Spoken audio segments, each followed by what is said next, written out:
Halo, assalamualaikum, teman-teman, assalamualaikum.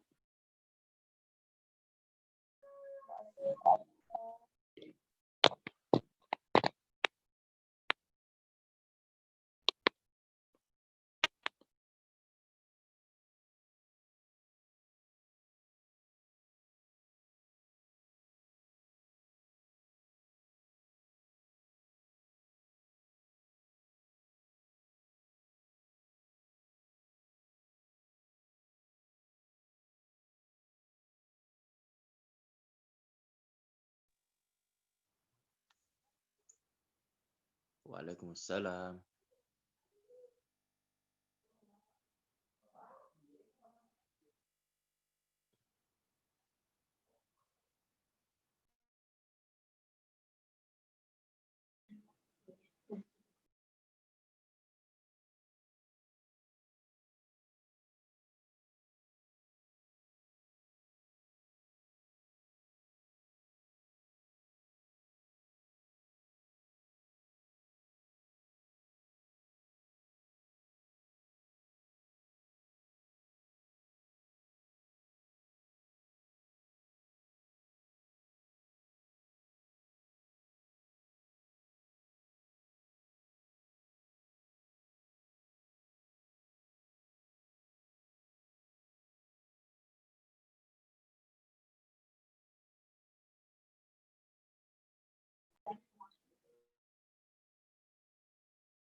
مؤتمر شغال ايه؟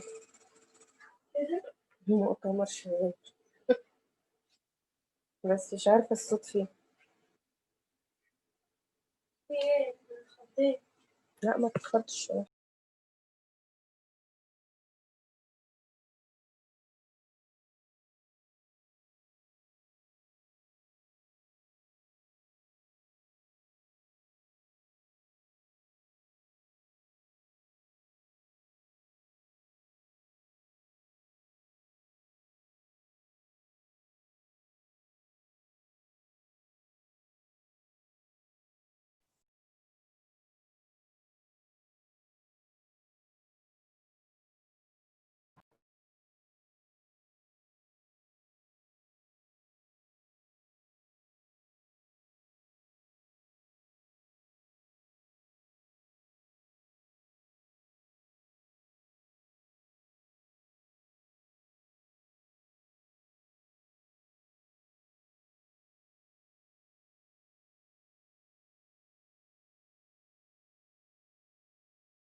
Tabi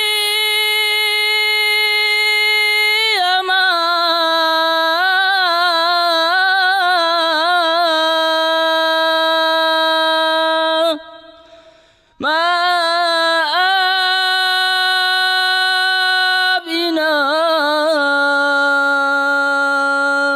ini zaman ku jalin pora.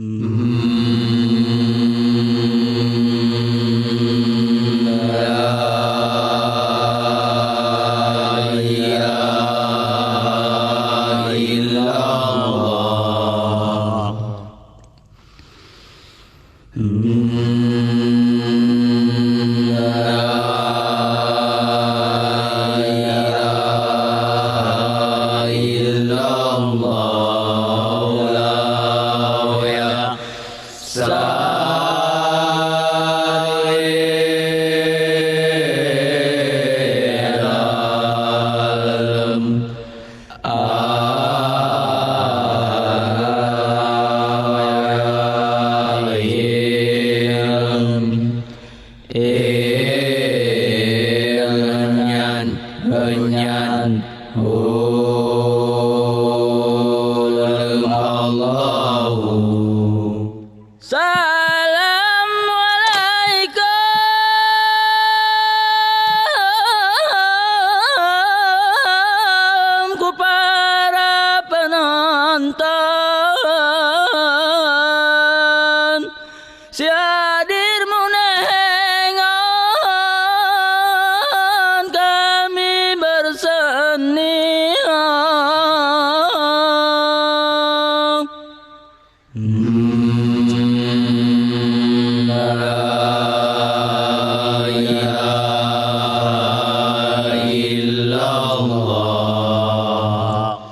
Salam ni kami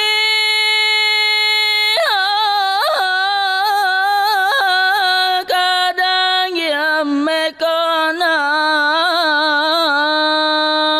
Salam merdeka mungkin penutupe.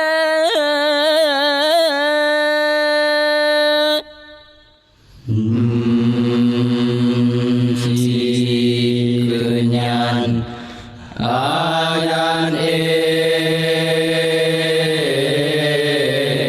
Allah, kenyan Allah, la ilaha Allahul asy Allahul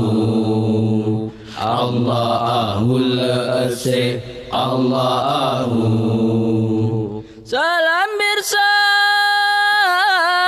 milang Ibrahim birsan milang nyan Allah kurahman ya rahim. Oh iye si kenyan hanya Allah nyan Allah la ilaha Allahul asy Allahul asy Allahu. Assalamualaikum alaikum kami sawan. Salam saudara kami nama berbenerata. Assalamualaikum alaikum kami sawan. Salam saudara kami nama berbenerata. Assalamualaikum alaikum kami sawan. Salam saudara kami nama berbenerata. Daripada aku jalan tadi, buat dang. Tapi kalau pulang jam-jam itu, nggak, aku ada udah hujan sebenarnya. Belum hujan.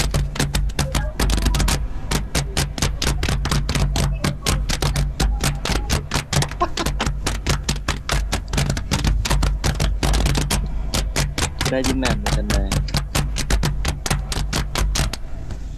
Inilah zaman si kami mulai si baru pansani kesenian agayo, oh kesenian agayo. Inilah zaman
kukunaiwa kabarmu, kukunaiwa kabarmu, sakit jagarmu gitara tong aku, sakit jagarmu gitara tong aku.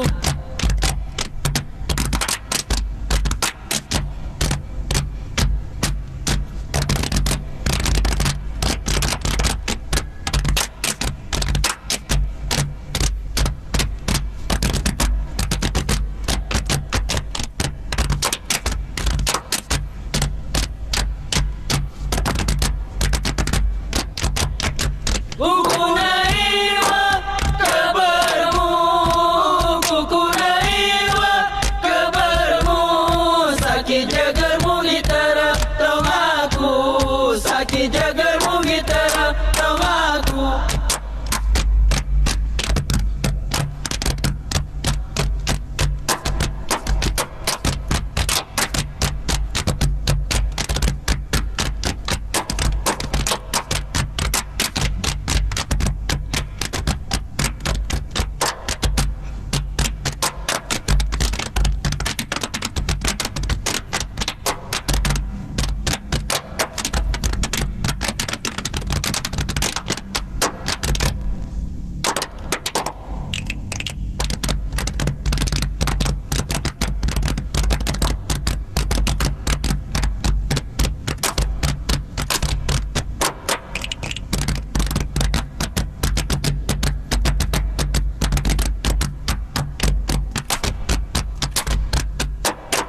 Kukunaiwa kabarmu, kukunaiwa kabarmu, sakit jagarmu gitara tong aku, sakit jagarmu gitara tong aku.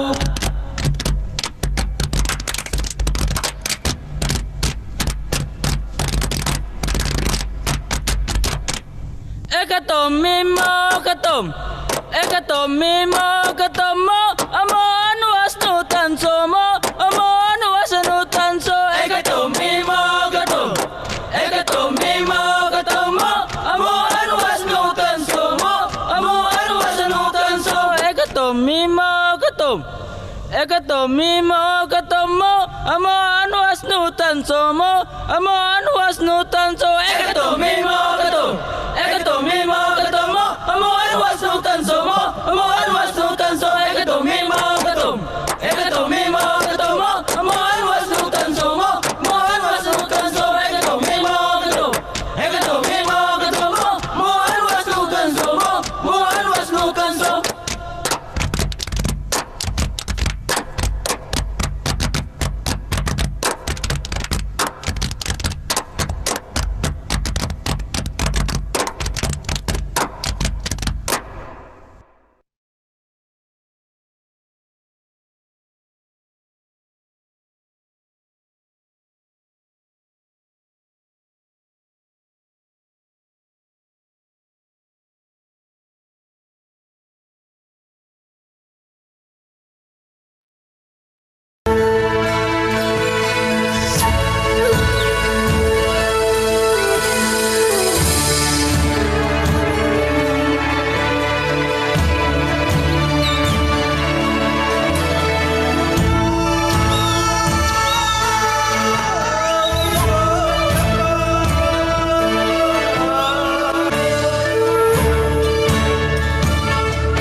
Assalamualaikum warahmatullahi wabarakatuh. Ladies and gentlemen, welcome back to the Virtual International Conference, the title Education Transformation in the Era 4.0, encouraging students to enhance skills in collaboration, communication, critical thinking, and innovation on August 11 and 12, 2020 in LHOKSEUMAWE province of Aceh, Indonesia. So, ladies and gentlemen, I am Trie Nadilla and my partner still Ibu Nurul Kansa. We will still serve you as moderator until the end of the program. So, welcome back to the second day of the international conference. Ladies and gentlemen, just participant rule consists of participant can join the meeting by clicking the Zoom link provided. If participants are unable to join the Zoom meeting, participants can join the virtual international conference via live YouTube. And participants must turn off the microphone in the participant Zoom. Attendance will be given after this of the event. And then I want to inform about the schedule today. We have two sessions. The first session is for presenter. They will present their paper. And then second session will be the speaker or research person will to presentation about the research too or the paper too. Thank you so much. So the first, we will invite the first presenter, Ibu Arina Nurfaza from IAIN LHOKSEUMAWE. Madam Arina, can you hear me? Yes, I hear you. I can hear you clearly, please. Yes, Can yes, you make louder? yes. Hello. Okay, hello host. Can you hear me, please? Hello. Yes, okay. Ibu Hello. Arina, I can hear you. Okay, Bu Arina, time is yours, please, to present your paper. Thank you. Oke, Assalamualaikum warahmatullahi wabarakatuh. Terima kasih sebelumnya kepada Ibu Moderator yang sudah mempersilahkan saya. Dan terima kasih yang sebesar-besarnya kepada Bapak Rektor IAIN LHOKSEUMAWE beserta seluruh jajarannya. Oke, host.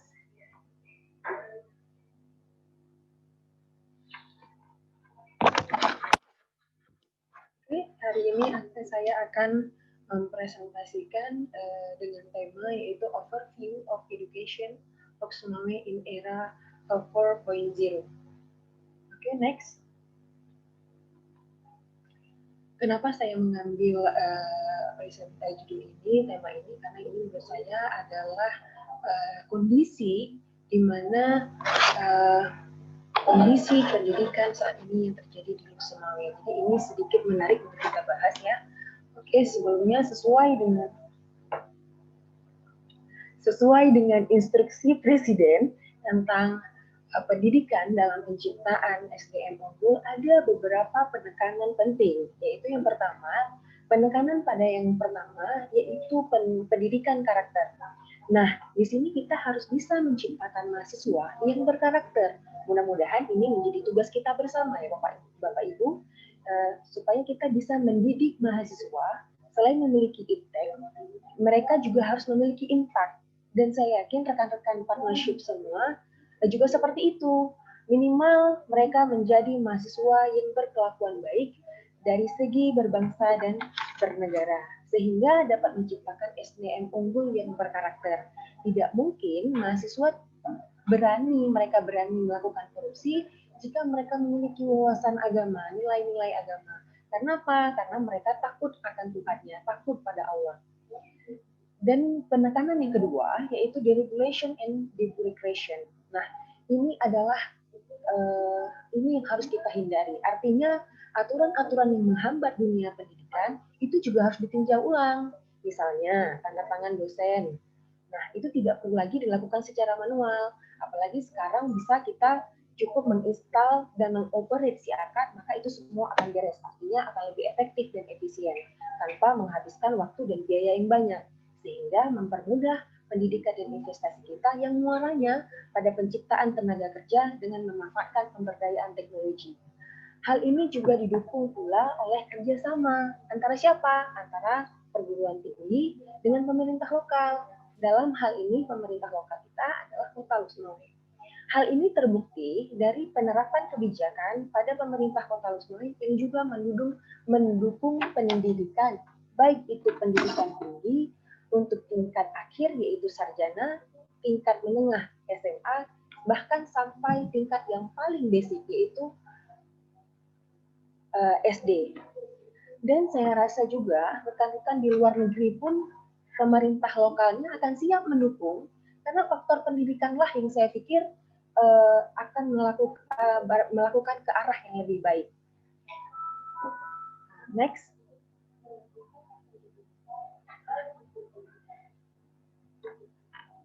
Nah, pendidikan ini diharapkan dapat menghadapi industri 4.0 dan society 5.0, di mana ini adalah peran manusia itu sudah diambil oleh robot atau artificial intelligence. Dan ini sudah banyak sekali. Ini sudah terbukti dengan adanya peralihan tenaga kerja besar-besaran dari 75 sampai 3,75 juta tenaga kerja global beralih profesi. Dari 1,8 juta, next, 1,8 juta rekan-rekan pekerjaan saat ini sudah digantikan oleh artificial intelligence. Ini artinya apa? Bahwa yang terjadi saat ini pekerjaan manusia itu sudah diambil alih oleh robot. Nah, contoh nyata saja yang bisa kita lihat. Lihat sekarang sudah ada yang namanya online taxi. Nah, dulu kita ketika memesan online taxi harus tunggu di jalan, menyetopkan taksi, kemudian baru berangkat. Nah, sekarang tidak perlu lagi. Dengan adanya aplikasi, dengan adanya perubahan industri 4.0 ini, kita cukup ada aplikasi di rumah saja sambil tidur-tiduran, maka kita bisa memesan online taxi seperti itu. Nah, sekarang ternyata seperti driverless car. Nah, ini cukup membuktikan bahwa teknologi pada saat ini sudah sangat berkembang. Artinya orang ketika mengendarai mobil tidak perlu lagi pakai driverless saja.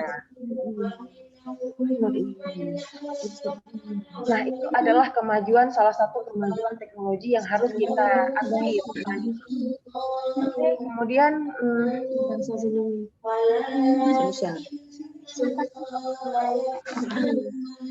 ini juga saya rasa menjadi yang terbaik dari pandemi global. Mudah-mudahan COVID-19 bisa berakhir.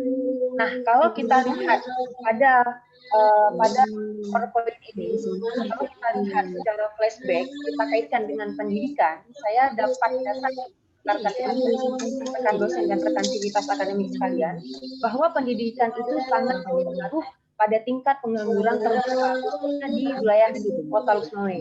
Coba rekan-rekan perhatikan,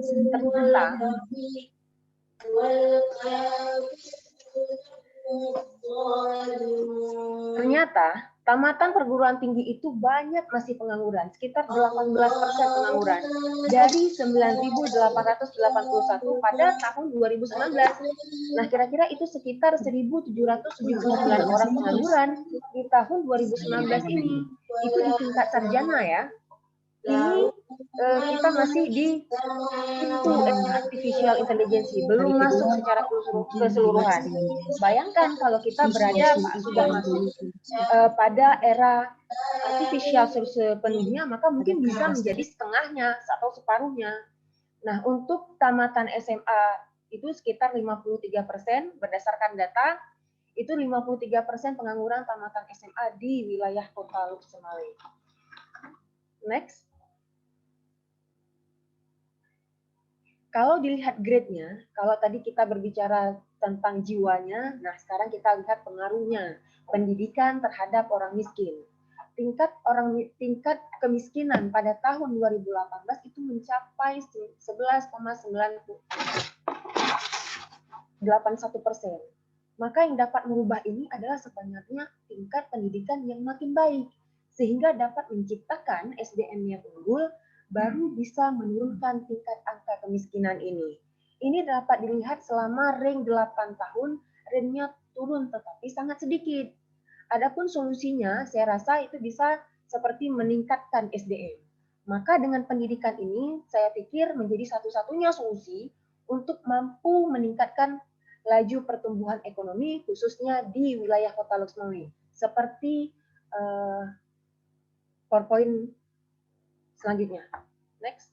Nah, ini di sini teman-teman bisa melihat bahwa laju pertumbuhan ekonomi LHOKSEUMAWE tahun 2015 sampai 2018. Saat ini pertumbuhan ekonomi Kota LHOKSEUMAWE 3,72%, hanya mengandalkan dari migas saja. Maka disinilah peran pendidikan, harus punya kreativitas unggul dan inovasi unggul yang tanpa perlu dengan adanya migas, sehingga dapat meningkatkan laju pertumbuhan ekonomi Kota LHOKSEUMAWE. Next. Oke, bila kita lihat pada slide ini, kondisi faktual Kota LHOKSEUMAWE saat ini ternyata sebenarnya Kota LHOKSEUMAWE itu sudah sangat baik terhadap angka melek huruf di usia 15 tahun ke atas. Itu sudah mencapai 99,24% di tahun 2019. Artinya dari seluruh Kota LHOKSEUMAWE itu sudah melek huruf semua. Jadi tinggal kita tingkatkan lagi bagaimana kita bisa menciptakan, bisa meng-create SDM unggul menjadi lebih baik. Seperti itu. Oke, next. Nah, ini adalah slide di mana kita bisa melihat tingkat indeks pertumbuhan manusia yang mengacu pada pendidikan Kota LHOKSEUMAWE. Nah, kita bisa lihat dari tahun 2013 sampai 2018, kita bisa melihat dengan tren yang semakin meningkat, rata-rata menengah sebesar 76,62% pada tahun 2018. Nah, tinggal rekan-rekan memacu alumni-alumninya dengan pendidikan karakter. Bahkan data ini sudah lebih baik dibandingkan di tingkat provinsi. Provinsi itu hanya sebesar 7,119. Ini membuktikan bahwa tingkat pertumbuhan di LHOKSEUMAWE itu lebih baik. Nah, tinggal kita memacu pendidikan Kota LHOKSEUMAWE khususnya IAIN dan UNIMA yang saya pikir berada pada ruang lingkup wilayah Kota LHOKSEUMAWE. Sehingga IPM-nya bisa menembus hingga angka 80 sekian. Saya yakin jika IPM-nya sudah tembus 80% sekian, itu memiliki daya saing yang tinggi dan mampu beradaptasi pada artificial intelligence. Oke, next. Nah, di sini kita bisa lihat angka kelulusan SMP pada wilayah Kota LHOKSEUMAWE itu sebesar 99,98% pada tahun 2019. Dan kalau untuk SMA itu sebesar 99,98%, hanya 0,02% lagi hingga mencapai 100%. Nah, ini adalah suatu peringkat baik yang dicapai oleh Kota LHOKSEUMAWE dikarenakan tidak ada angka kelulusan yang sangat tinggi. Tapi saya rasa di provinsi saya rasa juga baik sama baiknya. Tinggal permasalahannya di kelulusan SMA masuk ke jenjang perguruan tinggi. Nah, kenapa di sini tidak ada data SMA? Karena untuk wilayah LHOKSEUMAWE memegang tingkat SD sampai SMA. Sedangkan untuk tingkat SMA itu dipegang alih oleh otoritas provinsi. Nah, di situ peran pemerintah untuk memberikan beasiswa untuk memacu kelulusan yang lebih baik. Oke, next.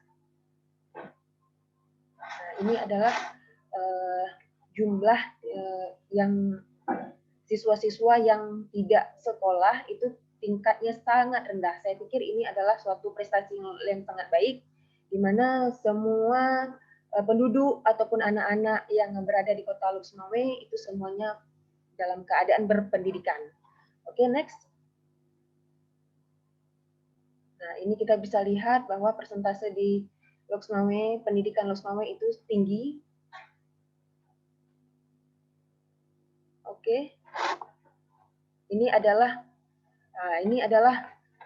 how to respond to the future. Ada beberapa cara yang dapat kita terapkan untuk merespon masa depan. Apalagi saat ini kita sudah berada dalam era 4.0, sehingga mau tidak mau kita harus beradaptasi pada era tersebut. Jika tidak mau, maka kita akan tergerus dan semakin tertinggal karena zaman. Yaitu dengan meningkatkan komitmen dalam tenaga kerja, kemudian mencoba dan mengaplikasikan teknologi di berbagai aktivitas. Misalnya contohnya saja seperti dunia akuntansi. Dulu dunia akuntansi kita tahu dengan banyak pencatatan buku besar, kemudian kita mencatat secara manual. Nah, sekarang dengan adanya teknologi, bahkan kita tidak perlu lagi mencatat secara manual. Kita sudah punya yang namanya Mayop dan Zahir. Nah, itu adalah aplikasi-aplikasi yang dapat digunakan dalam dunia akuntansi. Dan dalam dunia akuntansi juga sangat berterima kasih terhadap teknologi, karena itu akan sangat membantu kita dalam dunia perakuntansian. Mungkin sekian yang dapat saya sampaikan. Terima kasih, saya kembalikan kepada moderator. Baik, terima kasih Ibu Arina dari IAIN LHOKSEUMAWE. Baik, bagaimana dengan host? Ada pertanyaan? Kita cek dulu ya. Jadi kalau menurut Ibu Arina sendiri memang dibutuhkan ya Bu ya untuk LHOKSEUMAWE sendiri untuk beasiswa kepada khususnya kepada SMA ya, tingkat SMA. Ya, karena beasiswa itu sangat diperlukan. Misalnya ini contoh nyatanya saja bahwa ada pihak positif yang dilakukan oleh pihak LHOKSEUMAWE, misalkan. Ibu mohon maaf, saya tidak kedengaran. Oke. Ada aktivitas positif yang dilakukan oleh pemerintah LHOKSEUMAWE, itu salah satunya dengan memberikan fasilitas kepada sekolah-sekolah, misalkan memberikan komputer, memberikan laptop, memberikan infokus, dan pada akhirnya itu akan sangat bermanfaat bagi para mahasiswa, sehingga mereka minimal mereka kenal dulu. Sehingga nanti pada akhirnya akan terbiasa dan mungkin bisa saja mereka menciptakan infokus tercanggih lainnya. Oke, baik Ibu. Baik Ibu, ini ada pertanyaan. Ya. Saya cek dulu. Pertanyaan dari Bapak Jusliwan, SHMN, Dinas Perpustakaan dan Kearsipan Kabupaten Biren. Oke. Pertanyaannya, bagaimana caranya supaya kualitas pendidikan mahasiswa meningkatkan di era wabah COVID-19 dikaitkan dengan 4.0? Ya, gimana Bu? Saya ulang ya Bu ya. Bagaimana caranya supaya kualitas pendidikan mahasiswa meningkat di era wabah COVID-19 dikaitkan dengan 4.0?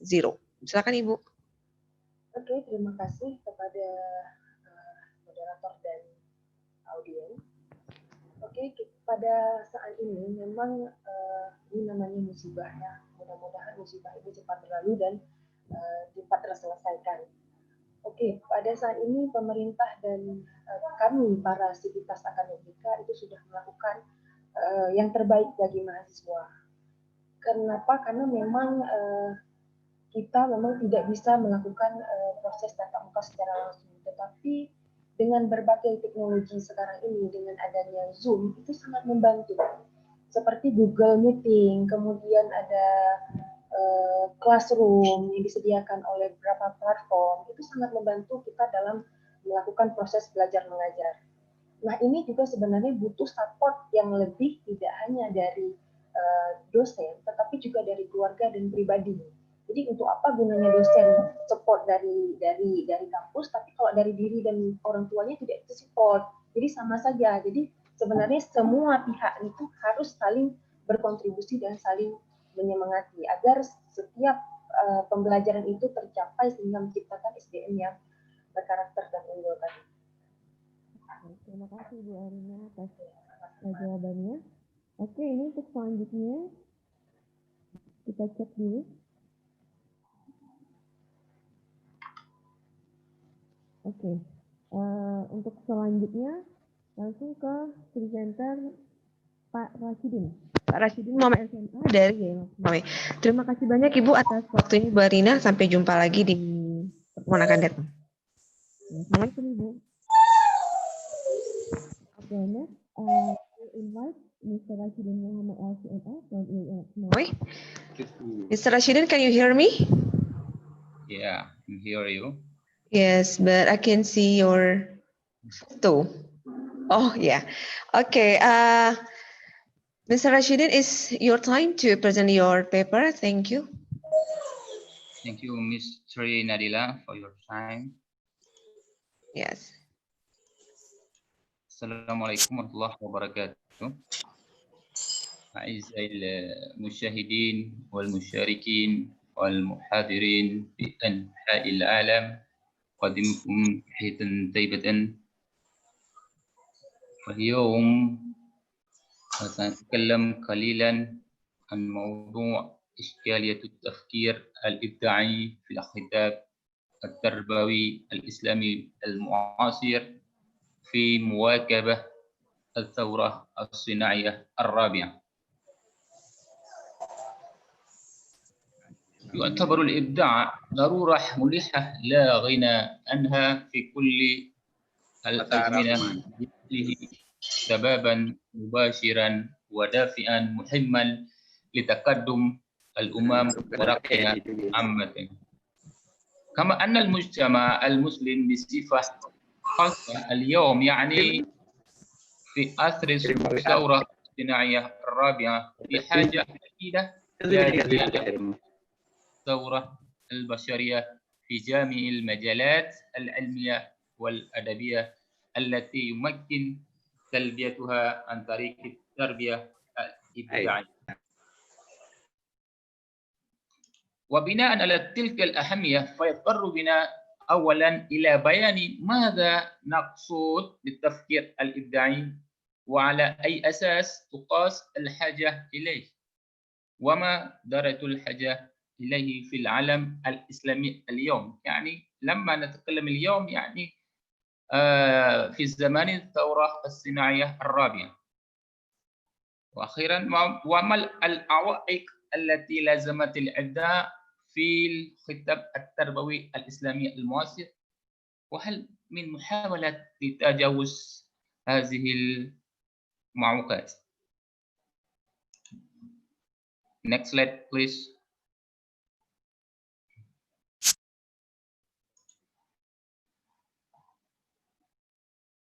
Next. يعني أيوة. أولا سأتكلم ما المقصود وما المراد بالتفكير الإبداعي. يعني innovative thinking. التفكير في اللغة العربية مشتق من كلمة فاق فراغ، ويدل تفكير على النشاط العقلي للدماغ عند تقبله للشيء غير معهود من إحدى الحواس الخمس للإنسان. وبمعنى الواسع التفكير يعني عملية بحث عن معنى في الموقف أو الخبرة، هذا معنى التفكير. فالمعنى التفكير الإبداعي يمكن أن نقول هو نشاط عقلي مركب وهادف توجه رغبة قوية في البحث عن حلول أو التوصل إلى نواتج أصيلة لم تكن معروفة سابقا.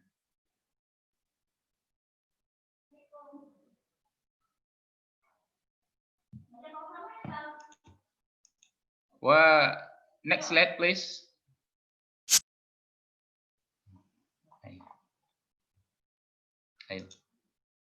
والآن سنتكلم عن الجذور التفكير الإبداعي في الثقافة الإسلامية. ليس غريبا على الأمة العربية والإسلامية خاصة أن تعني بالتفكير الإبداعي، لأن أصل الثقافة فيها قائم على هذا الأمر، بما أنها تركز أساساً على الاجتهاد وإعمال الفكر والتدبر. وقد نص القرآن الكريم بوصفه المصدر التشريعي الأول المسلم، لذلك كانت للمسلمين نهضة عظمى ثلاث ظهور الإسلام، لأن المسلمين في تلك العصور أخذوا بنواصي الإبداع وأسبابه في كافة مجالات حياتهم، فكرا وعملا وسلوكا وإنتاجا. فالمجتهد في التاريخ الإسلامي هو المفكر والمبدع الذي يحتكم إلى ضميره الوعي بالمسؤولية المناطة بأحدته تجاه نفسه وتجاه الإنسانية جمعاء في أمالها توجيهه لطاقة الإبداع وإنتاجاته العلمية البناءة. Next slide.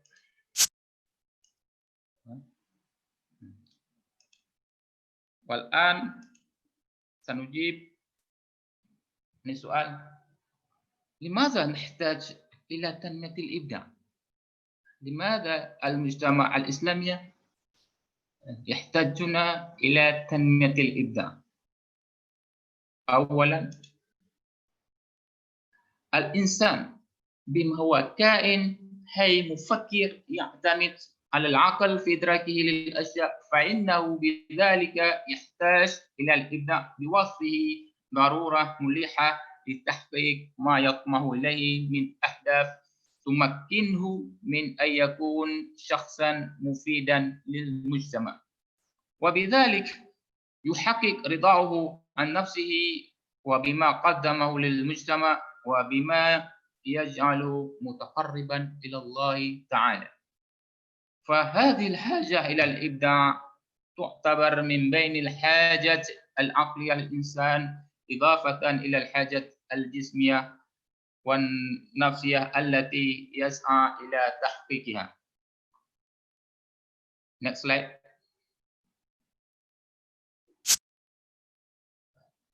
إن الإبداع وإن كان يرتبط في مرحلة أولى بالأشخاص، فإنه بالنظر إلى النتائج المتوصل إليها من خلاله يصبح فيه منفعة ومصلحة للمسلمين، ومن ثم الإنسانية كافة، وتحقق الإنسانية بذلك مهمتها في الأرض التي أوكلها الله، كما قال تعالى: وإذ قال ربك للملائكة إني جاعل في الأرض خليفة.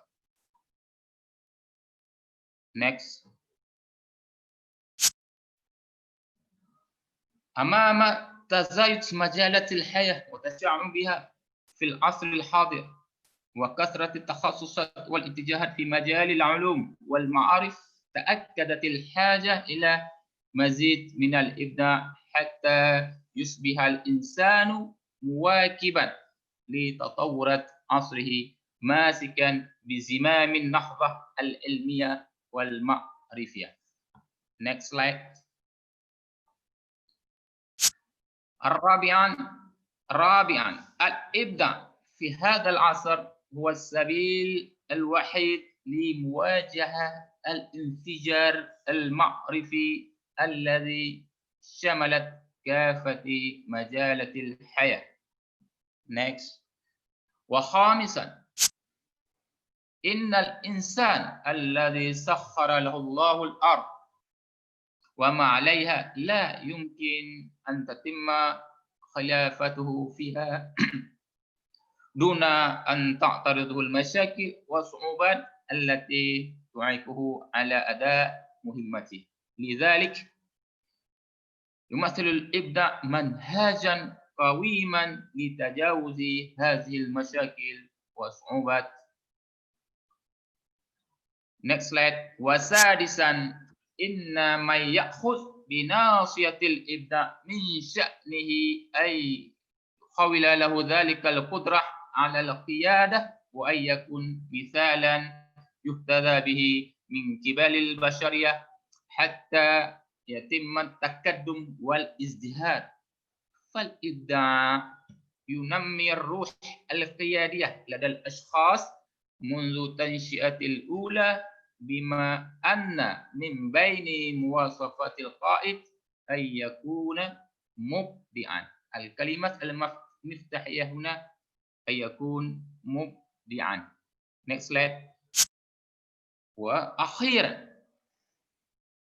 الإبداع يقوي روح التأمل ومحاولة تخيل ما يحدث في المستقبل، وهو ليس علما بالغيب بقدر ما هو نتائج قائمة على التأمل والمقارنة والاستنتاج، بما يجعل الإنسان متحذرا من القادم وله العدة لمواجهته، سواء كان القادم خيرا أو شرا، بذلك لا يصاب بالذهول أمام التطورات التكنولوجية التي تقدمها الدول المتقدمة يوميا. هذا هو الخلاصة لماذا نحن في حاجة إلى تنمية الإبداع. والآن next slide. والآن نتكلم عن المعوقات. ما هو المعوقات أو العوائق الإبداع في الخطاب التربوي؟ ونلخصها أولا يعني التقصير التعليمي. ماذا لا؟ يعني التقصير التعليمي يتجلى أساسا في انقسام التعليم إلى اتجاهين اثنين. يعني أولا الاتجاه المادي أو الفني العلمي أو الاتجاه التكنولوجيا، وثانيا الاتجاه التراث الروحي الذي يجب أن يبقى نقيا صافيا.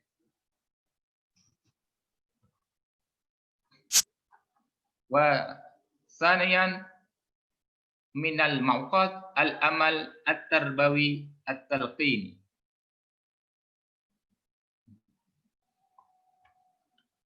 اتسم التعليم في البلدان الإسلامية بالصبغة التلقينية، يعني دوكترين القائمة على التردد والحفظ، بما جعله تعليما سطحيا.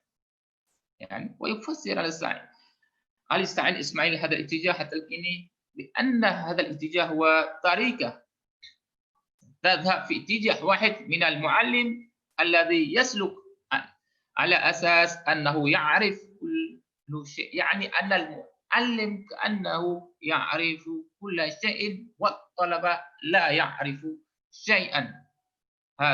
هذا هو المنهج التربوي التلقيني. الأستاذ أو المعلم يلقي المادة كأنه هو يعرف كل شيء والطلبة لا يعرف شيئا.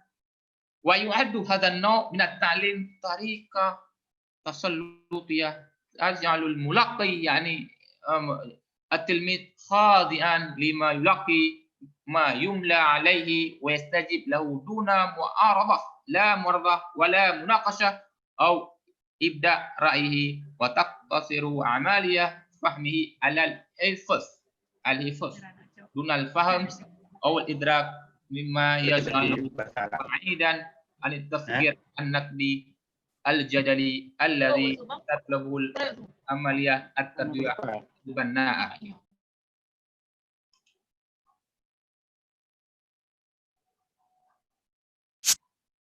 والعوائق الثالث الغزو التعليمي.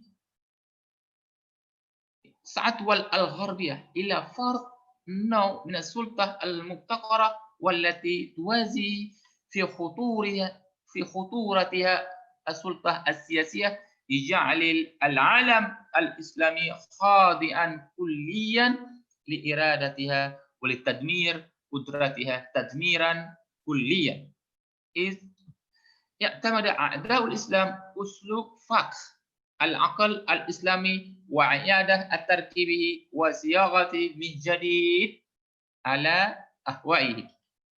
وبعد أن فشلت الحروب الصليبية في تحقيق أهدافها في القرن الوسطى، يعني في القرن الماضي، وكانت المدارس الأجنبية foreign school والتبشيرية هي الساحة الحقيقية التي خاضت فيها والاستعمار وإرساليات التبشير معركة الفك والتركيب هذه. ورابعا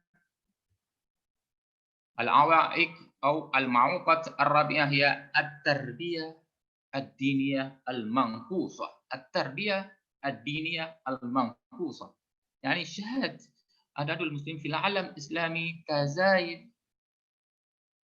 تزايدا كبيرا في السنوات الأخيرة، ولكن الدول المسلمة لم توفر لهم سبل التواصل من الثقافة الإسلامية التي تحصنهم ضد الغزو الفكر الخارجي.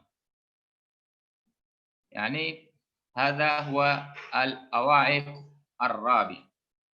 إذن والسؤال الأخير، إذا كانت هذه الأواعق أو هذه المعوقات فما هو السبيل أو الطريق أو ما هو الأسلوب لتنمية التفكير الإبداعي لدى الطلبة أو لدى الأطفال؟ أولا يمكن يعني إسهامة الأسرة في تربية الإبداع لدى الأطفال. يعني الأسرة في العالم الإسلامي هو النواه الأولى والركيزة الأساسية للأمة الإسلامية بوصفها المدرسة الأولى. فالأسرة هي المدرسة الأولى يتربى بها الأولاد والأطفال. يعني إذا كان المسلمون يريدون تنمية التفكير الإبداعي لدى أولادها أو أطفالها فعلى الأسرة الأخذ بواجباتها. يعني من هذه الواجبات يمكن تعليم القرآن الكريم، يعني تعليم أو حفظ القرآن الكريم ينمي روح الإبداع لدى الأطفال. يعني يدعو القرآن الكريم في ثناياه إلى التفكر والتأمل وما عليه ليدرك حقيقة الله تعالى. فقد جاء آيات القرآن كثير من القرآن يدعو إلى تعقل، أفلا تدبروا أفلا تعقلوا. آيات لا تحصى عن مثل هذه الآية. وكذلك فإن القرآن هو كتاب لا تفني عجائبه ولا تنقضي معارفه ولا يستطيع أن يحيط بأسراره إلا صاحبه ومنزله. أيوة. فكذلك يساعد القرآن يساعد على تنشيط الذاكرة ودفعها إلى الاستيعاب والحفظ والاسترجاع عند الحاجة إليه، بما يجعل الطفل الذي يتربى على القرآن قادرا على التحليل والمقارنة والاستنتاج واستقراء النصوص.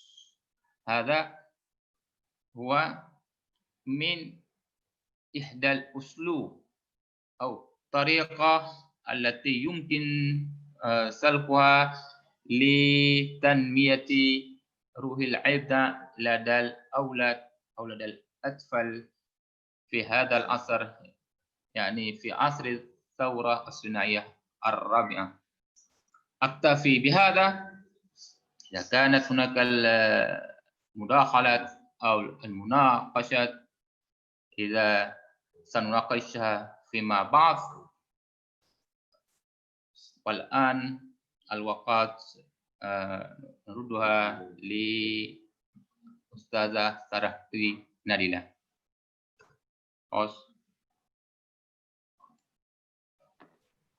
شكرا جزيلا إلى أستاذنا الفاضل أستاذ راشدين محمد على عرض أو المحاضرة في هذا اليوم. ممكن أخذ الاستنباط أن الأستاذ راشدين يشرح عن العوائق ويشرح عن كيف الإبداع لنوجه عند الثورة الصناعية الرابعة وزيرو. ممكن المتكلم بعده ومن يا أستاذ تري ناديلا؟ Speaker, the next speaker. Yes, I can hear you. Yeah, the next presenter, who is it? Oh, this is next presenter or the team? Can you hear me? This is scheduled next presenter or Q&A?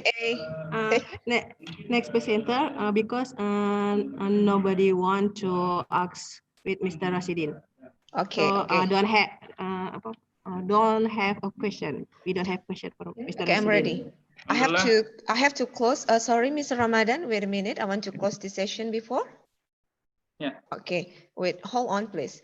Okay, Mr. Rashidin. Thank you so much for your time and for sharing knowledge. And all participants, I want to conclude that this This presentation is so the philosopher have big role to face 4.0 industrial revolution, and we also have to be creative in teaching method in this area.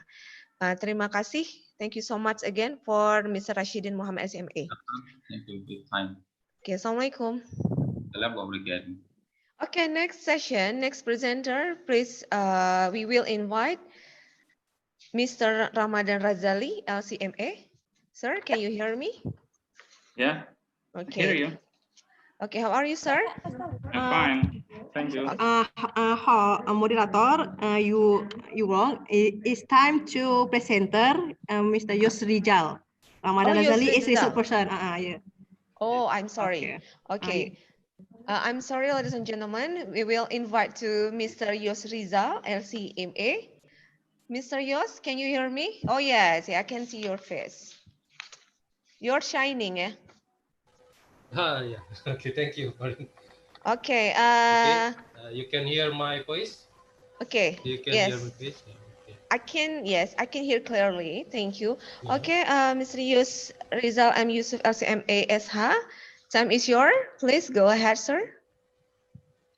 Okay, thank you for the moderator.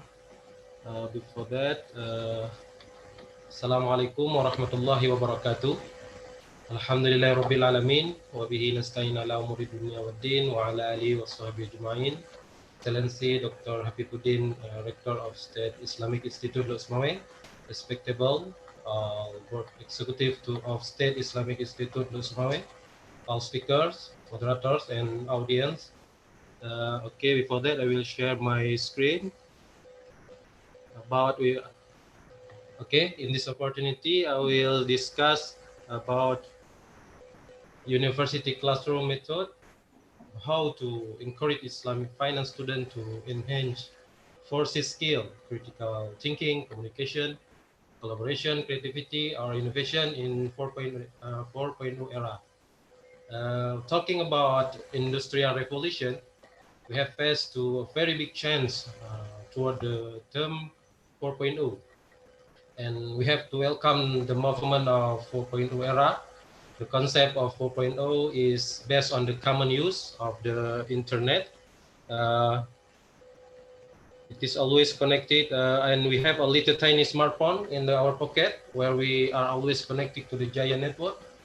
This is the basic of the fourth industrial revolution. We call it Internet of Things. In 2017, data show that over 50% of internet user in Indonesian population, which is 262 million, are active users. Unfortunately, it doesn't use appropriately to explore economic potential. The data show 7.13% of the active user use it only for social media, where internet can actually be used to increase productivity, especially in the field of economy. Yeah? Most of users are students, and this is a responsibility for grown men, for us, for the adult, to convince young people how important this 4.0 industrial era for their lives. Yeah? Not just as the easiest to run the activities. When I gave a question in the class, only a few of them were concerned about the incoming earning from using the internet. In Industry 4.0, the scale of companies no longer guarantees success.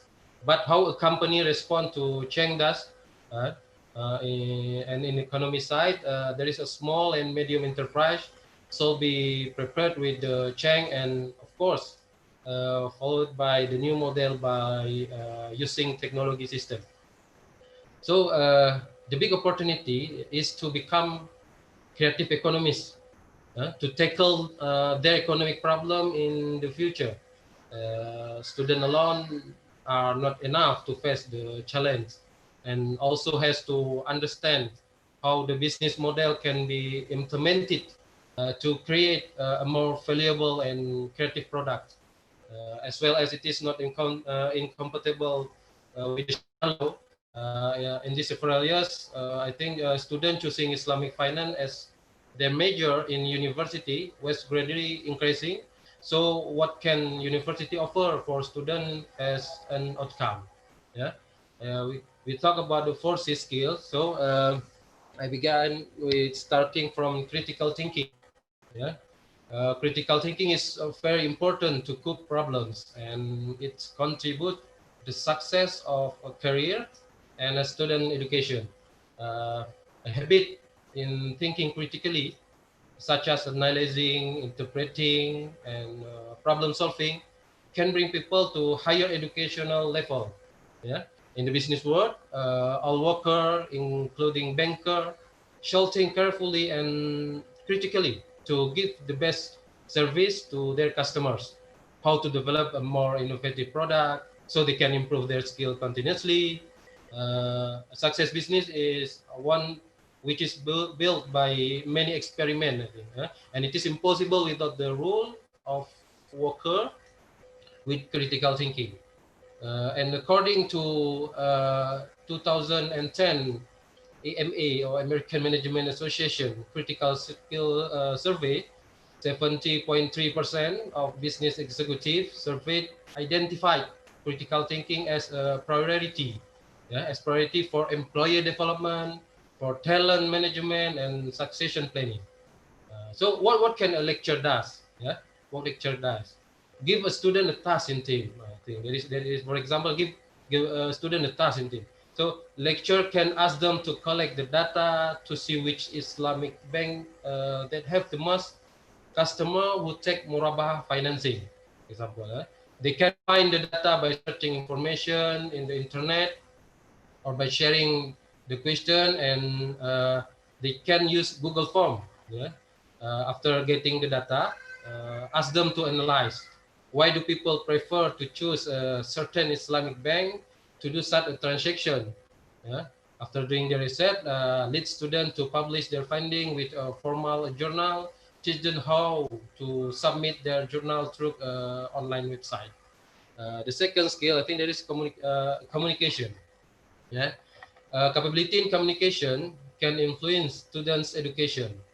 We know that if they can communicate properly, they will success in all aspects in their life. So why is it really important for Islamic finance student?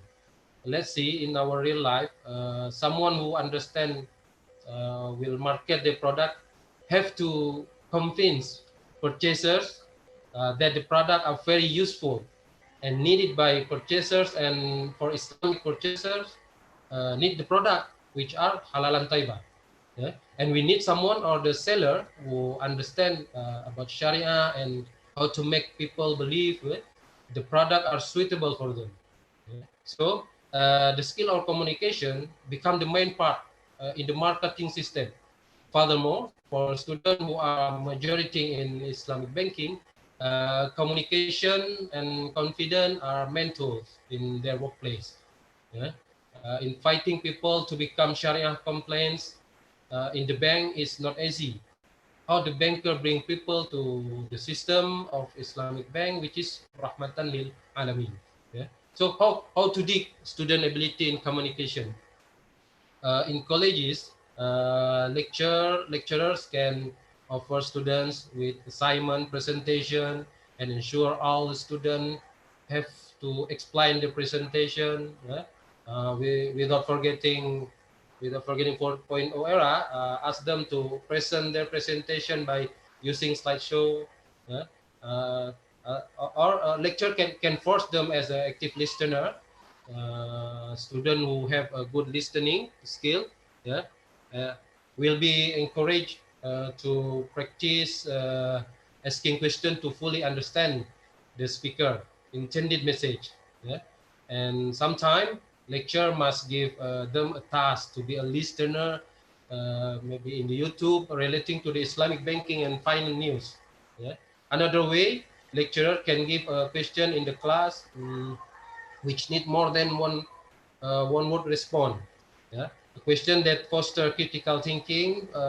For example, rather than ask your student, do you understand about ijarah contract? You can ask them, what do you understand about ijarah contract? It gives student the chance to answer question creatively using their own word and expressions. And the last, I think it is good way to lead students pretending to be customer service and ask them one by one to attract others to the Islamic product. Yeah, lead them to the way that they convince the student with good communication. It is the way. Yeah? And the third skill, the third skill is about the collaboration. Yeah, it's not the era where the workers. I think it is a collaboration have to compete each other. It's not the era where we compete each other. Yeah? Uniting their ideas to create some incredible thing. It's much more valuable. Yeah, the team working approach can bring the positive product productivity and a good relationship among employees. Yeah? In the Islamic finance concept, student are really familiar with the term mudaraba and musharaka and qardul hasan, where these three terms are the collaborating form of Islamic finance theory and practice. All those three business collaboration are applied at Islamic finance and usually used for small and medium enterprises. Yeah. We know in Indonesia, many startup business have obtained their success by collecting collecting the data, and they collaborated. They collaborated and they start from a small and medium enterprise until nowadays they have become big corporation. For example, the owner of Gojek Online, Ruang Guru, or there is TransferWise.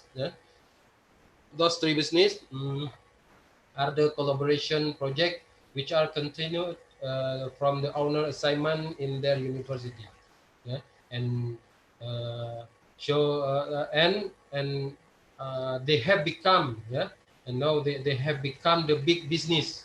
Yeah, and there are much more example of successful business based on collaboration which be applied by Islamic financing system. Mudarabah, Musyarakah, Qardul Hasan. It is to make it work. They think together, work together, and solve together. Yeah. So I think how to do this student ability in collaboration. I think there is ways. First, we give student a difficult assignment. It can happen in traditional way as well as the virtual term. Yeah, with advancement of technology using cloud-based or Google Drive-based to share files and communicate has become common by using technology. Yeah, lecturer must give student difficult tasks which are impossible to comply it personally. The easy task only make student think shallow level. Student will be easy getting information or answer by searching the internet. So here, lecture can stimulate student to find an answer that can only find by having a positive connection between each student team. Yeah? For example, lead student to make a simple project with Mudarabah, Musyarakah, or Qardul Hasan, which are small enterprise concept with Sharia law. And then student interview a certain restaurant, cafe, or other small business owner in their university area. Yeah? They interview about the first budget and preparation to start the business. Then they make the detail of the budget that maybe they can apply and approximate to their assessment. Yeah? Through the research, bring them to a debate, discussion to develop their ideas. Yeah. Sir, 10 minutes later, okay. sir. Okay, thanks.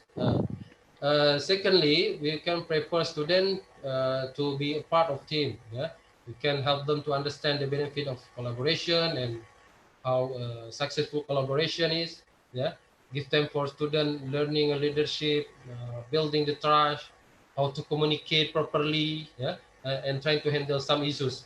Yeah, we can ask them to make a hope of achievement. Yeah. Or we can teach students to be a good listener by listening other people. I think student can broaden their mind or at least student, if they did not agree, if don't agree with the argument, other speaker argument, I think student try to be a wise listener who respect people talk. Yeah. Or another way is we can convince a student to take part in teamwork. Yeah, a good team assessment is not only focused on the result, like on the result. I think. Yeah. Lecturer have to convince all students getting involved in the assignment given, and each of them has a special role in finishing the task. Yeah.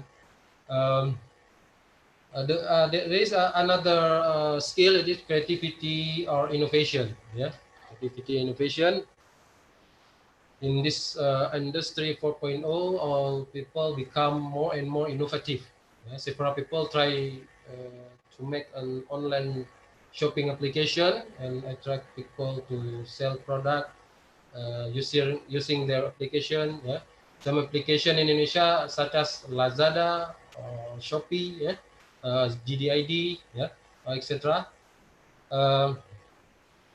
I think are known not only by Indonesian, but it is also profitable work actually, because almost all people around the globe prefer to buy or do transaction via online rather than traditional way.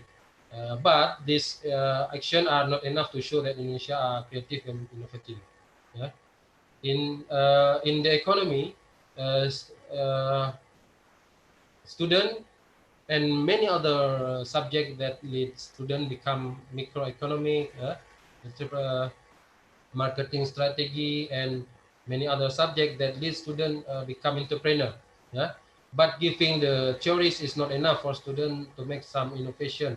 Yeah, student can be more creativity by can be more creative, yeah, by creating product. Yeah, starting with theory, continuing with the practice, and end up by marketing. So to dig the student creativity, lecturer can also ask them to make a common product which can easily find in the market. Yeah? Then urge them to bring some innovation into the product. For example, lecturer can ask students to market bread. We said easy to make bread, yeah, is one favorite breakfast in Asia. Lead them to make some innovation of the bread. For example, put the bread in an attractive packaging, or ask them to make a delicious bread with cheapy price. So I think student will try to find a way how to make a delicious product. Yeah? That is another. I think finally, all method that I shared in is similar to problem-based learning method. This method stipulated by government as a curriculum for students in 2014 until 2015. Yeah, I think it is problem-based learning or PBL. It's a teaching method. Yeah, characterized by real problem as a context for students to learn critical thinking and problem-solving skill, and to knowledge, of course. This method motivates students to be able to actively participate and provide enough space for innovation, creativity, and independence. In my opinion, problem-based learning is the complex concept for encouraging students to enhance skill in these forces skill, and this method was experimented with a positive outcome, such as in State University of Surabaya student in 2015, and also other places. Yeah. So lecturer might collaborate problem-based learning method by using the internet network. I think, and now I stop my explanation in this point, and more discussion later, inshallah. And forgive me for our mistake in my presentation. Okay, the time, okay, the opportunity, I give back to the moderator. Okay, thank you so much, Mr. Yusrizal. So I have two questions to you. I think that is it's a good question, I think, from Rahmi Amir. The question is how to encourage the students' critical thinking if the teacher itself didn't think critical for their teaching learning process. Okay, I think this the first skill. It is I assume to be the first skill is critical thinking. I think it is need a long process. I think a long process to become a critical thinker, and maybe we can the student himself can collaborate the skill. They can discuss with the teacher, as we know that the curriculum. The advanced curriculum teach us that the central of the teaching is not in the teacher again, but it is become to be student centered. Yeah?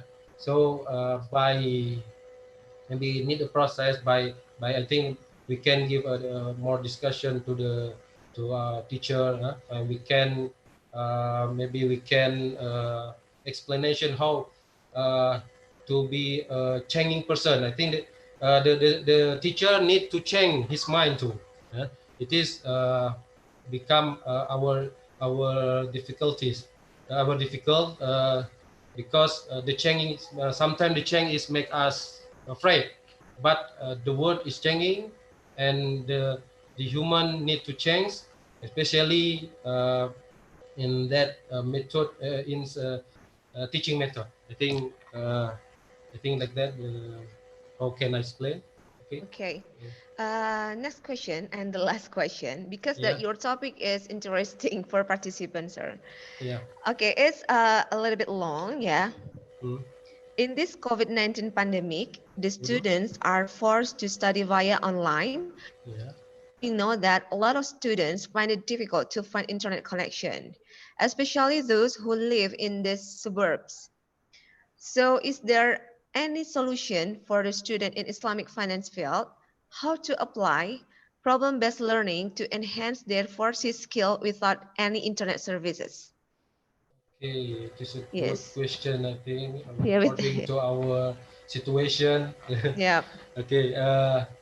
So if we talk about no connection or no internet service in certain area, I think it is impossible for us to force the internet to be there, because actually it is more to the government task to give the internet service Connection. in there. Mhm. So rather than blaming the government, I think rather we blame the government. I think there is implementation which can be applied. I think we can learn. I think the student can learn uh, near by near of his stay. Yeah? So for student in Islam, I mean like this. So for student in Islamic finance major, lecturer can give student an assignment which is collaborating teamwork, because we want to make four skill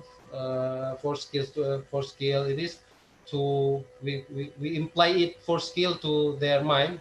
So there is the way I think by collaborating teamwork. So I think the student who lives closer, I mean they are living in the same area, yeah, can work together. Maybe there is in the LHOKSEUMAWE who live in the what in the Alwawi, like that, the nearest place with them. So they work together. Here in this new normal era, a lecturer asks only one of them to take the material to the college, and then he or she will inform that such as an assignment to his teamwork. I think that the specification like this. Lecture can ask student to discover about village-owned enterprise. I call that what we call is BUMG. Oh, okay. In outside the Aceh, he call it BUMDes, Badan Usaha Milik Desa. In Aceh, he call it BUMG, Badan Usaha Milik Kampung. And maybe in the Takengon, they call BUMK, Badan Usaha Milik Kampung. Yeah. So then ask them to focus on management research by applying SWOT analysis or another relevant analysis. Yeah, how to analyze strong, strict, weakness, opportunities, and the threat. They can use another relevant analysis. Here, students are required to find data such as document, video, or interview result, and observation of certain enterprise in their living area. The case is they have to find the information related to how the business starts, the detail of how the business built, yeah, how the business run the business, and where the business, yeah. I think how the businessman, run the business. Uh, so mm, or how to market the production item. So they have to learn that. In the end, ask the students to make a report result from they have done, and then lecturers can lead them continuously for that assignment by the same way as only of the to meet the lecture in the university. I think like that. What can I give Okay. the answer? Okay, thank you, Pak. But I just to a little bit add, I agree with you that it's not, we don't blame of government. It's, we can take a step, yeah, as like, Yeah. as how we can solve this problem to like Mm. the internet connection, yeah, it's in Aceh. Sorry. Okay. Yes. I think that we have to take, solve the problem about the connection. Yeah, internet connection, especially in Aceh, is difficult. So I agree with you that it's not. We don't have to blame of government, but it's our assignment. We must to take a part for this situation. Okay. Thank you so much, Mr. Rizal. Okay, Thank you you're for your welcome. sharing. Inshallah, see you next time. And thank you for all the listener times. Okay. Assalamualaikum warahmatullahi wabarakatuh, sir.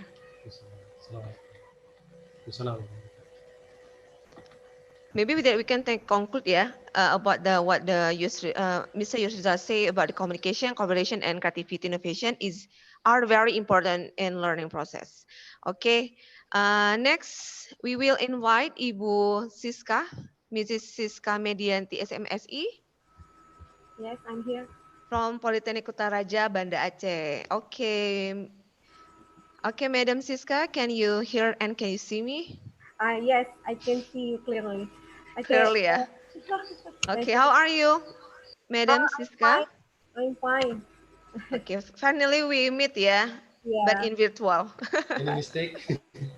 Okay. Okay. Okay, ladies and gentlemen, please, Madam Siska Medianti. I'm not. Okay, time is yours. Okay. Assalamualaikum warahmatullahi wabarakatuh. Good day, everyone. Thank you very much for the time and place you have given to me. Today, I would like to present the challenges and opportunities young accountant in the era 4.0. As we know together that a degree in accounting, they had prepared a stable career for accounting degree for the student. So accounting is also part of every success business world. And behind the success business world, there are accountants working on this business. In 3.0, what this young accountant did is they play the role in bookkeeping, auditing, preparation, tax application, banking, and many more. These were young accountants' job in the 3.0. In the previous time, for young accountants, they have a wide open field and opportunities in the career. But today, when we are facing the era 4.0, the technology impact our lives, especially in accounting. The way the financial data is adopted, processed, and then analyzed, and then delivered to the clients, it's also impactful. So it's changed the career of the young accountants.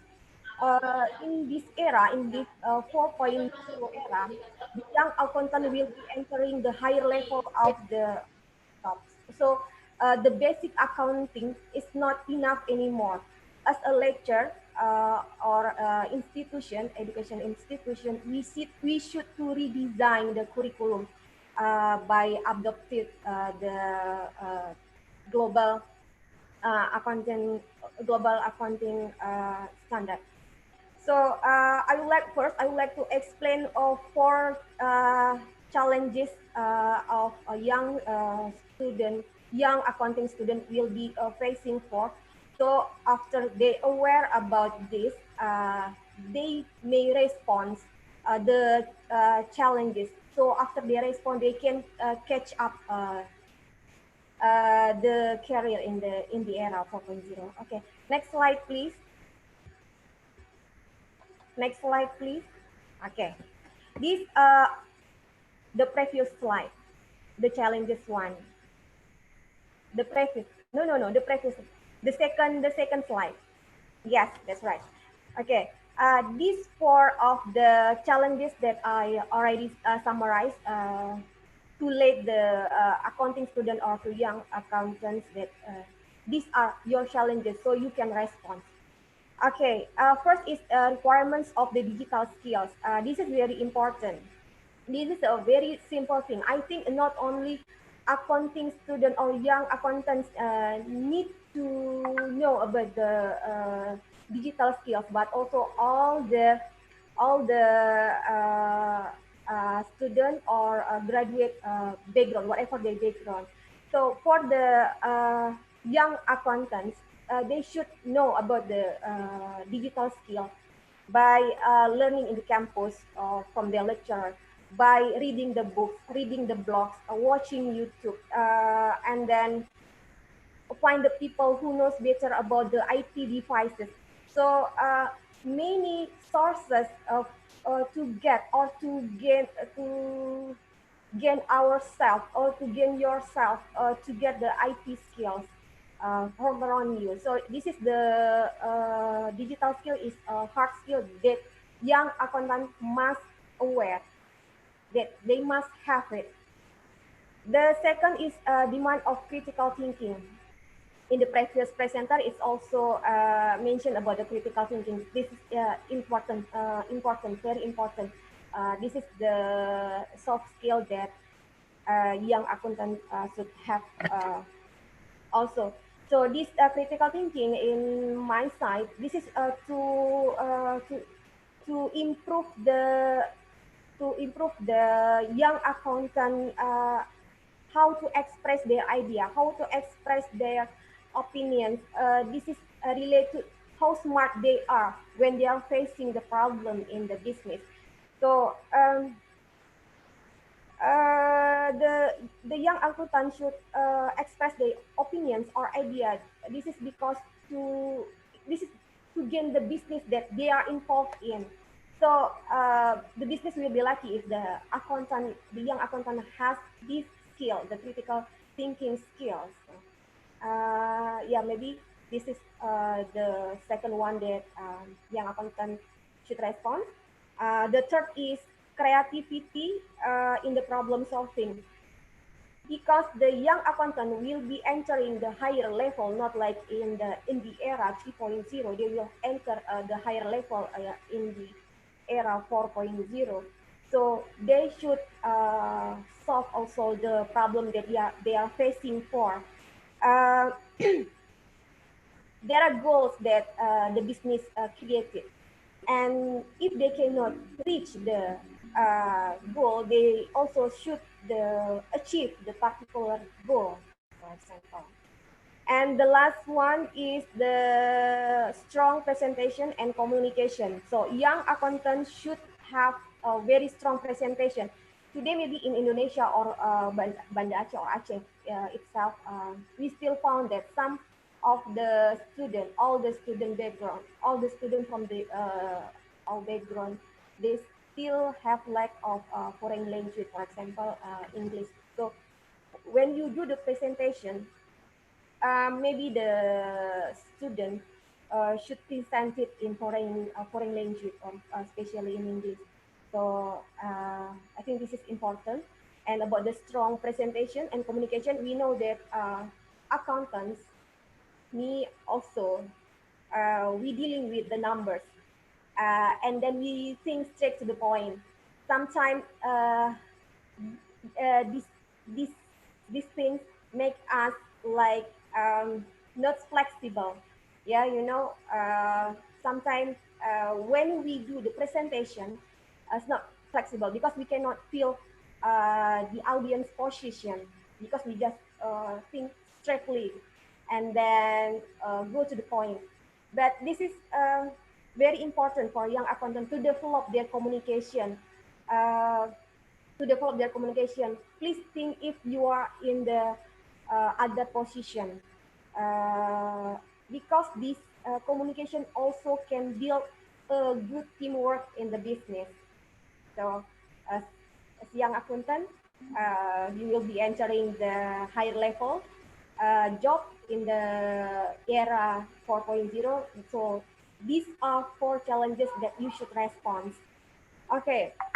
Besides the challenges, you also gonna have the opportunities, 3 opportunities that I already thinking that you already that you will be facing of this.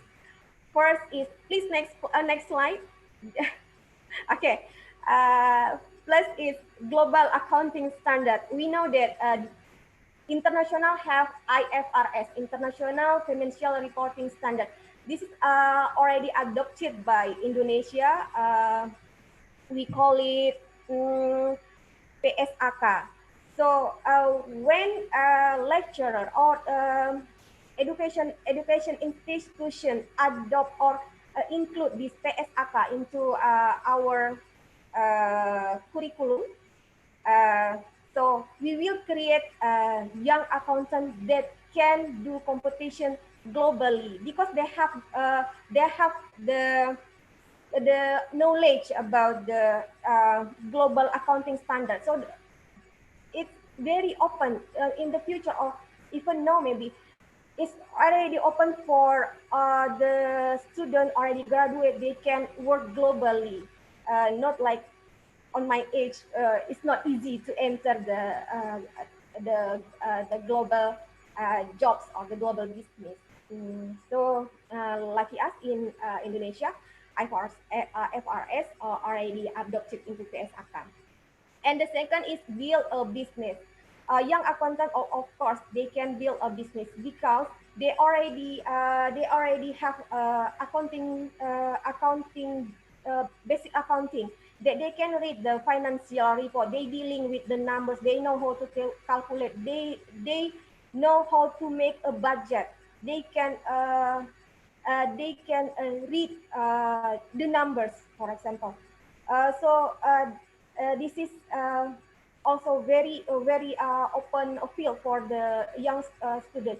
They have good in communication. They have good communication. They can build the networking. And then critical thinking. They have opinion and ideas. So I'm sure there are big opportunities for young accountants that can catch up in the future. The last opportunities that the young accountant can also have a chance to take is the capital market. They can be a trader. They can be an investor. Because like I said before, they have basic accounting, they know how to read the report, they know how to deal with the people with the strong communication, they have critical thinking that make them have a lot of ideas and opinions. So I think that's all from me, my presentation. Thank you very much for your time and place. Very welcome for questions. Thank you very much, and I return it to the moderator. Thank you. Okay. Thank you, Madam Siska. So, any question? Host? No? Okay, we're still with the question for the participant, but I want to discuss with you, ma'am. So, what do you think about we know that now is era 4.0.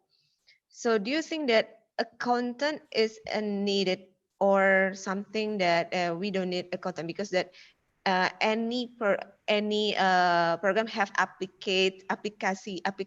So what do you think about that, ma'am? I'm sorry, because their work is not running well here. Can you repeat? You mean that? Oh yeah. Okay. I want to ask you, what do you think about the future of accountant? Yeah, because that, as we know now, era 4.0, everything is handled by program application. Yes. So what do you think about that? Yes. Actually, I already mentioned that this is lucky for the young accountants when their job like the bookkeeping, something like that, already taken over by machine somewhere. So now they enter to the new era and then request them to the higher level. With the basic accounting that they already have, with the strong communication, with the critical thinking that already inside them, so they can catch up the future, the era of 4.0, because they already the skills, the hard skill for the IT skill. They can they have the background of how to be able to operate the IT devices. They have it. They have networking. So it's still for young accountant. It still has a wide open field to work with, in even in the global. They have the chance, because like I said, we in Indonesia already adopted the IFRS into the PSAK. So when we as a lecturer, we input or we insert the PSAK into the curriculum, we will create the very bright young accountant, inshallah. Okay, thank you, ma'am. So I think that is no question. Yeah, I checked before. Okay. This is no question. Thank you so much, Madam Siska Medianti. See you next time, inshallah. Inshallah. Assalamualaikum warahmatullahi wabarakatuh. Waalaikumsalam. Okay, ladies and gentlemen, we will invite next presenter, Bapak Nazarudin from IAIN LHOKSEUMAWE. Mr. Nazarudin, can you hear me, sir?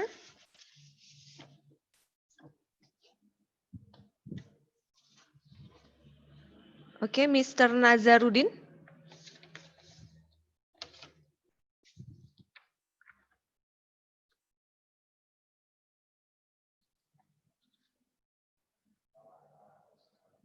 Okay, Mr. Nazarudin, can you hear me, please? Ada?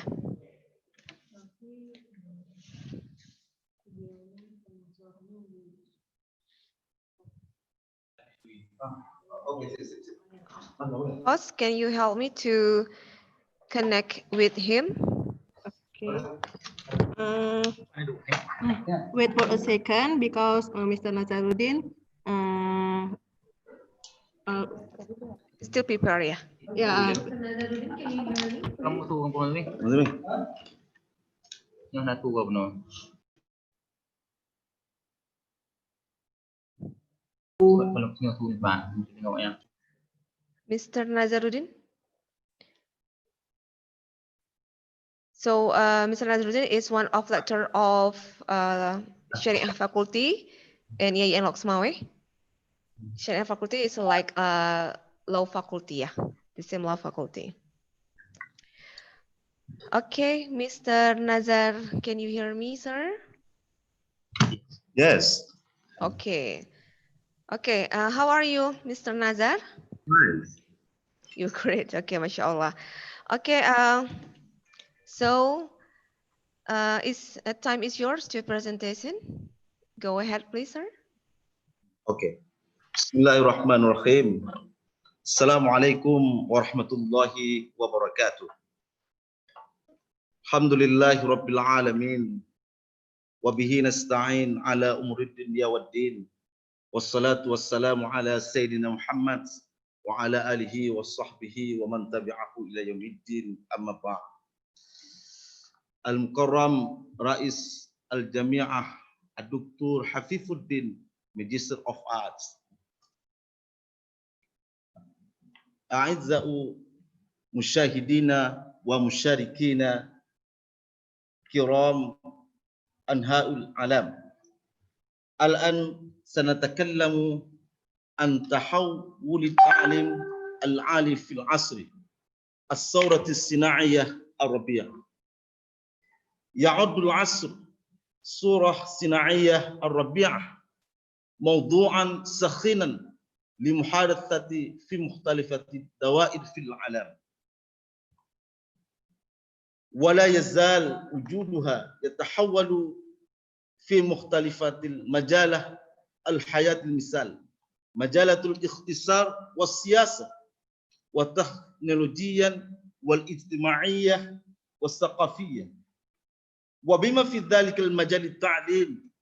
ويضاف شواب عن الثورة الصناعية في كتابه The Fourth Industrial Revolution إلى تمييزة الثورة الصناعية الأولى في عام 1760 الشكاكي حديدة والمحركة البخارية. وفي نهاية القرن التاسع عشر تمييزة الثورة الصناعية الثانية بظهور كهرباء في شهادة العام 1960 الثالث التي تميزت بميلاد الأجهزة أو ما يسمى بالثورة الرقمية. بينما الحادي والعشرين سميت بالثورة الصناعية الرابعة التي تميزت في الحطاف محمول والانتران. ويتميز هذا العصر بتقدم في الخصوبة البيانة والهواتف. Sir, I'm sorry, can you see your face?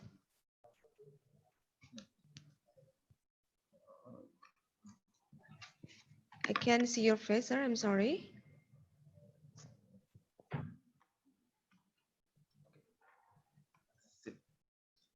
Can you turn on video?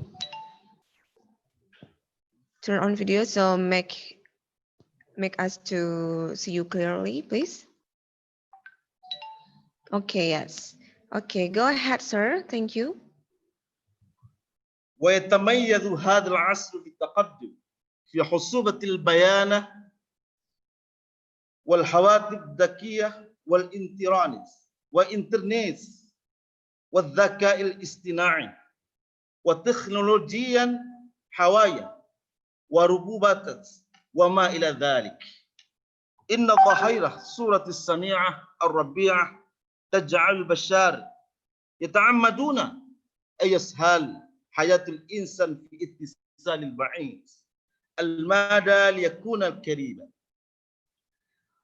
ويبحث عن معلومات متنوعة باستخدام الإنترنت كأداة تعليمية لزيادة المعرفة. قراءة والكتابة يمكن الحصول عليها من خلال الإنترنت، ويتم استخدام الإنترنت أيضا باعتباره أكثر الوسائل استخداما لممارسة الأعمال التجارية. والعديد من المزايا أخرى، لذلك يجب أن يكون العالم التعليم والصناعية قادرين على تطوير استراتيجية تحويل الصناعي من خلال النظر في قطع موارد البشرية الذي يتمتع بالكفاءة في مجالاتهم. ويطلب هذا العصر أن يكون كل جميع في العالم، في ذلك إندونيسيا، قادرة على الاستعداد لتوقيع ظهور جميع أجنبية مختلفة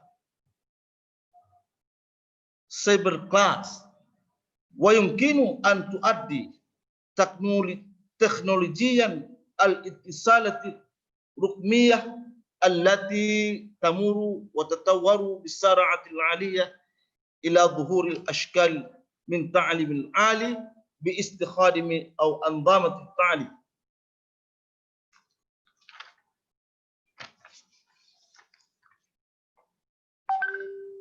نتيجة لهذا علوم في العالم التعليم الحالي والمستقبل هناك عدة اجتهاد منها.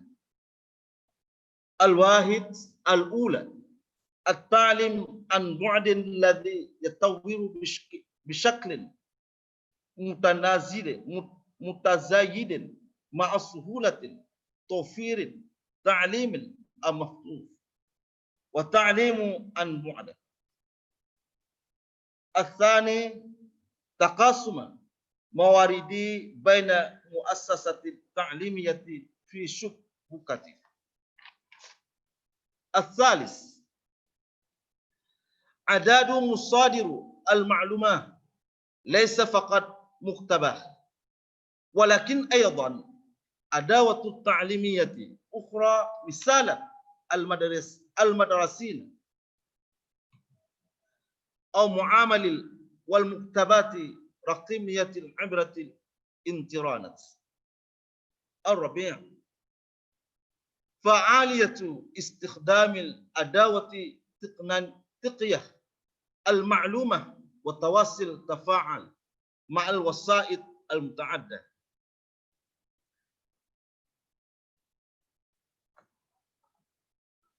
نكتفي بهذا وشكرا لكم على حسن استماعكم والسلام عليكم ورحمة الله وبركاته.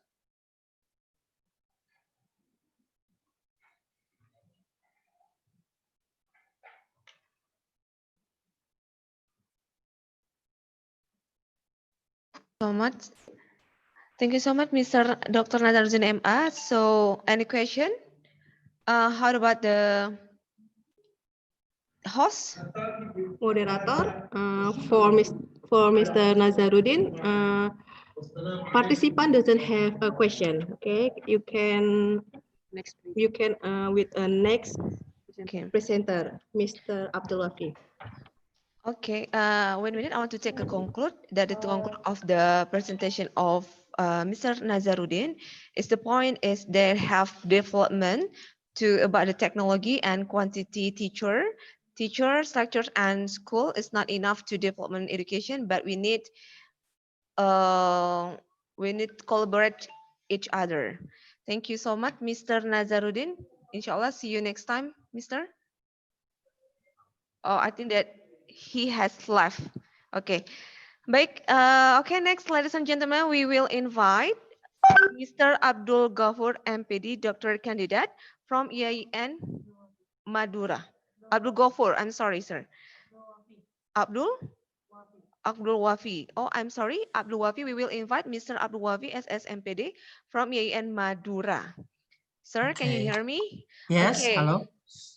Assalamualaikum, Mr. Abdul Wafi. Waalaikumsalam, Ibu Trie Nadilla. Yes, how are you, sir? Nice to meet you. Alhamdulillah, I'm fine. Okay, so time is yours. Go ahead, thank you sir. very much. How many minutes do I have the time? 15 minutes and then 5 minutes Q&A. Inshallah. Well, everybody, Assalamualaikum warahmatullahi wabarakatuh. All the people around the world, al-mushahidun al-karam. First of all, allow me to say Bismillahirrahmanirrahim. And this is a great honor for me to be in this conference delivering my topic by the title Forces in Islamic Perspective. Okay, so I would like to share my slide.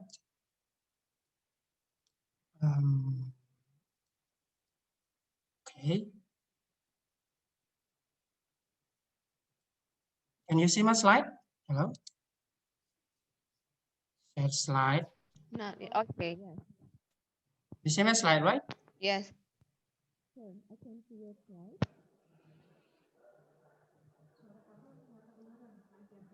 Hello? Hello, yeah, I can see your slide. Oh, can you see my slide? Thank you very much. Well, I would like to start by saying Bismillahirrahmanirrahim, in the name of Allah, the most gracious, the most merciful. And here I have dua, supplication, when Prophet Moses faced Pharaoh, but I'm not facing Pharaoh in a way. But this supplication is for teachers when they want to teach. Rabbi shrah li sadri wa yassir li amri wa hlul 'uqdatam min lisani yafqahu qawli. Amin ya rabbal alamin. Oh my Lord, expand for me my breast and ease my task for me, and remove the impediment from my speech so they may understand what I say. And the next application, this is for the students. Raditu billahi rabba wa bil islami dina wa bi muhammadin nabiyya wa rasula. Rabbi zidni ilma warzuqni fahma waj'alni minas salihin. Amin ya rabbal alamin. Okay, why do I have to start with this application? Because my topic is Islamic perspective. So I'm talking about what does Islam say, that when we are teaching, we don't focus on the topic and the platforms we are using, but above all, Allah is everything. So we should ask Allah's help in this case. No matter how great our platforms to use, but as long as Allah doesn't help us, so it is not working to our students. Okay, so the next, this is my title, Islamic Perspective on Forces in Education. What and how forces here means. We have critical thinking, communication, collaboration, and creativity, plus innovation. Okay, so next, this is a little about me. Okay, I am from Study Islamic Institute of Madura, small island located in the northern of Surabaya, is Java. Okay, so I would like to talk first of all about the 21st century, the era of disruption. As we know that the era of disruption, like what we are having today, so everything changes and very fast. If we don't go with the changes, I think we'll be left behind or we will be perished. For some people, this changing is kind of motivation and challenges to be better than before. But for some other people, disruptive era here is the messed up era where everything is out of rules. And some people are going astray. You know, they feel that it is useless for me to go with the global demand because the global situation is, let's say, messed up and crazy. This is for some people. And finally, they are going astray because they don't know what to do. Okay, as a Muslim, because I'm teaching in Islamic Institute, so I'm thinking about this hadith. When we are in a confusion and when we are in a difficult situation and when we are we don't have any idea what to do in facing our lives. So think about this hadith narrated from Imam Malik, anna Rasulullah sallallahu alaihi wasallam qala taraktu fikum amrayn lan tadillu ma in tamassaktum bihima lan tadillu abada, kitabullah wa sunnati nabiyhi atau wa sunnati rasulih. So in this hadith, our Prophet Muhammad sallallahu alaihi wasallam, peace and be upon him, stated that when we are in a difficult situation, we have no idea what to do. We don't have any guidance as long as we are going astray. So keep tight the two guidances, namely Kitabullah, namely Al-Quran, and Sunnah, or the saying of our Prophet Muhammad sallallahu alaihi wasallam.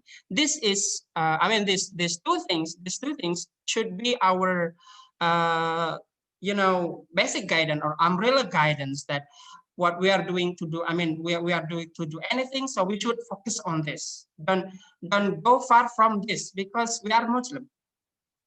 If we are going far from Al-Quran and Hadith, probably we will come to, let's say, going astray, because we have left to our true guidance. Okay. And the next, before I'm going to talk about forces, Islamic perspective, I mean, so this is a little information about Islam, Prophet Muhammad, Al-Quran, and Hadith. That the point is, Islam has been there for about 1,441 years. It means Islam, 1,000 years ago, Islam is there, Quran is there, our Prophet Muhammad is there, the teachings are still available until now. So this what should we hold as a Muslim. Okay, so the next, my topic is about Islamic perspective on forces in education. And here, the things that I want to talk first is about what is education, what are the aims of education, how does Islam view the education, what does Quran say about education, today's trend forces, what is it, and the last, how does Islam view on these forces. So first, what is education? Okay, you see from lexically, the word education means the act of teaching or training. But taking from Western philosopher, Aristotle and Socrates, from Aristotle, that education is the process of training men to the fullest extent as a member of society. While from Socrates, the bringing out of the ideas of universal validity.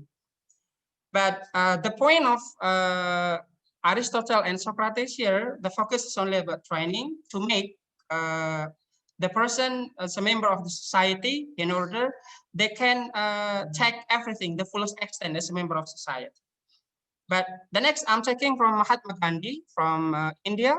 Education means all-round drawing out of the best in child, a man, body, mind, and spirit. So Mahatma Gandhi here focusing on taking out everything from the man and the child, whether it's the body, mind, and spirit. So three dimensions from Mahatma Gandhi.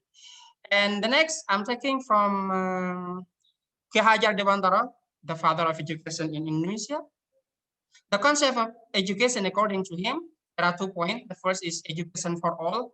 It means education not only for the rich people, education not only for the men, but education for all, for child, for children, I mean, for homeless, for everyone. Everyone should deserve education. And the second concept is Ingarso Sungtuludo. It means the teacher, the teacher when they are in the front can be set up an example, good example, I mean, in Madyo Mangon Karso, but in the middle, when we are gathering with society, we can cooperate, collaborate with them. But we don't have any participation in this case. I mean, we are in the back, we can support. So this is a great concept from Ki Hajar Dewantara. And hopefully our country come to this again, because to my perspective, I think the education in our country, I think goes beyond this. We focus on, nowadays we focus on logic, we focus on making the student smart, making student able to do the test and everything.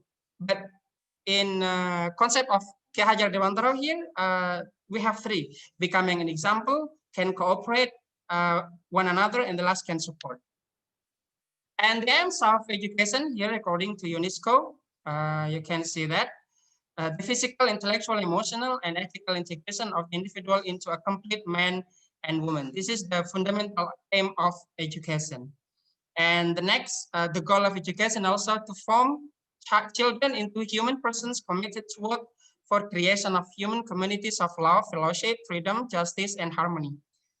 Okay, so this is not focusing on logic only, but focus on spiritual also, emotional also.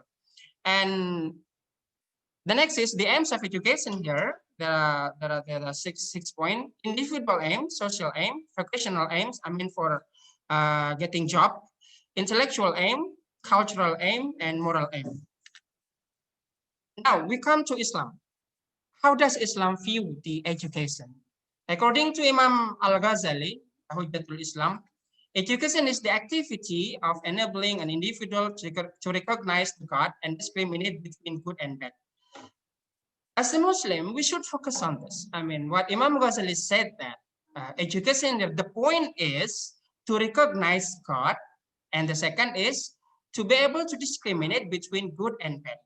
So from this point, when we are teaching, so our teaching should lead our students first to recognize God, and the second to be able to discriminate between good and bad. Which one is good, which one is bad. For example, cheating is bad, so don't do that. and helping people is good. So do it, for example. So this is our, primary concern when we are holding education. Next, in Islamic concept of education here divided into two. The first, its meaning, and the second, its purpose. From its meaning here, there are three points. The first is the meaning of education according to Islamic perspective. Taken from Arabic. The first is ta'lim. Ta'lim here from the word alama, to know. It means here to denote knowledge being imparted through instruction and teaching. So this is about transferring knowledge from teacher to student. This is ta'lim, to make students who do not know anything can know. And the second is tarbiyah. Tarbiyah from the root abba, to increase, to grow, to rear. Used to imply a state of spiritual and ethical nurturing in accordance with the will of Allah. Tarbiyah here is not only about logic, but it can be about soul. How to grow the spiritual awareness from the student. And the last is ta'dib. Ta'dib here from adubah, to be cultured, refined, well-mannered. This is for social life. So from the meaning, education in Islam here cover ta'lim, tarbiyah, and ta'dim. So in our life, our education system here, which one we focus? We focus on ta'lim only, or tarbiyah, or ta'dib, or we take them all. So I think we should think about it. And while the purpose of education in Islam is to serve only to Allah, this is the purpose of education.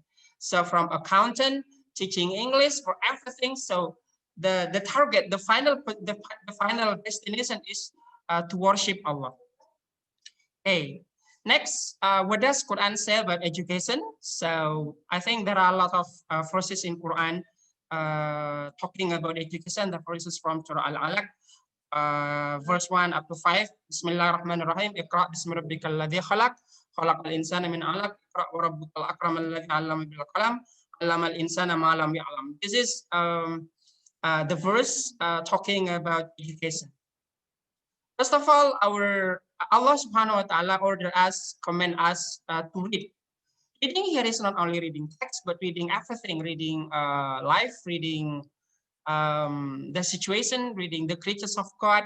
So this is the command from Allah to read, to learn, to study. And the second is from Ar-Rahman, verse 33. This is really amazing, amazing ayah from Allah to us. Bismillahirrahmanirrahim. Ya ma'asyaral jinni wal insi in istata'tum an tanfudhu min aqtaris samawati wal ardi fanfudhu la tanfudhuna illa bisultan. So from this ayah, God challenges human and jinn that if you want to penetrate, let's say, to pass the heavens and the earth, so please do with authority, do with science, do with technology.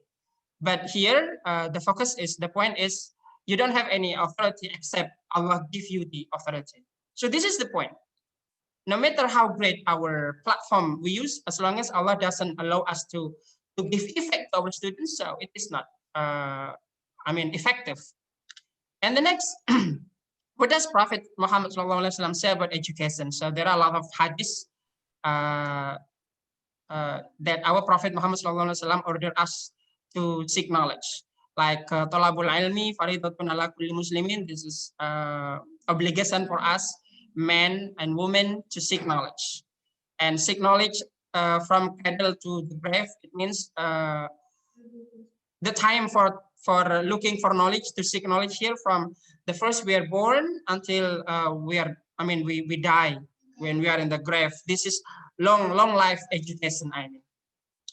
Okay. Now I would like to come up to the last point, namely forces. What is this? First of all, I would like to talk about this point, the 21st century learning scale forces. It is proposed by Partnership for 21st Century Scale, located in America the last time. They make proposal to be the base of policy for the government related to education, and they make after doing forums and researches and collaborate with parents, students, and teachers, and finally they formulate the 4 skills to be mastered by students in facing the 21st century. Okay, so this one. Okay, communication, collaboration, critical thinking, creativity. Communication means sharing thoughts, questions, ideas, and solutions. Collaboration means working together to reach a goal. And critical thinking, looking a problem in a new way. And creativity, trying new approaches to get things done, equals innovation and intervention. So which one should come first? Should creativity come first, or communication come first, or collaboration come first? So I guess here is the order of this forces 21st century scale. So first of all, here critical thinking should be the umbrella of everything. So we teach the students to have a critical thinker, to have a critical thinking, how to solve problems, how to solve life complexities. So ask the student to think. And the second, after they have after thinking for a long time, they have got idea, and then they have to communicate with other people. They have to share the thoughts or the ideas they have after that critical thinking. And after communicating with other people, so they have to cooperate, collaborate with others to make the idea come true. And finally, they can create, produce something new, resulting from critical thinking they have. So this is the order. The first is critical thinking, and next communication, and the next collaboration, and the last is creativity. So I guess critical thinking, I think everyone knows about this. So I would like to share my slides later to everyone so you can read this point. But the main point, critical thinking here is encouraging us to think of what possible ideas can we have when we are in a difficult situation or when we are having complexities. We think. And the next, communication here. Communication is not only about using our mouth to speak, but in writing, and also communication here is about digital literacy. It is included in communication, how to use computer, how to use learning platforms. This is also kind of communication. And the next is collaboration. Collaboration is working together with some partners to make our ideas come true. And the last is creativity. So creativity here is like innovation. Okay. The last point of forces here is, how does Islam view on forces? First of all, about critical thinking in Islam. Quran has a lot of forces ordering his people to think. Afala ta'qilun, think. So many times God said that in Quran. So think. What is thinking in Islam? Thinking in Islam is to seek understanding. To seek understanding. What for? To know Allah. So seeking understanding here is, the final point is to know Allah, to come closer to Allah, to get closer to Allah. How can we get that understanding? We can get that understanding through the written verses, like from Quran and from Hadith. We think about the content in Quran, the content in Hadith, and also through his creatures. We see what happened in the world, and then we think about the situation. This is also kind of getting understanding. But remember, in Islam here, critical thinking here is, the point is to know Allah, to come closer to Allah. Sir, so, 5 minutes remain. Okay, inshallah, everything is done. Okay, so I think that's it. And the second ayah is Surah Al-Imran. The first, Surah Al-Imran. This is talking about, indeed, in the creation of the heavens and earth, and the alternation of the night and the day are signs for those who for those of understanding. So from this ayah, so what happened, the alteration day and night, if we think about it, what happened in the night, what happened in the day. So there are a lot of things that we can learn from it. And the second is, verse 191, الذين يذكرون الله قياما وقعودا وعلى ربهم وعلى جنوبهم ويتفكرون في خلق السماوات والأرض ربنا ما خلقت هذا باطلا سبحانك فقنا عذاب النار. So I highlight the point is ربنا ما خلقت هذا باطلا. What Allah has created in the world here is not aimlessly. So everything has got purpose. Okay. And the next is, the second point is about communication in Islam.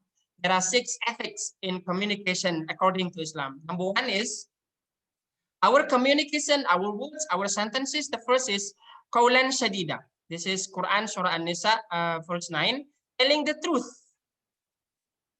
If a teacher, for example, teaching, so the teacher's words should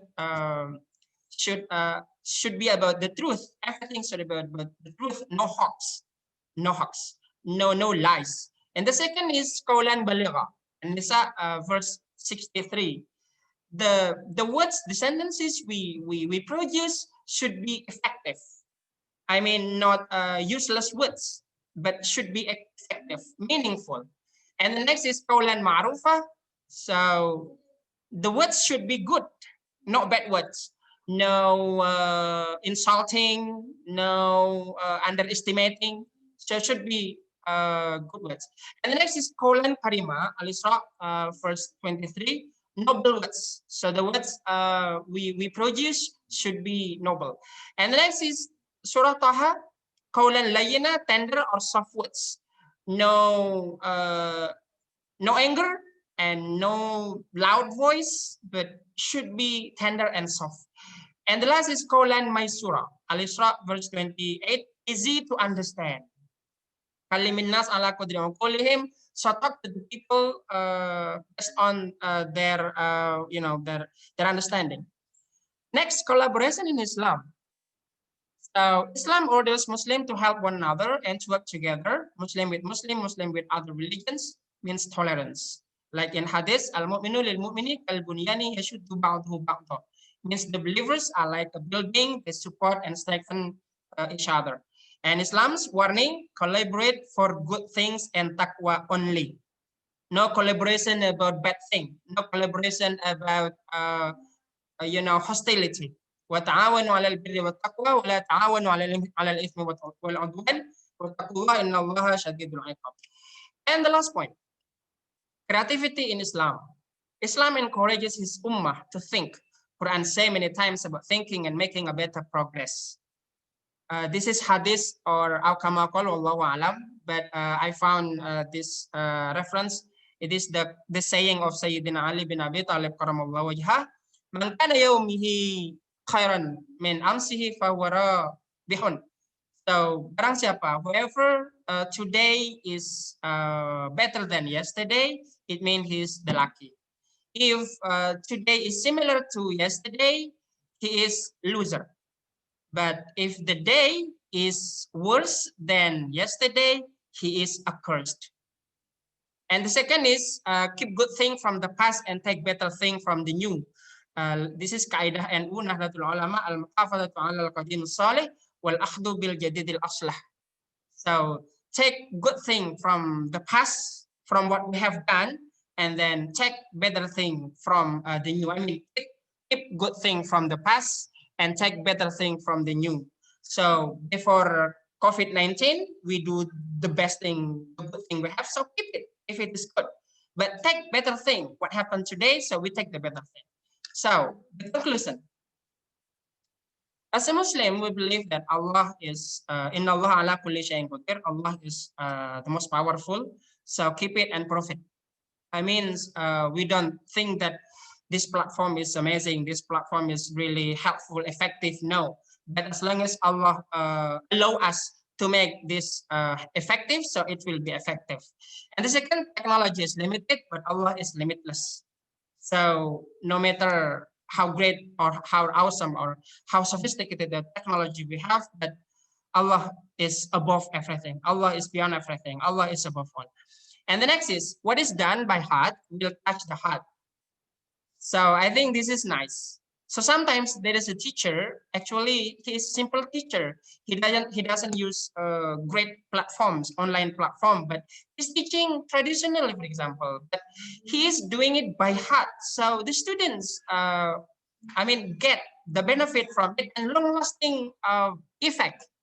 So I think that's it. And the next is, are we a fresh outside but broken inside teacher? So fresh outside, I mean, we use various platforms, and the platforms are really great, for example. But basically, our spiritual is nothing. We don't pray to our students. We wake up in the night and then we pray to our student for his success. We don't do that. We just focus on the technique, the strategies, and everything. Okay, so the last point that I want to have is, critical thinking, communication, collaboration, and creativity here. Finally, we should lead them to come closer to God and help the student to come to closer to God. So I think that's it. Thank you very much. Okay, thank you, sir. And next is Q&A session. We have one question for you. Thank you. Wait a minute. Okay. It is from Rahmi Amir. The question is, nowadays, the teacher lost their identity as educator. Oh, can you hear me clearly? Yes, okay. Okay, it's okay. Okay, nowadays, the teacher lost their identity as educator along with the progress of information, communication technology, and political effect among their institution. How to overcome, first question, how to overcome this situation, and the second, how to realize ourselves that we have to be a truly educator as well as Islamic demand. Thank you. Okay. Well, thank you very much from Brother Rahmi Amir. The question is really amazing. So related to the situation for nowadays, what should we do as educator? So I remember one ayah stating that وَمَنْ أَعْرَضَ عَنْ ذِكْرِي فَإِنَّ لَهُ مَعِيشَةً ضَنْكًا وَنَحْشُرُهُ يَوْمَ الْقِيَامَةِ أَعْمَى. So this ayah is really amazing for me, particularly. وَمَنْ أَعْرَضَ عَنْ ذِكْرِي, whoever doesn't care and leave Allah's guidance, so surely he will have a difficult situation in life. And his life is narrow. So I think that's it. So I think based on Islamic perspective to handle the situation nowadays, so as an educator, first of all, we should increase our devotion to God. And the second, come to Islam. Come to Quran again, come to Hadith again, read that Hadith, and then take lesson from that Hadith or from this Quran. Because Quran and Hadith here are available till the end of our life in this world. So Quran is not only for Prophet Muhammad era in that time, but Quran is for our life. And meanwhile, we can improve our quality of knowledges and strategies of teaching. We can learn from internet, but basically from us, we should increase our devotion, increase our spirituality to God, believe that God is the controller. God has power to do everything that technology doesn't have, because technology is only a little part of Allah's way how to make people understand what we are going to say. Thank you very much.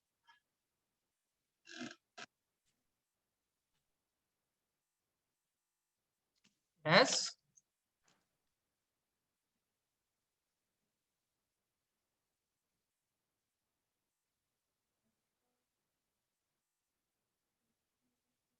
I can't hear your voice. Yeah, sorry, sir, because I unmute. Oh, okay. So thank you so much for reminding us. I like the statement, what is done by heart will touch the heart. So if we give the universe, and universe came back to us. And then everything is to serve Allah subhanahu wa ta'ala. And hopefully that what we have done today is have like a worship value. Amen. Thank you. Thank you very much. Yeah. See you next time. Assalamualaikum See you. warahmatullahi. Waalaikumsalam. Okay, ladies and gentlemen, next presenter. Doctor, your voice is not clear. Okay, I'm sorry. Coba. Oke, itu aja. Okay, can you hear me, host? Okay, yeah. So, ladies and gentlemen, next presenter from IAIN Madura, Mr. Abdul Ghaffur MPD, Dr. Candidate. Mr. Abdul Ghaffur, can you hear me? Yeah. Hello. Hello. Mr. Abdul Ghaffur? Yeah. Hello. Hello. Ada? Why I can't hear you? Oh yes, is that you? Yeah, it's me. Can you hear my voice? Wait a minute. Is it clear? Is it clear? Can you hear me? Wait a Hello? minute. Yeah. Is it clear? Hello, Ibu Tri. Okay. Hello, I'm sorry, Ibu Tri. sir. Yes. There is something technical. Okay, I want to change my headset. This is okay. All right. Okay, Mr. Abdul Ghaffur. Is it clear enough? MPD. Okay, yes. How are you, sir? Yeah, I'm fine. I'm fine, yeah. So nice to meet you. It's the first time I see you Yeah. in Okay. virtual. Okay. So time is yours. Okay. Please Yeah. go ahead your Okay. presentation. Thank you. Yeah. May I share my screens? Oh, sure.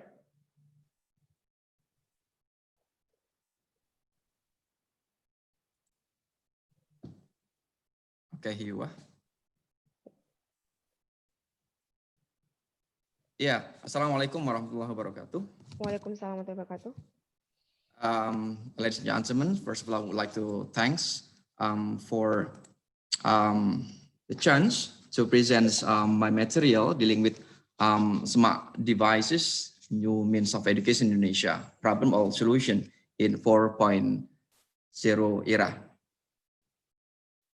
Yeah, what we are going to cover in my presentation, the first one, we are going to talk about the education development from 1.0 up to 4.0 era, and then change trend on educational digitals, smart devices, and then transforming education on pandemic COVID-19 era. And the next will be the impact of smart devices, and the last one, solution for problem in Indonesia. Okay, take a look on this kind of pictures. Yeah, in the new millennium, I mean, the technology began to infiltrate the education process. And both students and teachers started to utilize technology in basic ways, otherwise known as education 2.0 era. And for today, as this technology advanced, including the mass infiltration of more user-generated internet, educations, and it will be formed as 3.0 era. In this case, the students now have their own access to informations, the option to learn virtually, and the platform to easily connect with the faculty and others as students. In this case, the education was no longer centered upon a back and forth between the student and the teachers itself, but instead took on a more network approach, with students having their own direct connection to a variety of different information sources. This encouraged development of a more personalized way of learning, where the student independence and unique approach to study was celebrated. And then, however, we are now on the crux of a new fase, education 4.0 era, where this industrial revolution focuses on smart technology, artificial intelligence, and robotic, and all of which now impact our everyday life. In this case, for universities to continue to produce like successful graduates, they must prepare their students for a world where factors in this kind of cyber ecosystem as relevant across all the industries. This means that teaching students about this technology as a part of the curriculum, changing the approach to learning all together and utilizing the technology to better improve the university experience. Okay, take a look on the first one, where the educational 1.0. In this case, The model of teaching will be the authoritarians. The teacher will be center systems, and the position of the student will be the passive recipient.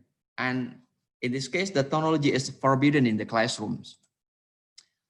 Well, for the education on 2.0 era, okay, we could decide at that time the communication and the collaborations between student and teacher are starting at that once. And then the model of teaching will be exam-based approach. The result is examination and also the memorations of the knowledge itself.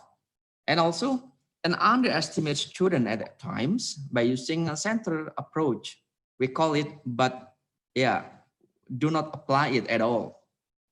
Some people think that they stop talking about the teaching and they talk about the learning and learning outcome, but they are still on a paper.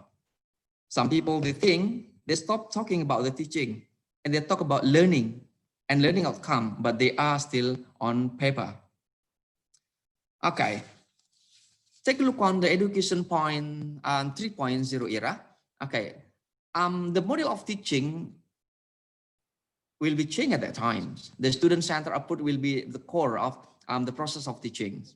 The teachers is transformed into a coordinators or a facilitators, advisors, learners, and also practice guide. The student is researching.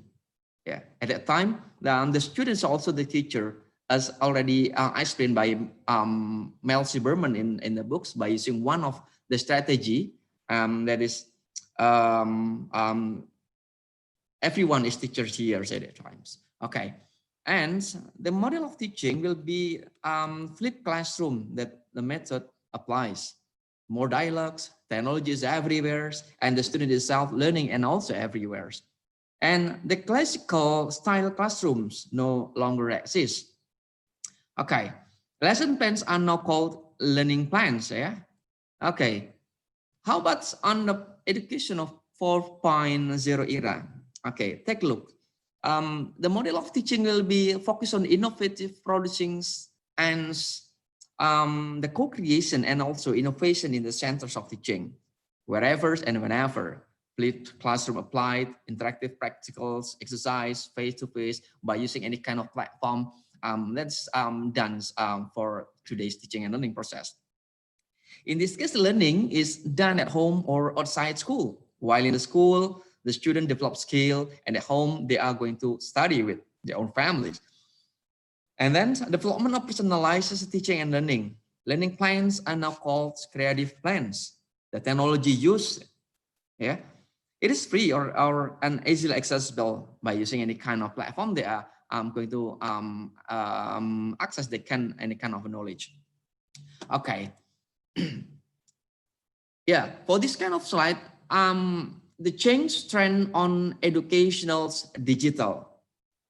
Yeah, it is becoming a new trend in education to learn everywhere through massive open online courses, or we call MOOC, yeah, using information and communication technology or IC tool. The popularity of smartphones has further sped up this trend owing to their portability and diverse functionalities to facilitate students' learning and their interaction with both their peers and their teachers. No matter where they are, smartphones also enable teachers to manage their class, such as assigning homeworks and providing feedback to students. Based on a research, Lay state that who investigate both learners and teachers' preference in mobile learning using a mobile learning environmental preference surveys with age important factors such kind of continuities, ease of use, adaptive content, relevant, and others. So in this case, the chunks of the content will be digital, yeah, by the context of abominationals, interactive, characteristic, clip, global, realistic, and others. Yeah, currently the various applications have been developed to facilitate teaching and learning by using a smartphone and others, such as a programming system. On the other hand, to promote mobile learning in educational institutions such as school and college. And it has become a new issue to prepare handle devices for individual students. When considering this issue, several factors such as financial, maintenance, and management problem need to be taken into account. Okay. Next, let's talk about the smart devices itself. Smart devices is smart device and electronic device generally connected to other devices or network via different wireless protocols such as Bluetooth, Zigbee, and others. Okay, and it can be operated to some extent interactively and autonomously. Okay, well, sorry. Okay, and for today's, everything is changed because of the coronavirus. Yeah, the model of teaching that's already done by the teachers in the process of teaching. Yeah, it will be changed. The COVID-19 pandemic is the first and foremost health crisis. Yeah, many countries have already decided to close school, college, universities, and the crisis crystallized the dilemma policymakers are facing between closing school, reducing contact and saving lives, and keeping them open by allowing workers to work and maintaining the economy. The severe short-term disruption is felt by many families around the world. Homeschooling is not only a massive shock to parent productivity, but also to children.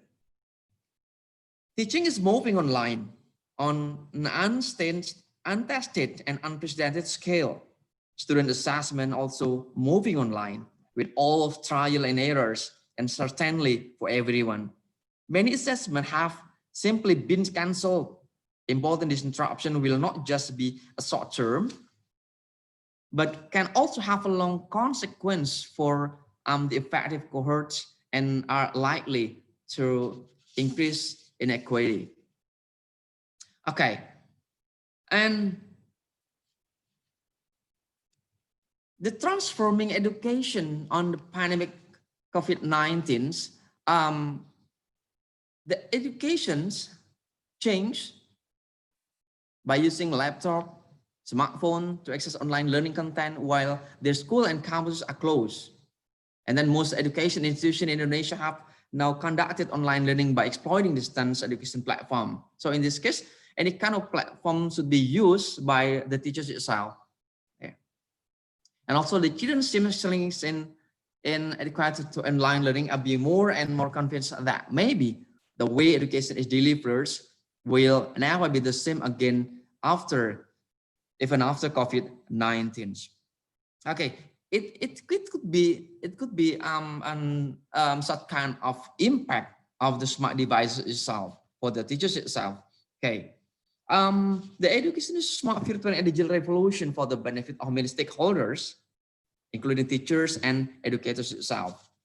Okay, going to school is the best public policy tool available to raise skill. Well, school time can be fun and can raise social skill and social awareness. From an economic point of view, the primary point of being in a school is that increase a child's ability. Okay, take a look on the impact of on education.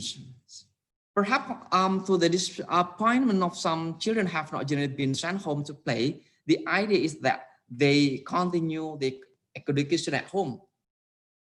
In hope, yep. Sorry, 5 minutes remaining. Okay, thank you. Okay, in hope of not missing out too much, yeah. Okay. Then come up a question for us. Is this new way of learning really benefiting to the Indonesian students after we are going to use any kind of smart devices? Okay, take a look on the impact of it. Education is a smart, virtual, and digital revolution for the benefit of many stakeholders, including teachers and educators. Yeah, we have to realize that. Yeah, we have to realize that it is one of the advantages of the smart devices itself. And then permit teachers and educators by providing best method, technique to fit the work. This can utilize to teach students by using no classes used to any kind of technique that promote this kind of personalized learning goal and improving performance by enhancing teacher skill and improving student learning outcome. Okay.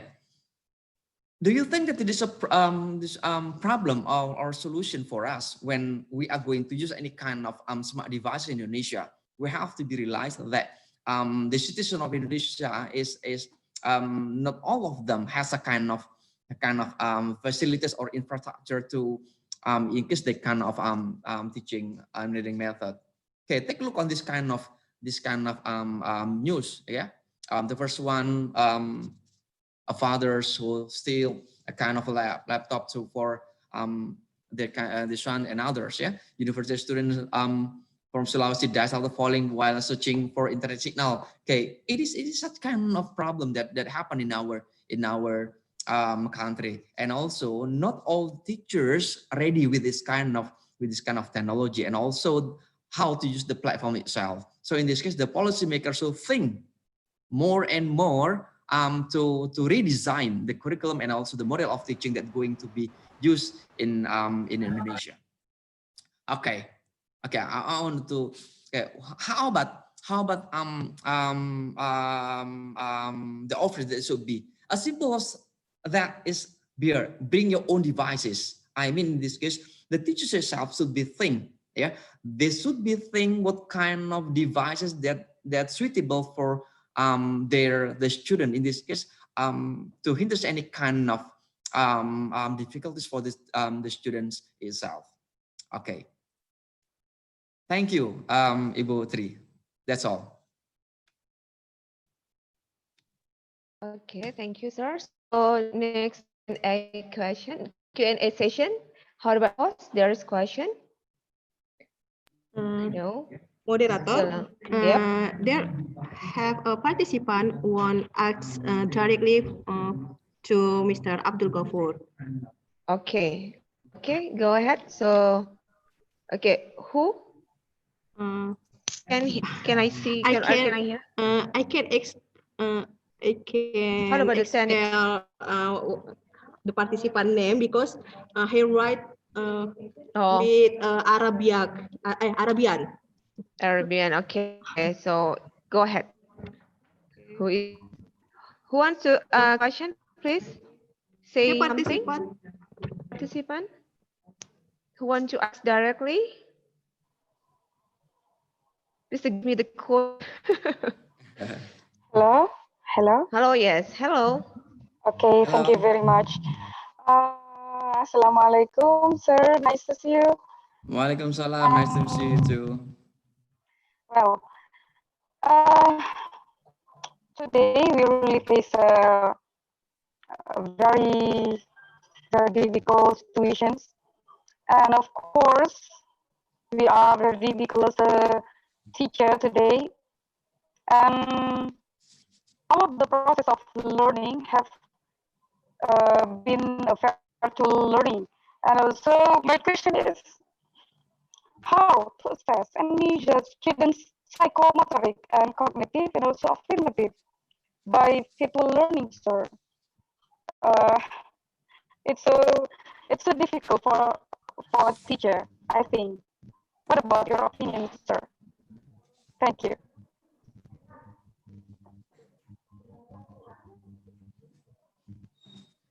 Okay. Yeah, direct answering. Sir? Ibu Nadia. Yeah. For the questions, thank you very much. It's so amazing. Yeah. How to assess the concept of the motoric and also the cognitive and others.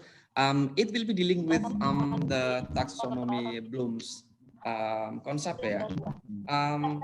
In the concept of virtual teaching, in this case, the teacher should be understand enough with the process of teaching itself, and also dealing with the material. They should be understand, and also how the teachers itself going to assess the process of teaching itself.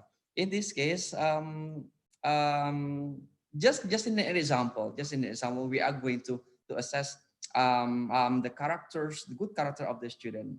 Yeah, for example, when we are going to give any kind of assessment, as a teachers, we are going take a look the result of the assessment itself, and then we could be clarify the test maker and also the result of the test with any kind of platform, so that we could knowing that is it harnessing enough with the material given, and also we are going to know how the student itself understand enough with the material. Okay. Thank you, Bu Nadilla. So, host, is it enough to Q&A session? Okay, thank you very much. The problem here is about when a teacher giving an assignment by using a virtual learning, and then a student didn't done the assignment, so that the student helped by their parents.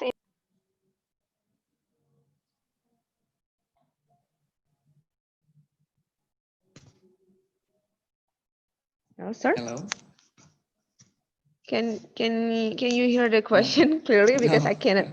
Yeah. I think it lost connection. Yeah, lost connection. Host, is it lost connection for her? Okay, I think it's lost connection, unfortunately. So I want to take the conclusion. Hello.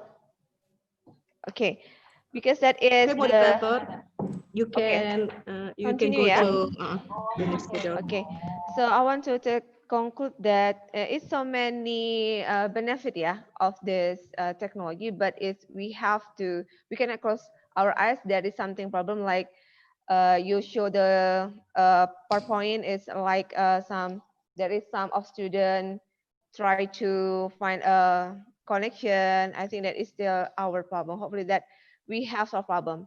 We and the government, we collaborate each other. Yeah. Thank you so much, Mr. Abdul Ghafur MPD. Yeah, thank you, Candidate, Ibu Trie inshallah, Nadilla. ya. Amin, Okay, amin, amin, amin. Inshallah next time we will meet again. Amin, amin. Assalamualaikum warahmatullahi wabarakatuh. Waalaikumsalam warahmatullahi wabarakatuh. Okay, ladies and gentlemen, next is second session is from the resource person, yeah. And before that, I will hand over the next moderator to Madam Nurul Kansa. Thank you so much, and we will meet again, inshallah. Assalamualaikum warahmatullahi wabarakatuh.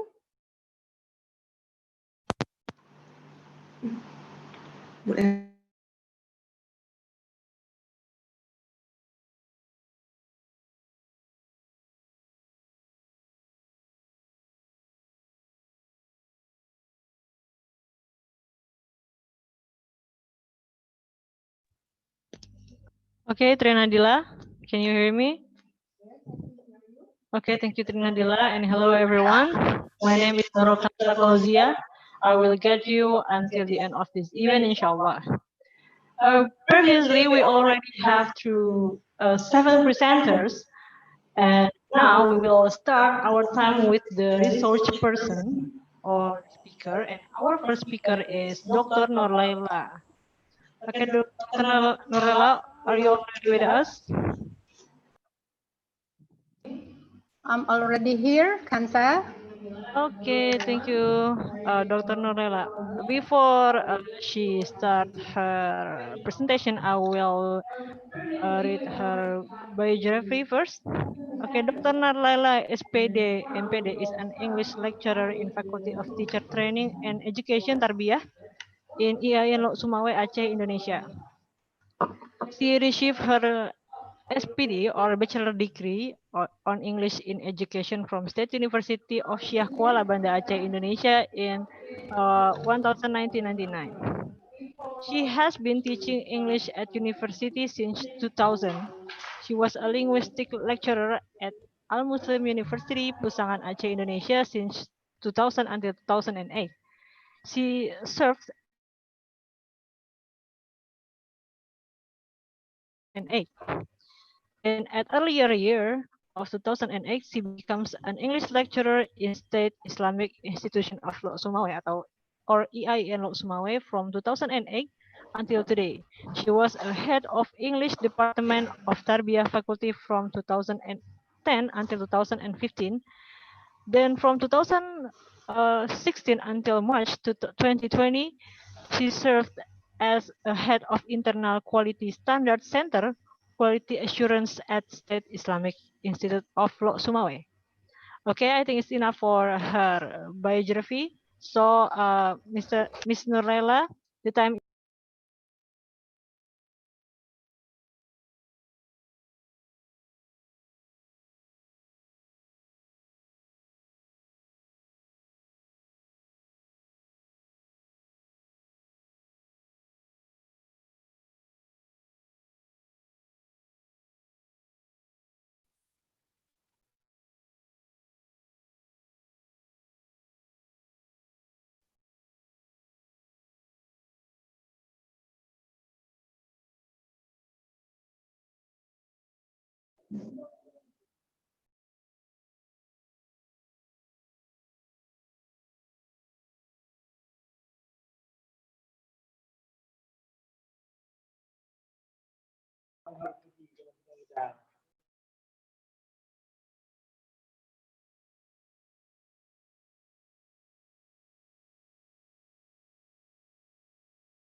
Hello everyone. I will so sorry because in here we have a problem in connection. So can you take a minute for us? Thank you.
Oke, sudah bisa presentasi atau tunggu di panggung?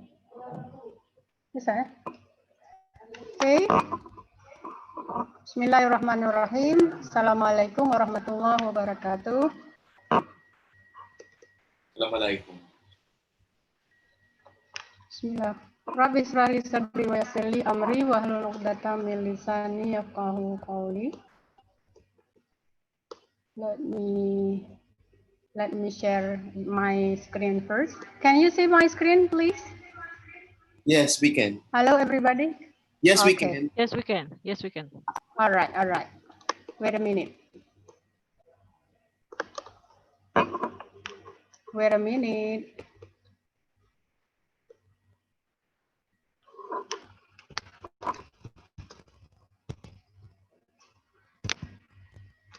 Okay, Bismillahirrahmanirrahim. Assalamualaikum warahmatullahi wabarakatuh. Thank you for the time given, Mrs. Kansa. I'm very happy today I can join this this virtual international conference in IAIN LHOKSEUMAWE. First of all, I want to say honorable to the rector of IAIN LHOKSEUMAWE, Mr. Dr. Hatifuddin SKG MAG, and also my honorable to all of the vice rectors, Vice Rector 1, Vice Rector 2, and then also Vice Rector 3. And then my honorable also to all of committee of this virtual conference that have been worked for several days to go. They are very great committee, I think. Okay, today I would like to discuss about building student soft skills in the educational transformations of 4.0 era, what lecture should do. Okay, yeah.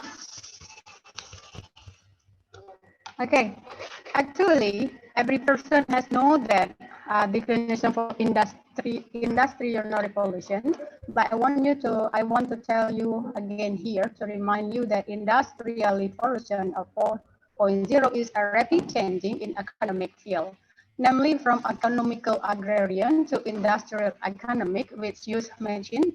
I first one use raw material, then become use machine. And then is the industrial revolution has changed ways of human work from using hand into using machine. And then term industrial revolutions was introduced by Friedrich Engels and Louis Auguste Blanqui in the middle of 19th century. So in 19th century, industrial revolution is starting.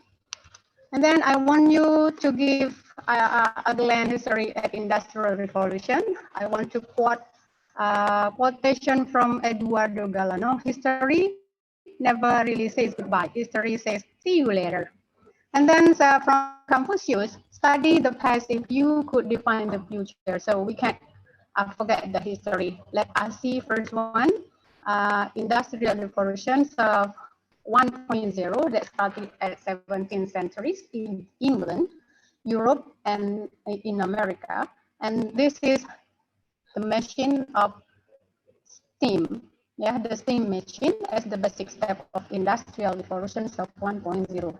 I will tell you the general information first, then I will bring you to the specific one as I have shown you in my first slide in my title, I mean my topic today.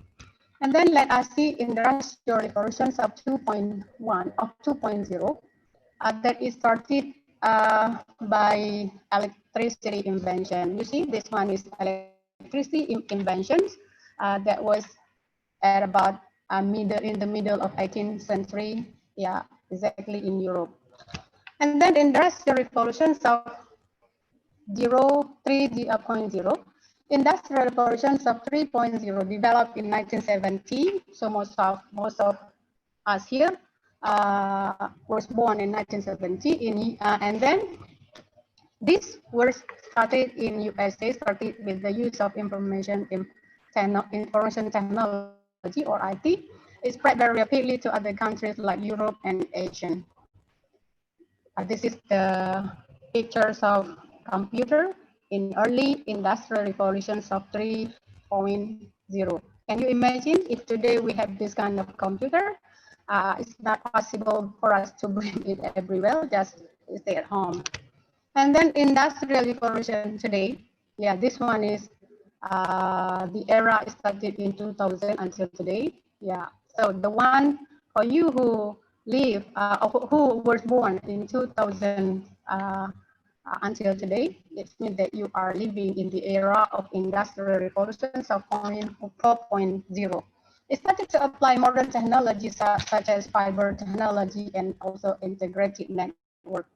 Computer in industrial revolution in early 4.0. This is at early 4.0, and I can experience this kind that I was experiencing using this kind of computer when I was study at magister program exactly in 2000 to 2006. And then industrial revolutions of 4.0 that we can see today, the technology is changed very rapidly.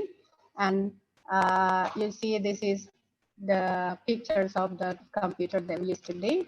And then since it is changed very rapidly to this industrial revolution, this era is changed rapidly, as can be seen very smartphone today as indication to rapid changings of industrial revolutions of 4.0 era.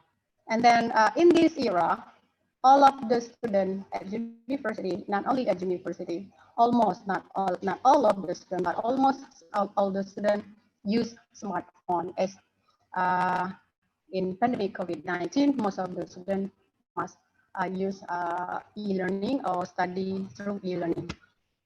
Yeah, you see, pandemic COVID-19, besides bring negative effect to transformational education, it also bring positive impact. Or you believe or not, or agree or not with me, that pandemic COVID-19 have run the educational transformation era run rapidly. And this information also have been discussed by Mr. Gafur, the presenter just now, that pandemic COVID-19 bring us to the new era that must use smartphone. Yeah, for example, the government policy about PSBB number 21, March 31st, 2020, where people should work from home, or WFH, have social distancing, make lectures and students use internet more rapidly than before. So that's why I say that pandemic COVID-19 helped education transformation of 4.0 era run rapidly.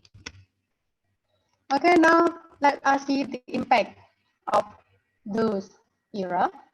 The impact of industrial revolution to educational transformation. Let us see the learning objective first that was proposed by UNESCO. According to UNESCO, the learning objectives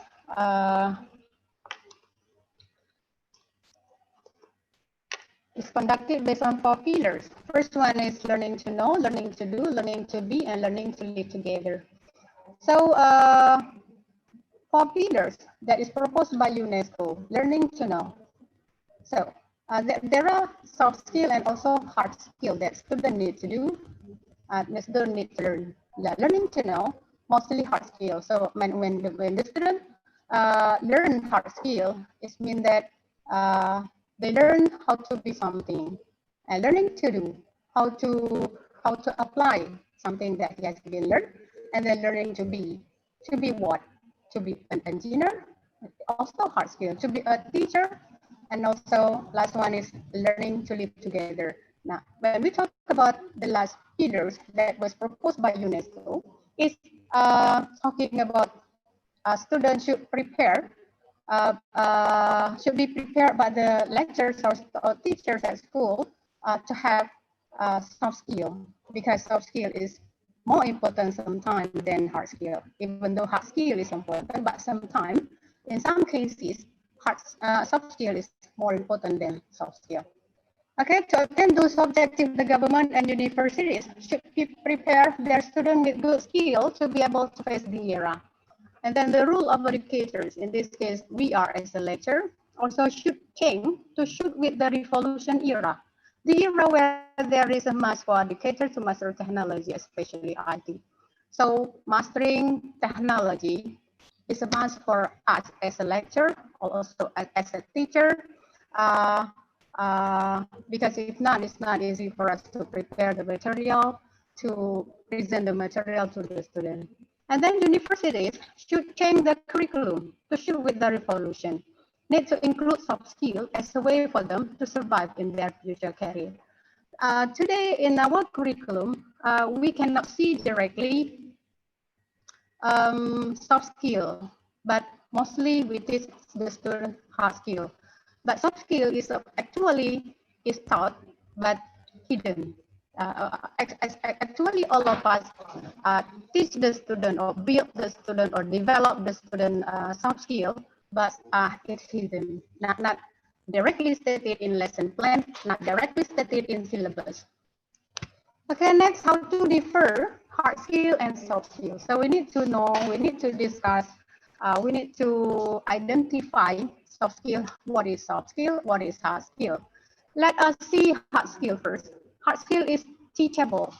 So hard skill is teachable. It means that it's easy for the teacher to teach. So it means that hard skill is included directly in curriculum. And then the teacher mostly teach the student hard skill. And also measurable. So that's why at the end of the class, or at the end of the semester, usually we give assessment to the students since hard skill is measurable. It is a measurable ability, such as the ability to speak foreign language. So the ability to use English, the ability to use French, the ability to use Chinese, and etc. is part of hard skill. And then the ability to write, ability to read, to understand the material, also part of hard skill. The ability to understand math and ability to use computer, also part of hard skill.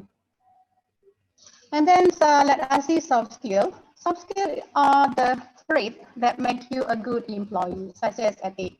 So how to behave good at your environments of work, how to behave with your teacher, how to behave with your lecturer is not taught directly, but actually we can give them, such as we give them modeling first. And then soft skill, communication and listening also part of soft skill.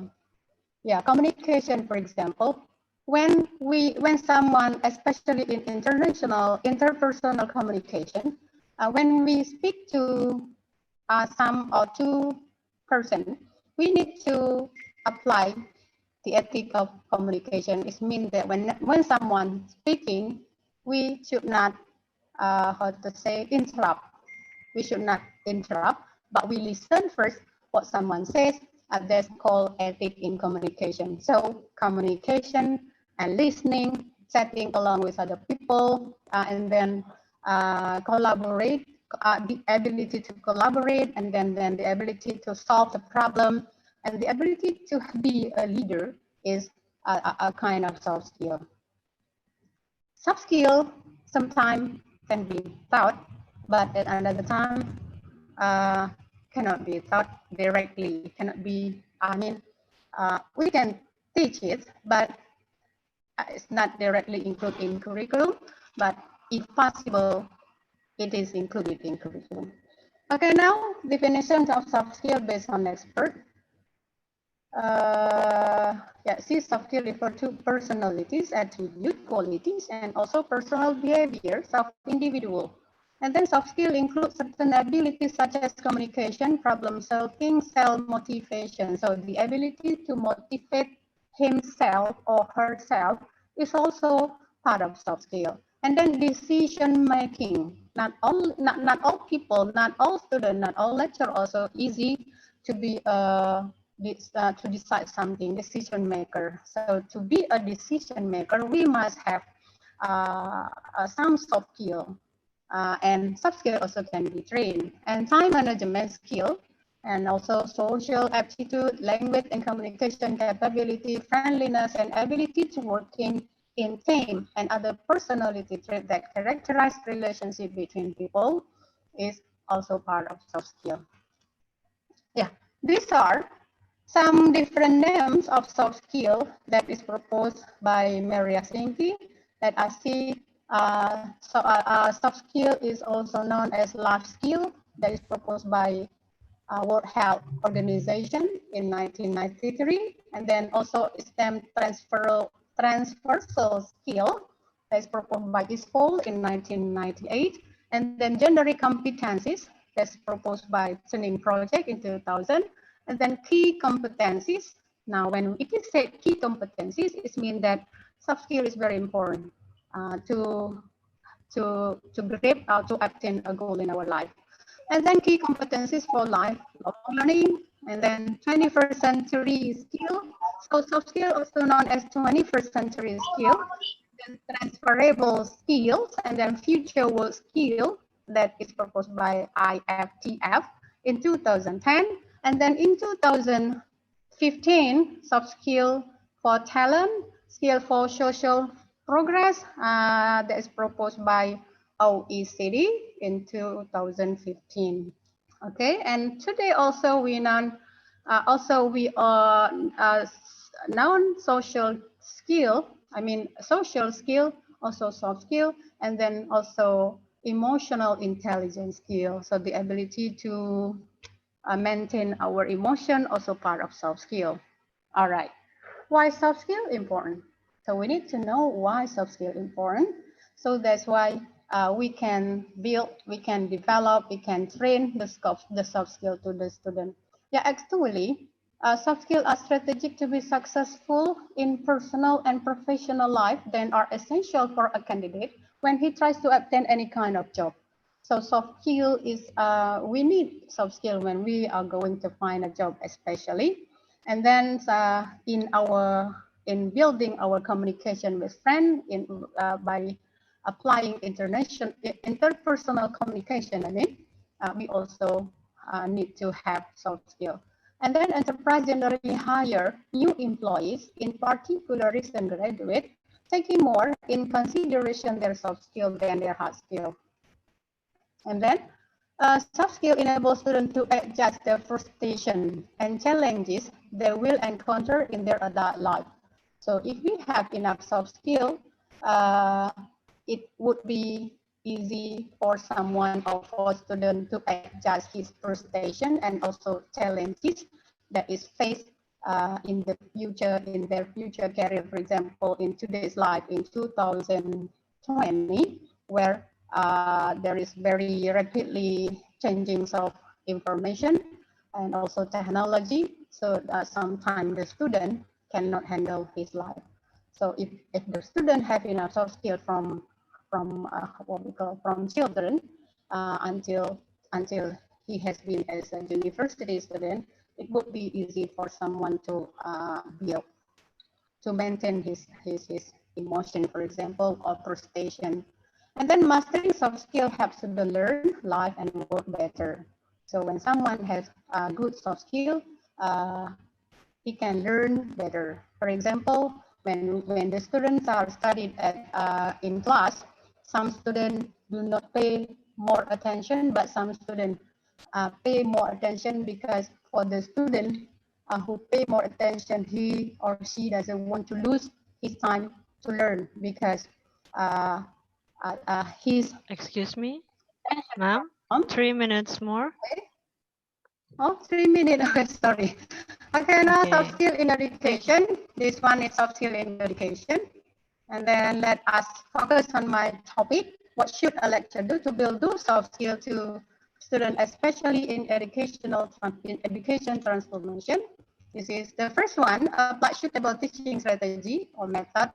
And then have a critical thinking, creative, communicative, and also collaborative. And then the third one, play good role.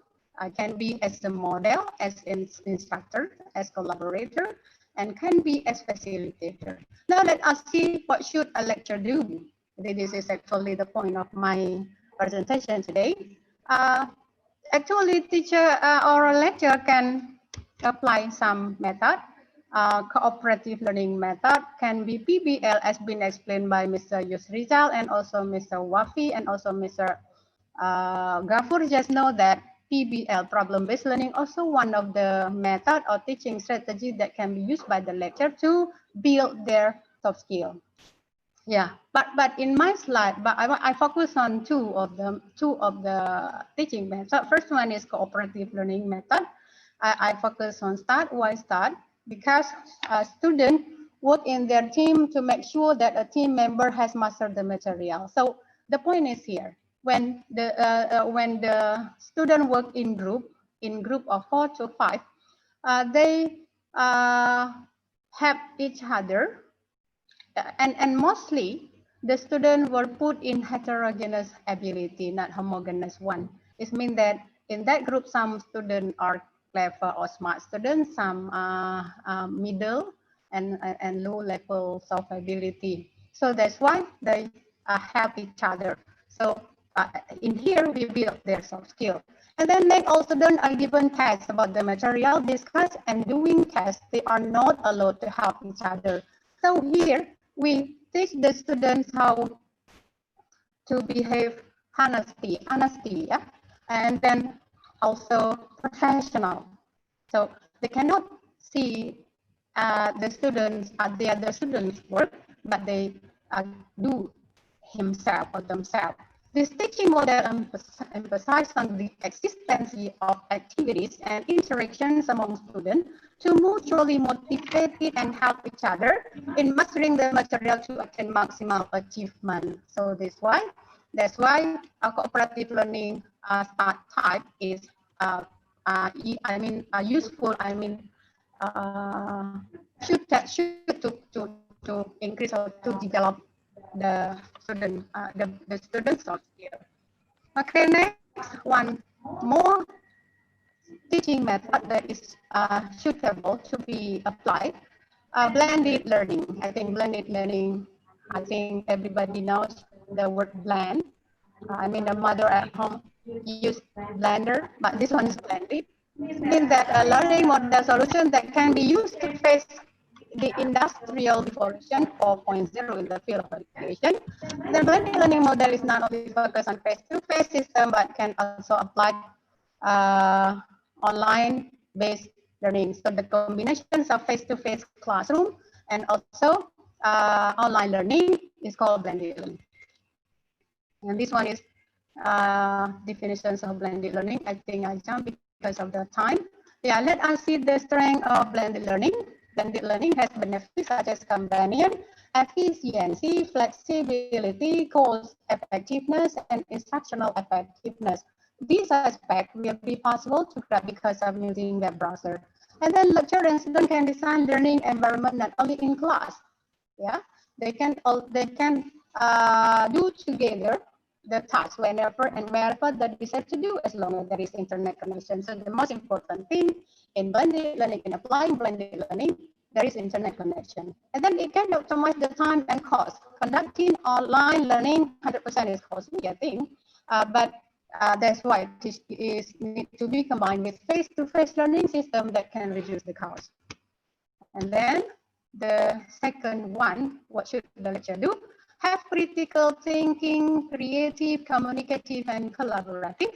So what should the lecturer do? Before teaching any lesson, it would be better for lecturer to make clear some points, such as why we are learning a subject. So the teacher or the lecturer should tell first at introduction point the purpose of learning a subject, and then how does it affect us after we learn the subject. We also need to explain to the student how that information affects us, and then what can we do with this information. And then our MS lecture, this is the important point here, should not be to coach students for exam, but to teach lessons that will actually be useful in life. So in this context, lecture should not teach the student for passing examination. If the student learn to pass examination, it means that they only have soft skill but no, they only have hard skill but no soft skill. So that's why the lecturer should coach the student not to teach, not for exam, but to be useful, but they get information to be useful in their life. And then lecture talks is a word, a phrase, or a sentence that is used by the lecturer when teaching in class. It can be in pre-teaching session, in while teaching session, and also in post-teaching session. So let us see example. In pre-teaching session, for example, when the lecturer say, praise be to Allah who has given us good health so that we can be in this classroom, and then we discuss about blah, blah, blah. Actually, we have built students of skill there, having grateful or courtesy. And then our topic today, this is also still talking about lectures talk. Excuse me, Our topic ma'am. today is about, The time is up, yes, ma'am. Excuse me. but I still have several more. Okay, okay. Can I have 3 more minutes? Okay, please. Hello? Okay, Okay. 3 more minutes. Okay, please. Please pay serious attention so that you are able to apply this knowledge in your own life. So coaching, not for exam, but their future career or life or responsibility. So responsibility also are the ways of, this kind is the ways of student soft skill, namely responsibility. Then today we are going to have final exam. Please use your own word in answering the question. Do not copy paste. Yeah, we also teach the student professionalism. And then in normal class, face-to-face class, we usually have 2 credit hours. This is teacher talk, yeah, our lecture talk. The same hours, also we have examination in online class. So we teach them discipline. Teaching discipline also part of teaching soft skill. Actually, we don't teach them directly, but behind our word, we teach them discipline. And then except for you who have problem with internet signal, especially for students who live in rural area, it means that in this case, the lecture gives flexibility to the student who live in rural area. Yeah, next, building soft skill through e-learning platform. There are some kind of e-learning platform like we usually know. First one like Septima, yeah, Septima at Link, at Modo, and also Schoology. And I usually apply Schoology. And this one is the Schoology in my class in introduction or in greetings such as in center like, we hope that Allah will give us good health so that we can study together in 100 minutes ago. So we also build student soft skill in this context. And then as usual in normal class, let us know reciting Surah Al-Fatihah, Ayatul Kursi, Al-Ikhlas, Al-Falaq, and An-Nas. Yeah, it's also giving communicative and courtesy. And then read the material posted in 10 to 15 minutes. Please feel free to ask me questions.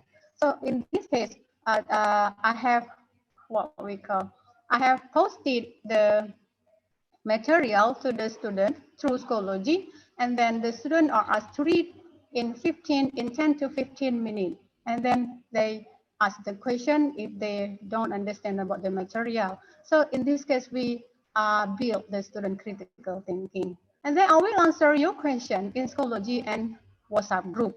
It means that some of the students cannot use Schoology because of it has high internet packet, so that's why they can't join Schoology. But we have another platform that called WhatsApp group, and this I think all of the students can join WhatsApp group. So that's why the question or the answer is not only posted in Schoology but also in WhatsApp group. That's teaching flexibility and also cooperative. Okay. Yeah, I think this one. Yeah. And then when soft skill can be taught, I think basically soft skill can be taught when earlier time when the child still in their family, and teaching soft skill is fundamental education activity that must start very early at primary school. Then soft skill are so important not only for the labor market but for complete human being in order to achieve happiness in life.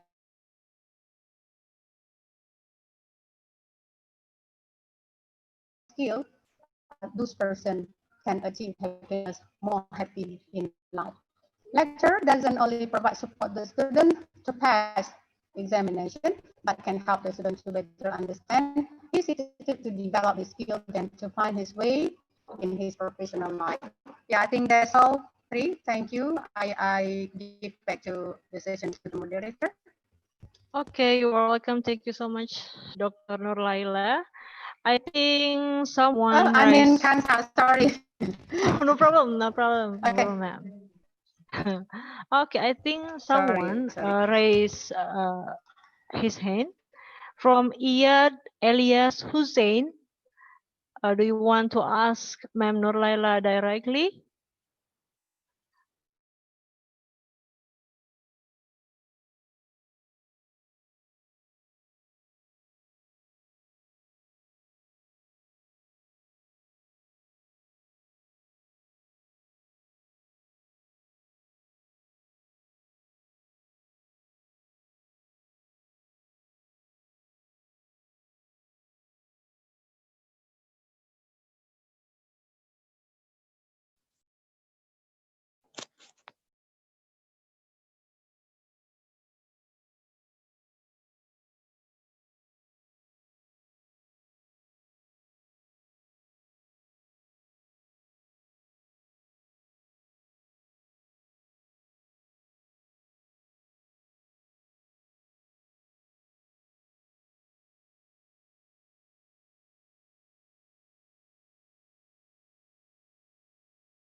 Hello, Iyad Elias Hussein, are you with us?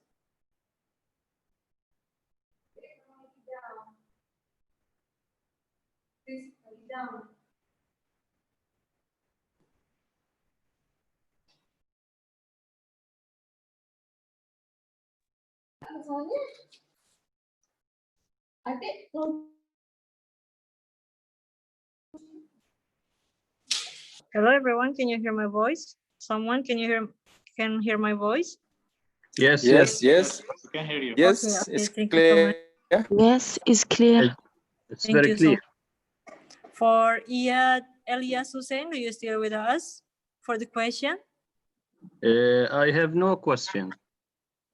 Oh, no question. Okay. So something going wrong with the connection here. Okay, moderator. If Yes. nobody want to ask question, maybe you can go with another resort person. Okay. I think I have one question here. Okay. Thank you so much for Dr. Narlaila. What? Hello. I think I have one question for. Sorry, this is so noisy. Can the host mute all of the noisy voice? Okay, thank you. Okay, thank you, host. So the best thing that I can get from Ma'am Nurlala's presentation is most people thinking that hard skill is the key to bring students to be a good worker in the future. It's that soft skill, but whereas personalities, behavior, which are the soft skill, playing a big role to their future. Okay, so now next we're going to the next presenter. Sorry, the next speaker. Hello, can I ask one question? Moderator, there is someone want to ask question. For Ma'am Nurlaila? But Madam Nurella still not connect in Zoom because there is a problem with our connection. Okay. Okay. Maybe we can hold for this Madam Nurella session. We can go to resort person next, another resort person. I think like that. Okay, moderator. May I know who wants to ask Ma'am Nurlaila so I can note his name? Okay, my name is Muhammad. Yeah, I would like to ask Madam Nurlaila actually about Muhammad that we have to apply during the pandemic.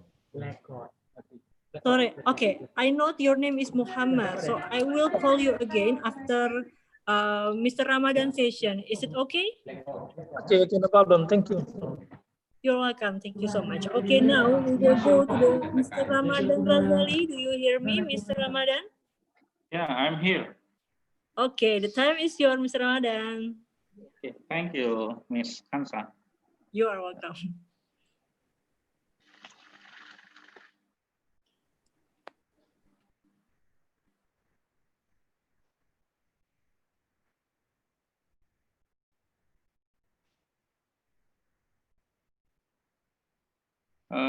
Hi everyone. Thank you. Assalamualaikum warahmatullahi wabarakatuh. Thank you to moderator. And first, I would like to thank you to Director of IAIN LHOKSEUMAWE, Vice Rector LBPM, for giving me the opportunity to present my presentation at this international conference. And thank you so much, especially to the committee. Ladies and gentlemen, I will present my presentation entitled Islamic Economics, Education and the Fourth Industrial Revolution, Challenge, Opportunity, and Improvement. So, sorry. The purpose of this research is to analyze.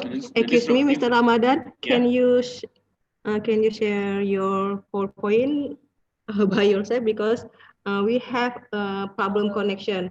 Okay. I'm sorry. Okay, thank you.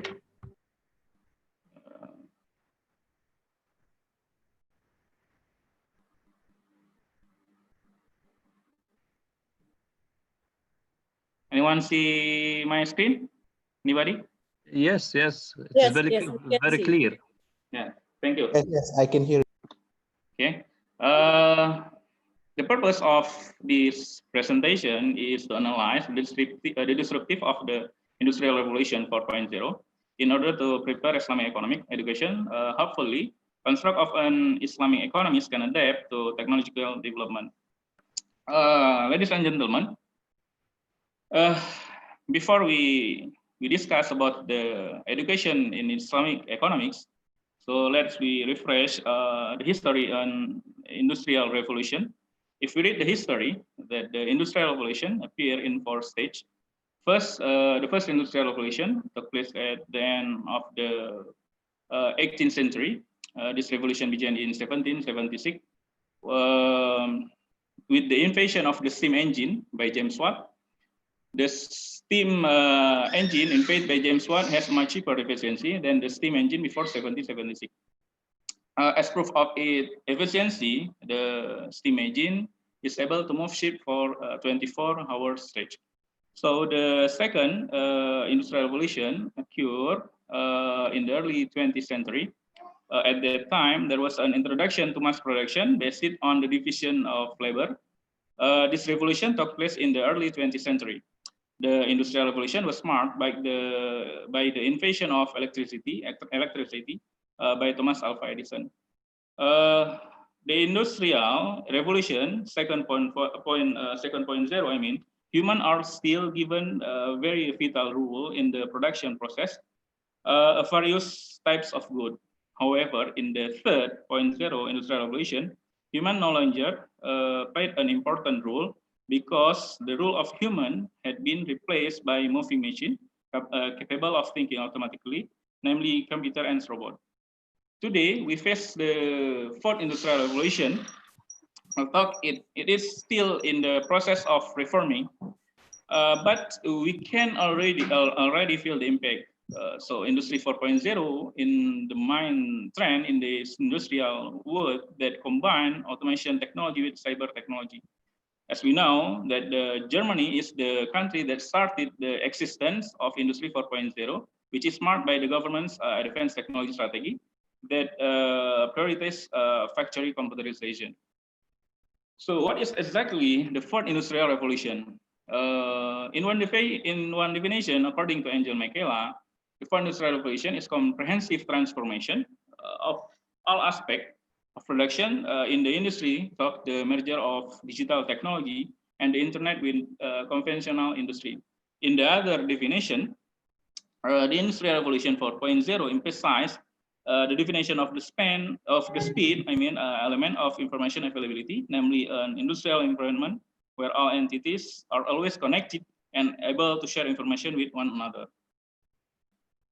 Next, what the technology that driving the Industry 4.0? First is Internet of Things. As you know, IoT. The IoT is an emerging industrial ecosystem. It facilitates the combination of intelligence machine, advanced predictive analytics, and machine-human collaboration, aiming at promoting productivity, efficiency, and reliability. So in Industry 4.0, IoT can support the smart factory. It can lead the creation of virtual network to support the smart factory. The second is big data, or we know in the other name, it just application like a blockchain.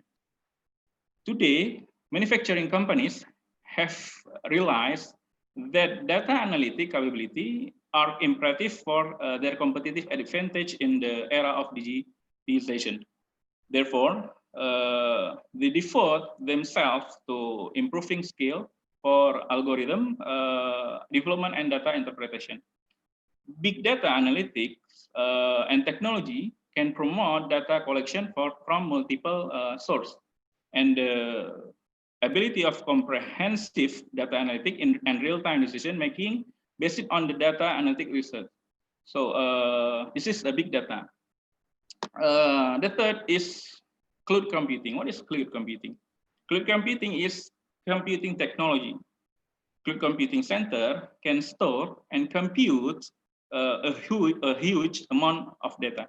Therefore, promoting the manufacturing and production and further bring organization higher performance and lower cost. And the fourth is 3D printing, and another is EA or artificial intelligence. Education 4.0. So, in various literature, education 4.0 is a general term used by educational theorists to describe various ways to integrate cyber technology both physically and into learning. It is leap from education 3.0. So, but in education 3.0, there is include meeting neuroscience,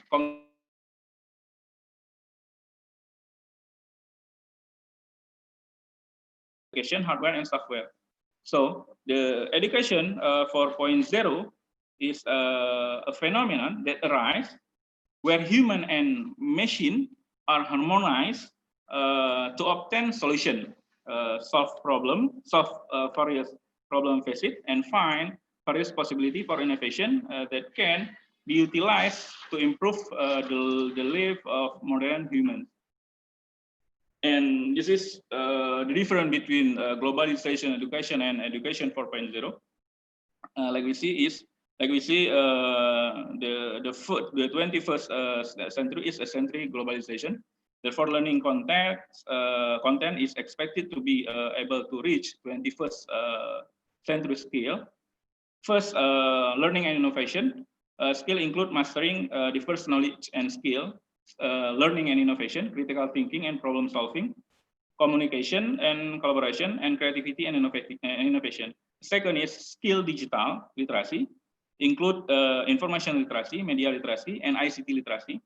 The third is career and life skill, include flexibility and adaptability, initiative, social and cultural interaction, productivity and accountability, and leadership and responsibility.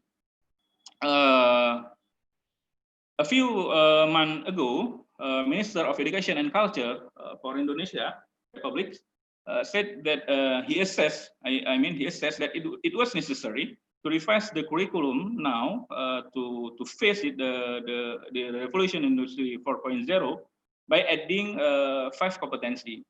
Like you see, the first, student can think critically. The second, students are expected to have the creativity and have innovative abilities. The third, communication skill and competence and competency. The fourth is the skill to cooperate and collaborate. How about Islamic education?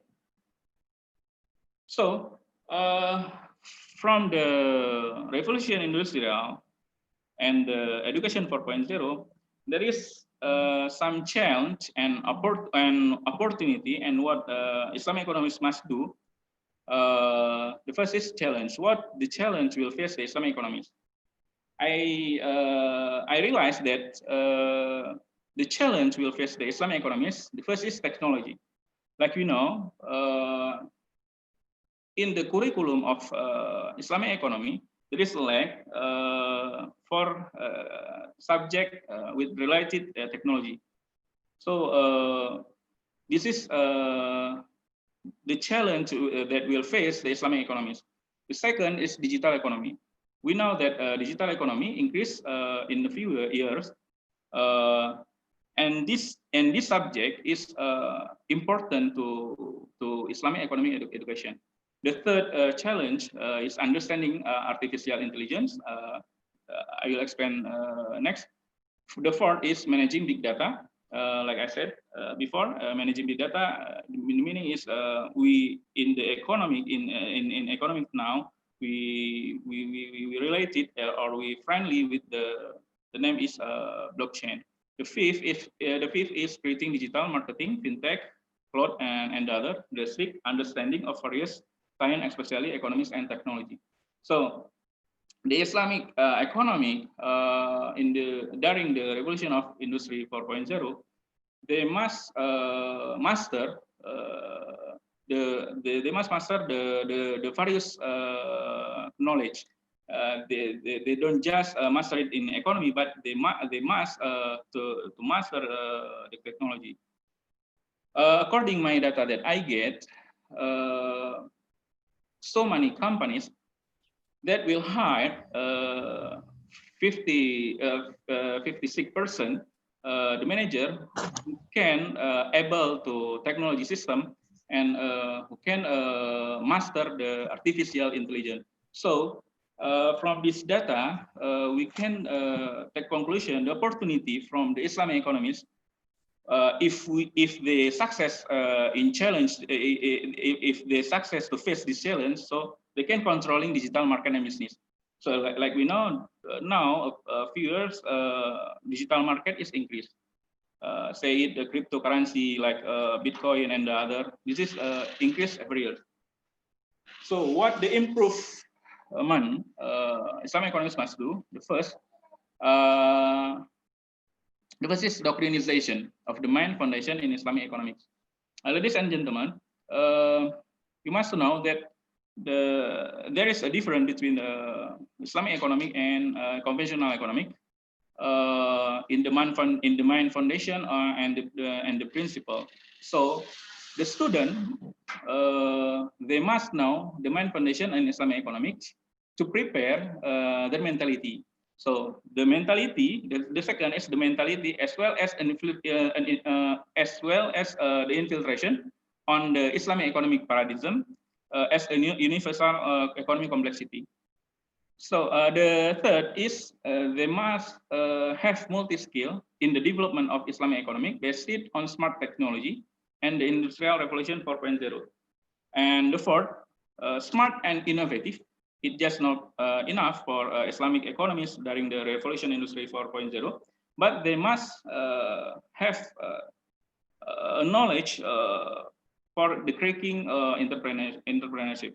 So they must they must can to create a marketplace and the digital market and the other. So what the education that Islamic economy need? The education that Islamic economy need is education or integrated technology, economy, theory, and skill that can create Islamic economies who are creative, innovative, and able to use the smart technology-based economy.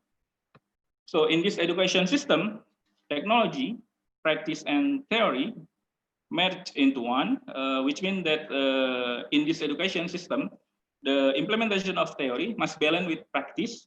Likewise, technology in Islamic education. Hopefully, there is a subject related to it, such as database creating. Database creating, making marketplace, and the other. So, if the most of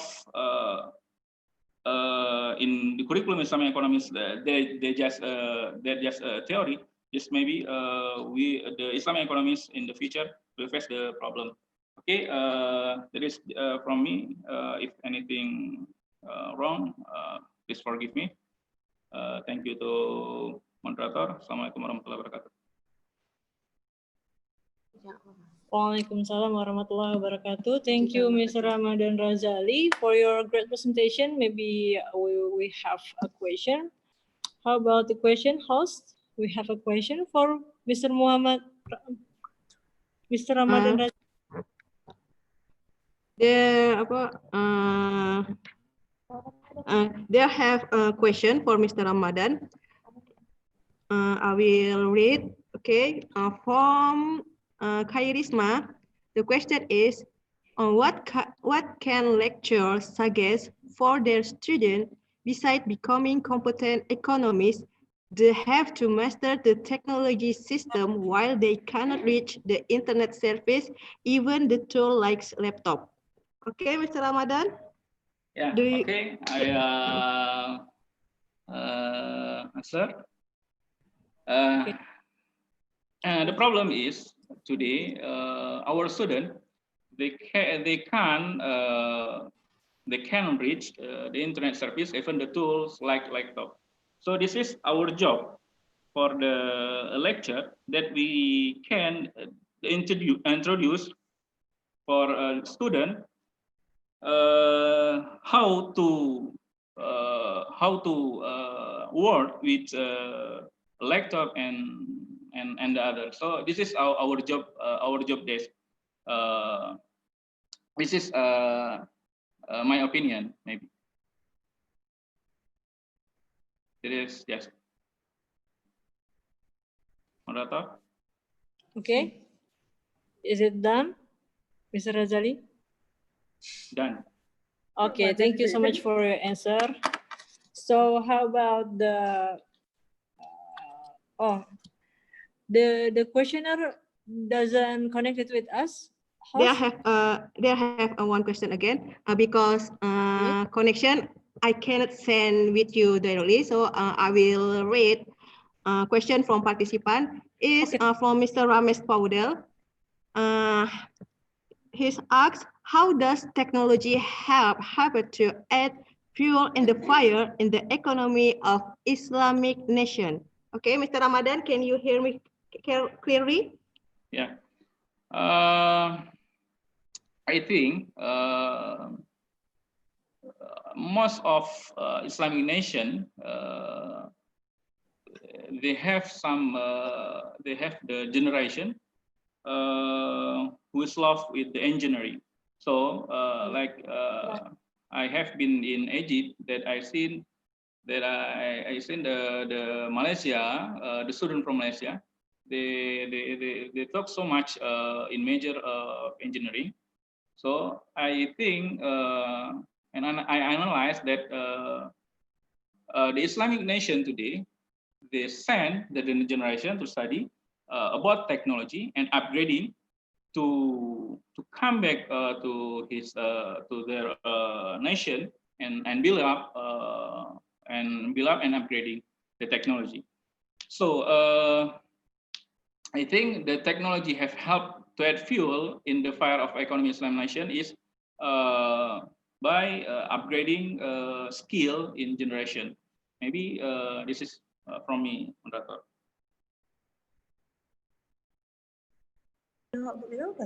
Okay, is it done, Mr. Razali? Done. Okay, thank you so much for your good presentation. So the best that I can get from your presentation is Islamic economics has challenge, opportunity, and improvement. The challenge is we can creating digital marketing vintage. The opportunity we can controlling digital market business. And also the improvement is smart, innovative, and cracking entrepreneurship. Isn't right, Mr. Razali? Are you still with us? Yeah. Okay. Okay. Thank you for your presentation. You're welcome. Thank you. Terima kasih. Okay. Before we go to the next speaker, I want to try to connect it to Ma'am Nurlaila. Ma'am Nurlaila already with us now? Yes. Yes. Here, Mr. Okay. Bu Nurlaila. Wait a minute. I will set. Okay, Ma'am Nurlaila. Welcome back with us. There is someone want to ask you from Muhammad. And Mr. Muhammad, are you still with us too? Mr. Muhammad? Yes, I'm. Okay. Okay, please. Thank you for the time into me. I would like to ask one question to Ms. Nurlaila. As we know, as we know that not all universities are located in the capital city, but some of them are in the rural area. And as you know that the student also in the university in the rural area sometimes not have ability to catch up on the technology that used in teaching method. In doing so, sometimes we have to adjust a little bit the method that we use to deliver knowledge to the student. And in this case, if we try to link to technology for 4.0, how can we apply that? I mean, like a very touch method that we can use to, transfer our knowledge to our students. Okay. Thank you for the question, Mr. Muhammad Saleh, or Saleh Muhammad, sorry. Okay. Okay, I correct. I do agree with you that not all students in Indonesia, or especially in our university, also there are some students live in rural area, so it's not possible for them to use their smartphone, such as use platform that we as a lecturer use, for example, like Classroom Google or Schoology. I usually use Schoology. Some of the students cannot follow the class by using Schoology. I told you just now that in my class, we use several platforms. For example, like Schoology, first one, and not all students can follow class in Schoology, but we have another choice. There is a WhatsApp group. I think some of them can use WhatsApp group. And that's why I told you that just now that building soft skill that is called flexibility in this case is applied. It means that by giving them choice, it means that they can join Schoology, they can also join WhatsApp group. It means that not for all students could or must join Schoology, but some students can also join through sometimes through short message, and then they send their material or they send their task through short message or through handphone. I mean, not smartphone, not using internet connection, but only short message. So I think if you ask me what method we use, it would be better to use individual approach method. Is better, I think, in this case. So we can list some students who do not have smartphone, and then we can send them SMS, send them material through the individually through their contact number, I think. So individual approach is one of suitable way to apply in this pandemic COVID-19, especially for the students who live in rural area. What do you think, Mr. Saleh Muhammad? I'm sorry, I'm correcting. My name is Muhammad Dia, not. Oh, sorry. Okay. sorry. Okay. Muhammad Dia, Mr. Muhammad Dia, yeah.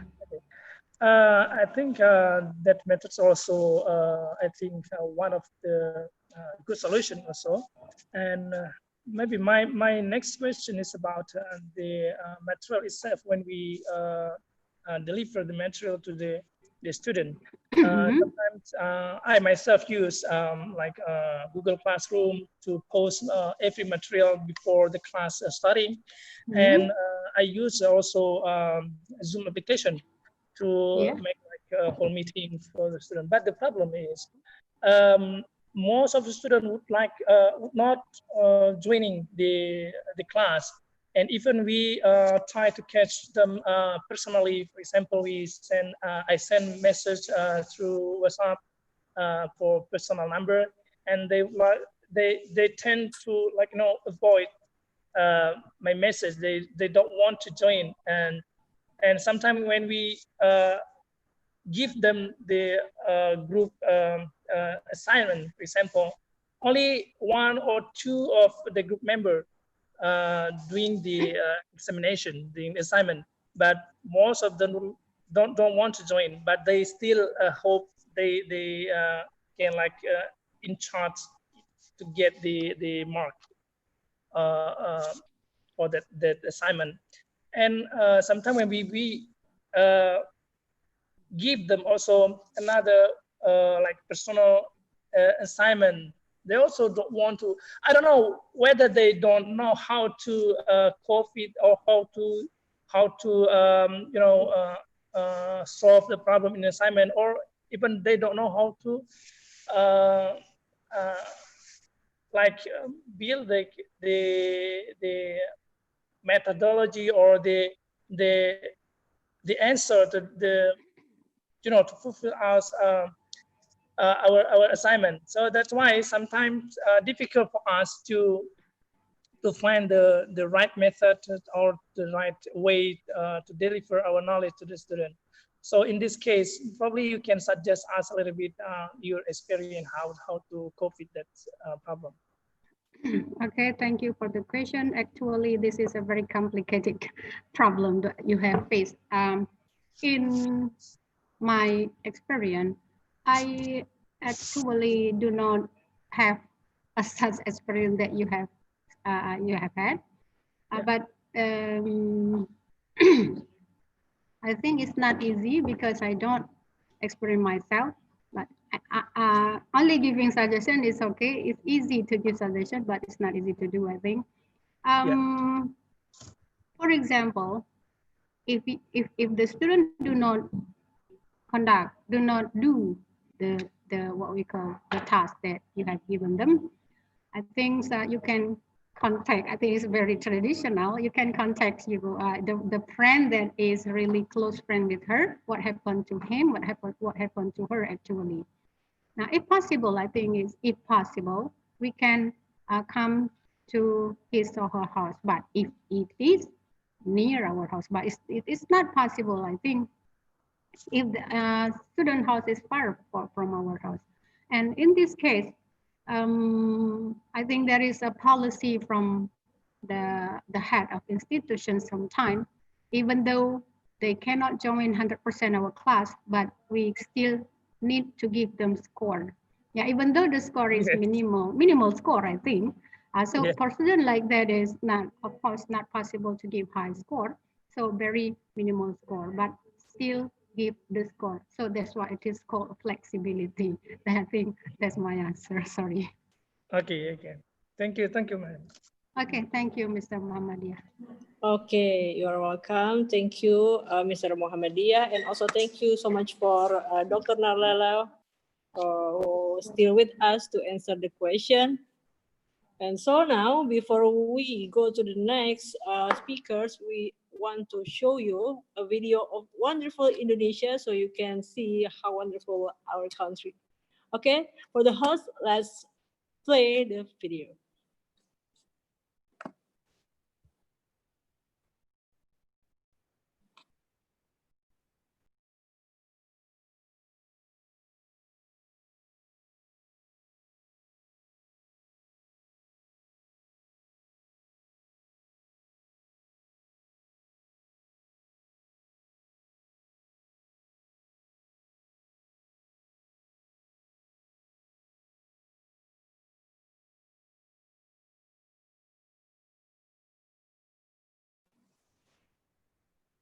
Okay, maybe the host can. Yes, Beth. Hey guys! You ready to go? I'm super ready. Yeah, see you there. I'm on my way.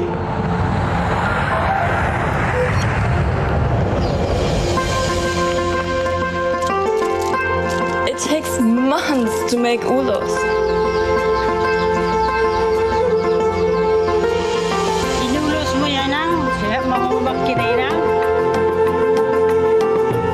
This is the famous Tortur dance.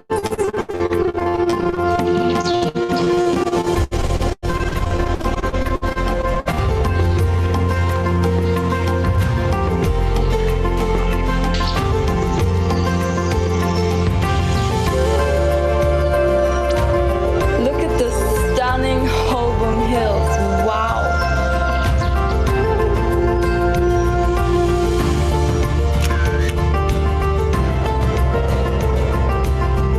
The fact is, Danau Toba is the biggest caldera lake in the world. So it needs more than just a day to travel here. You have to prove it and see for yourself. I'm in Jakarta, modern city.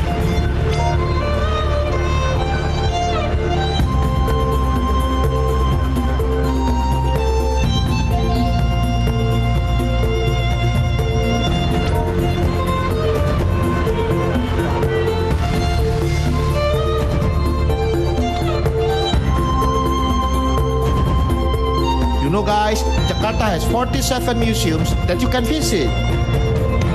Now, I'm going to meet my friend. Wow.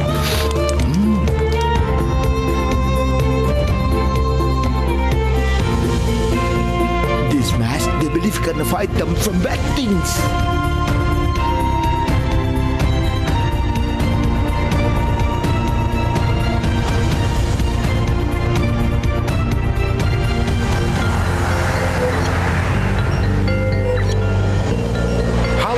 I'm in Malioboro Street. I'm trying to do batik here. Guys, it's called Wayang Kuli, UNESCO World Heritage.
Dragon on Earth.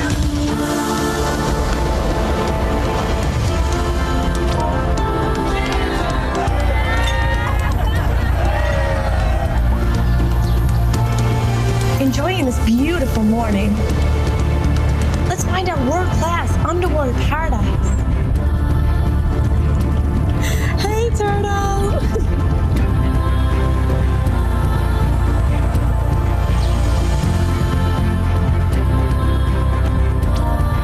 Doesn't want to roll around in this pink cotton candy sand.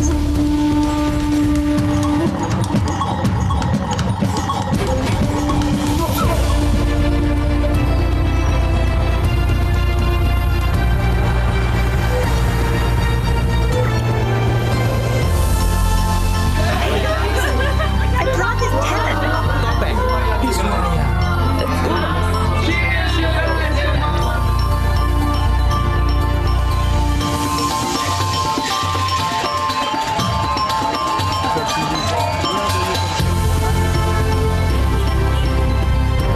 It's the cleanest village in the world. Let's take a selfie.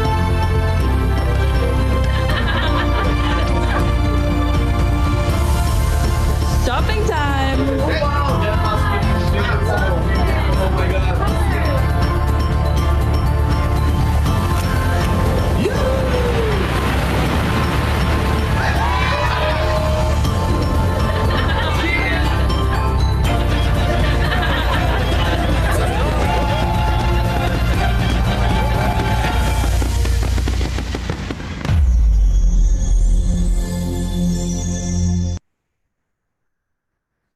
Okay, that's the video of the wonderful Indonesia from North Sumatra until Bali. We have 5 biggest islands and thousands islands from Sabang Island until Merauke Island. After this pandemic, maybe, inshallah, let's come to Indonesia and visit some islands in Indonesia. Okay, now we're going to the next speakers.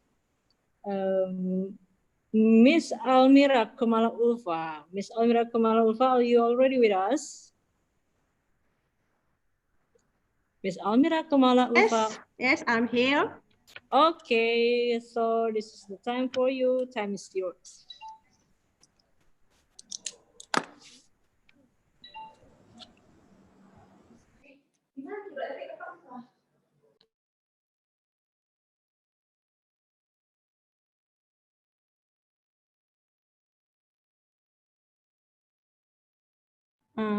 Moderator.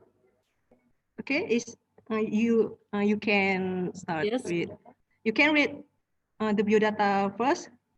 Okay. I'm sorry. Okay, before Almira wants to share her presentation. I want to read her biography first. Almira Kamala Ulfa from IAIN LHOKSEUMAWE Indonesia is an accounting lecturer in IAIN LHOKSEUMAWE. She received her accounting and accountant from MSE and the AK title from State University Syekh Kuala Banda Aceh, Indonesia, 2015 and 2013. She became an accounting lecturer in 2016. Before becoming a lecturer, she served as chief accountant at PT Sharp Electronics Indonesia in Aceh branch. She has served as secretary of the accounting study program at the Kutaraja Polytechnic. Okay, Kak Almira, the time is yours. Okay, hello everyone. My name is Almira Kamala Ulfa. Like the moderator said, I am a accounting lecturer from IAIN LHOKSEUMAWE. I am a committee virtual international conference too. So you can see my name as host in the Zoom today. Okay.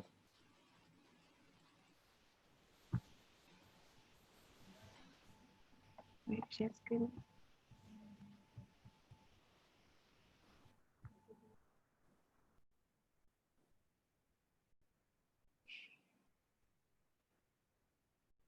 Miss Almira, do you want to share your screen?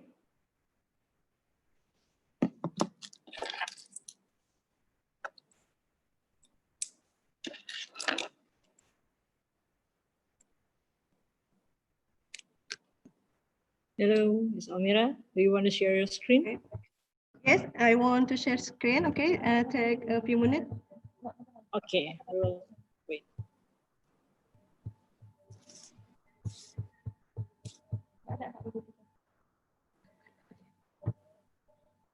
Okay.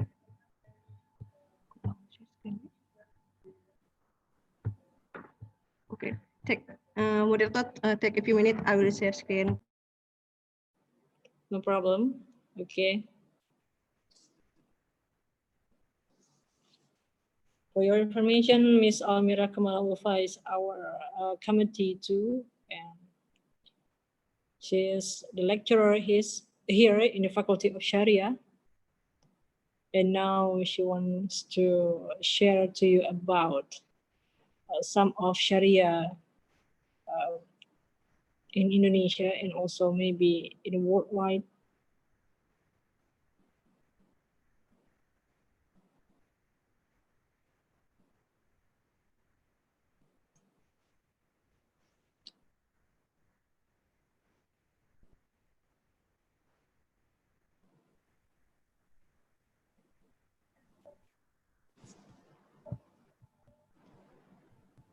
Move to the other participant. Okay.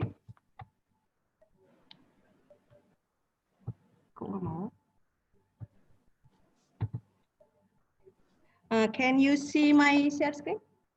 Not yet. Not yet. You can try. Okay. Take a few minutes. Is have a problem in our connection? Okay. Okay. After this, we will have Dr. Ghada Toson Alatif from Beni Suef University, Egypt. Is Dr. Ghada Toson already with us, ma'am? Ada, beliau ada. Okay. Yes, I'm here. Good morning. Good morning, good afternoon from Indonesia, ma'am.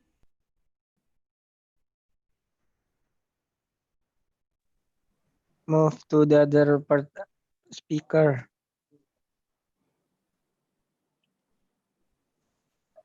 Ms. Almira, do you think is it better if we move to Dr. Ghada Toson first? Maybe you can move with another person because my laptop have a problem. Has a trouble. Okay. Okay. Take your time. Okay. We must fix our laptop before. Okay. Thank you very much. Okay, no problem. So maybe Dr. Ghada Toson Alatif can switch with us now. Dr. Ghada Alatif. Yes, I'm here. Are you ready if you share your presentation now? Yeah, no problem. Okay, thank you so much, Dr. Tassan. Okay, now for the host, can you show the biography of Dr. Tassan Alatif? Yes, I share my presentation. Can you see it?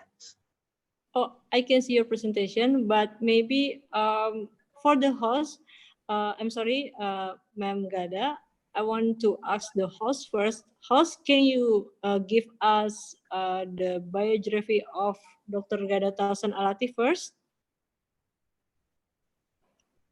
Okay, there is no answer. Maybe there's a problem with the connection. So, Dr. Gada Tassan, please to share your presentation now. Thank you so much for your. Okay, starting the time is yours. Okay.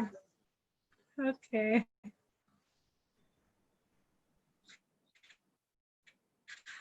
Good morning. Happy to be with you today. I'll speak in my activity.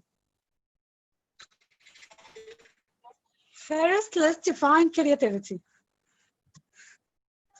It is a tendency to generate or recognize ideas, alternatives, or possibilities that may be useful in solving problems, communicating with others, and entertaining ourselves and others. There are three reasons why people are motivated to be creative.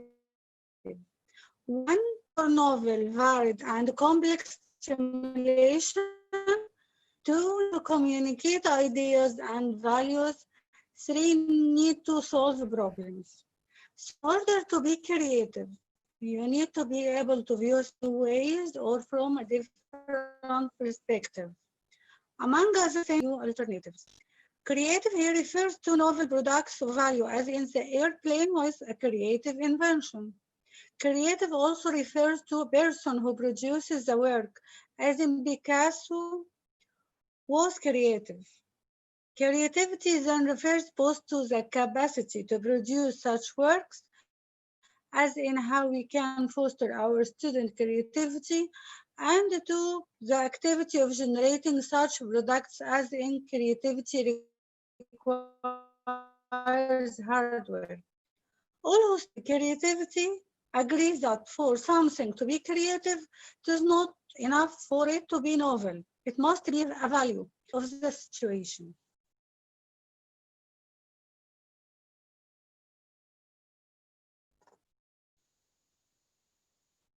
As such, success depends on how we are had two creative styles of things to begin. Why is creativity in the classroom important?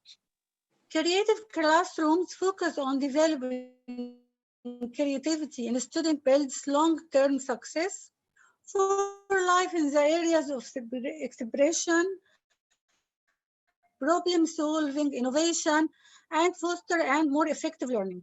Creativity isn't an action you perform, it is a mode of thinking you apply. And when you considered how many tasks in life require us to think differently about a current concept, it seems complicated for everything we do.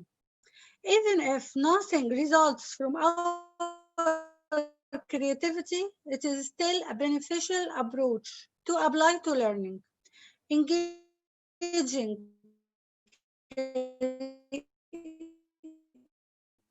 creatively with is proof creating and what is at hand.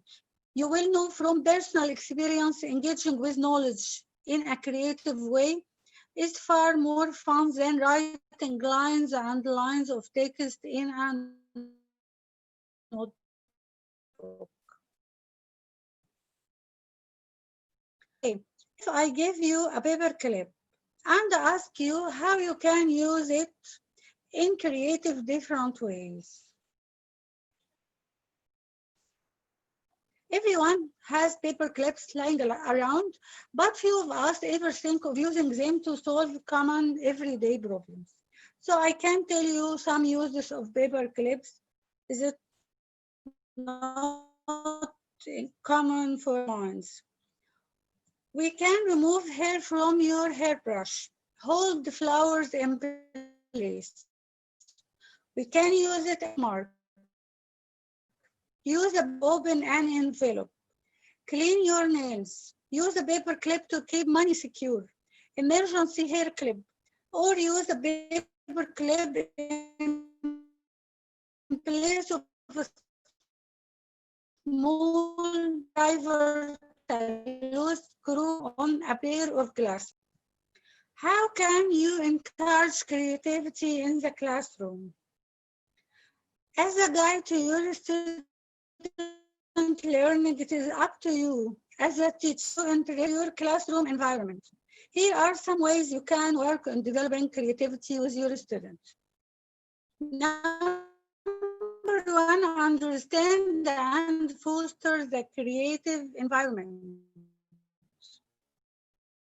You are going to have a different time building a creative classroom if you don't foster a general environment of creativity.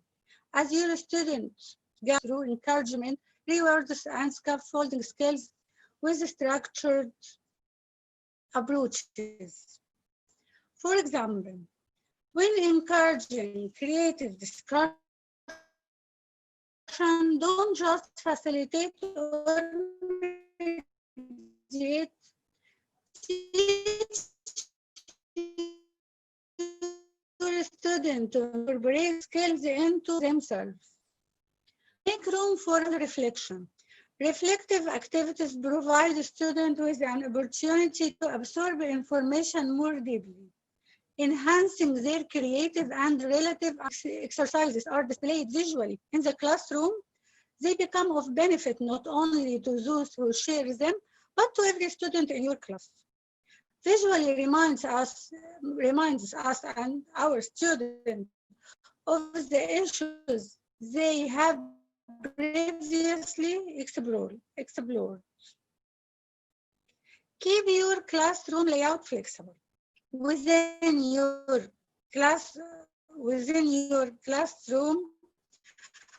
or within your school term, your student will be working in many different outlines, from group project to completing solo assessment and listening to presentation as a group, along with many other activities. In order to keep the creativity flowing between these learning setups, the key is to keep your classroom layout flexible and allowed to be easily reorganized. Introduce unconventional learning materials. Textbook and timeless lesson plans are a great staple in your teacher toolkit, but introducing more unconventional learning materials and getting creative yourself can help your students think outside the box and engage more deeply with the lesson. So, we can use all these aids to introduce unconventional learning materials.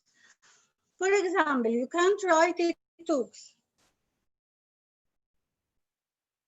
Leaders and role models play an important role in the creative development of your students. What a way to bring some of the world's most inspiring leaders right into your classrooms and be incorporated in your classroom and curriculum. On the stage of topics, making them suitable for all classes. Second way, in lesson plans. In the world of the internet and social as any other type of literacy. Don't think that standing in front of a whiteboard is the only way to deliver a lesson. Plans and teaching materials on various topics presented in a visually interesting way enhance student understanding of a subject matter. Last thing, podcasts. Think of just about any subject or topic, there will be a podcast covering it. Why not introduce listening to a podcast as an educational homework activity and have a student ready to discuss it when they return to class? It will be a good way.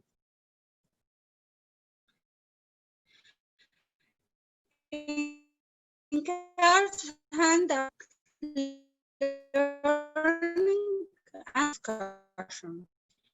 Benjamin Franklin, I forget. Take remember, provide a student with an arena to express new ideas, think critically, and voice their opinion, engaging them on a deep level. So rather than asking students to read class text at home, incorporate a group reading session into each class, followed by a discussion of critical questions later.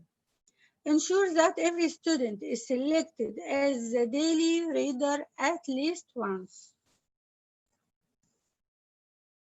Encourage more color. Color in the classroom doesn't only need to be for early primary school.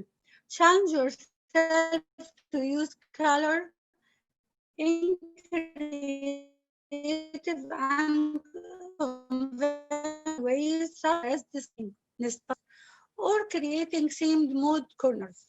Color can also be an extremely powerful tool to help students with absorbing information and learning new content.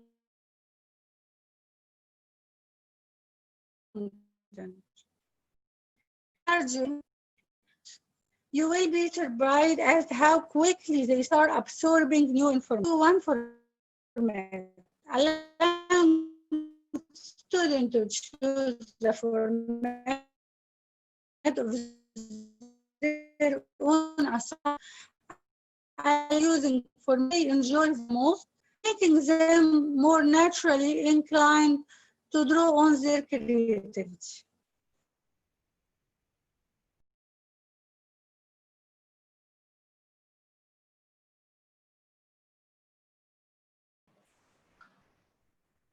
Hello, Miss Geratoson. Are you still with us? I think Mr. Gada Thompson have trouble with connection too. Okay. Okay. So we can move with.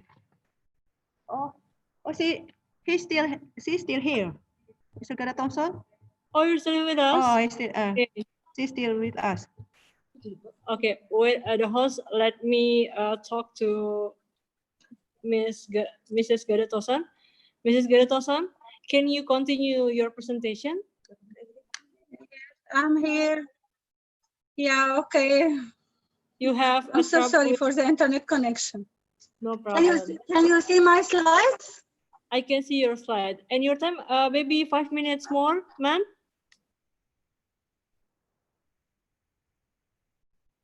Hello, okay. Okay, thank you so much. Please to continue. Okay, so number 8, into classroom.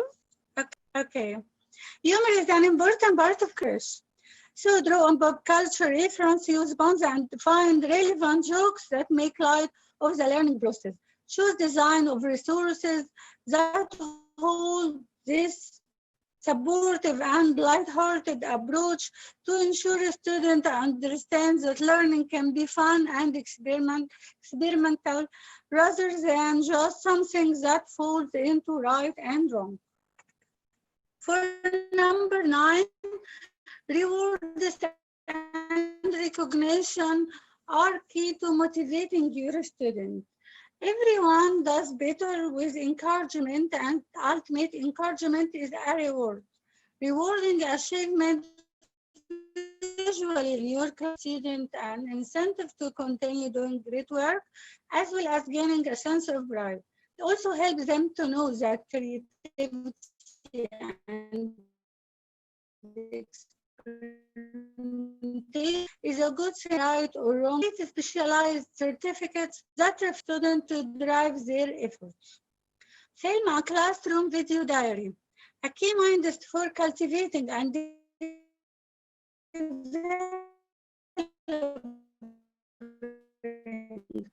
The creativity reaping that learning process is never ending.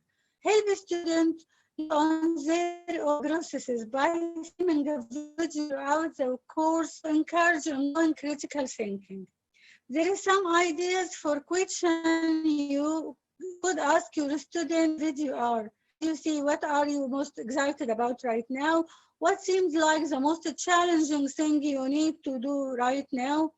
Who has helped you learn something this week?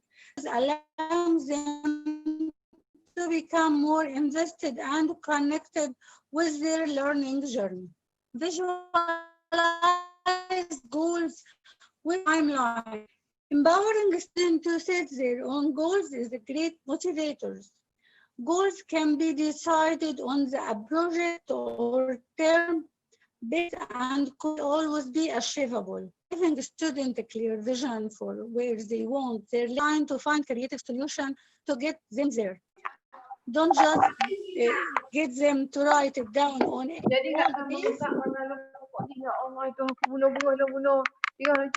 paper.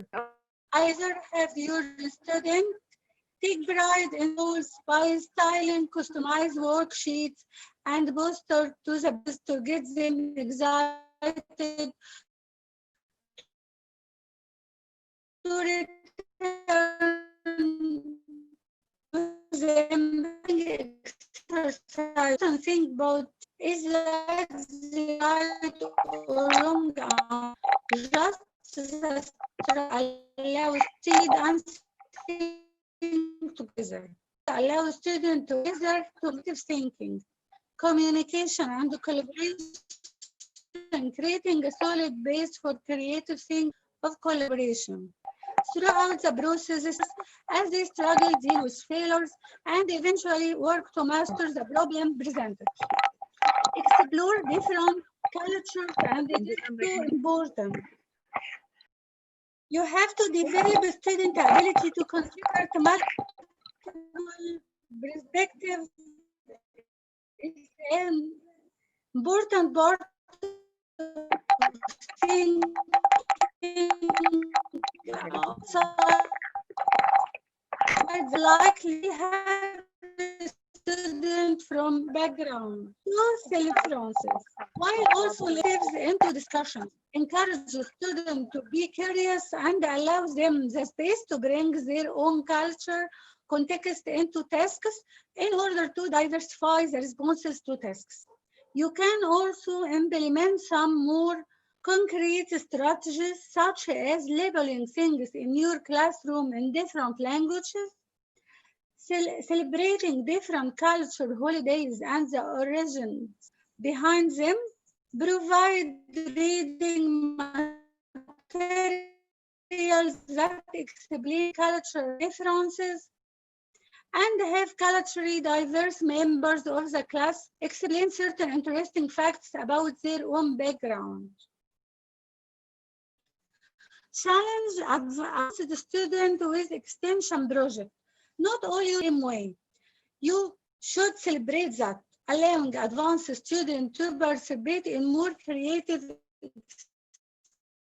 extension projects, help them to learn at faster rates, find, solve, and act on problems more eagerly, employ abstract ideas, and make connections are more open-ended than regular tasks, meaning the project task sheet will include the goal but relies on the student's creative and critical thinking ability to come up with a process. You give them the end goal but leave the journey up to them. It is the perfect reading. Okay, it is the last slide. It is a perfect breeding ground for creative thinking. Last one, celebrate wins with ceremonies. Encouraging great sense of pride in their achievements, encourage students to learn faster and more carefully in the future. Rather than simply use report cards or certificates to celebrate their wins, allow students to plan a victory ceremony when they plan their goals. think outside the box. You could snap a crazy photo and put it in your yearbook in a special award section. Try a dress-up party or anything else. Thank you. Just on time. Okay, you are welcome, Mrs. Gerda Thompson, for your presentation. I can get the best from your presentation is the creativity in classroom is playing an important role. Teacher can change the layout of the seats in the classroom, for example, and making a podcast as the media and the direct and innovative lesson plans and encourage hands-on learning and discussion. Okay, is there any question for Ma'am Gerda Thompson? No? Okay, Ma'am Gerda Thompson, I think that's all for your turn. Thank you so much, Mrs. Gerda Thompson, for your presentation. Thank you. So happy to be with you. Nice to meet you too. See you again. Terima kasih. Okay, now we're going to... Inshallah. Okay, now we're going to the next speaker from India, from the College of Engineering, Pune, India, is Dr. Atul Patil, PhD. Dr. Atul Patil, are you with us?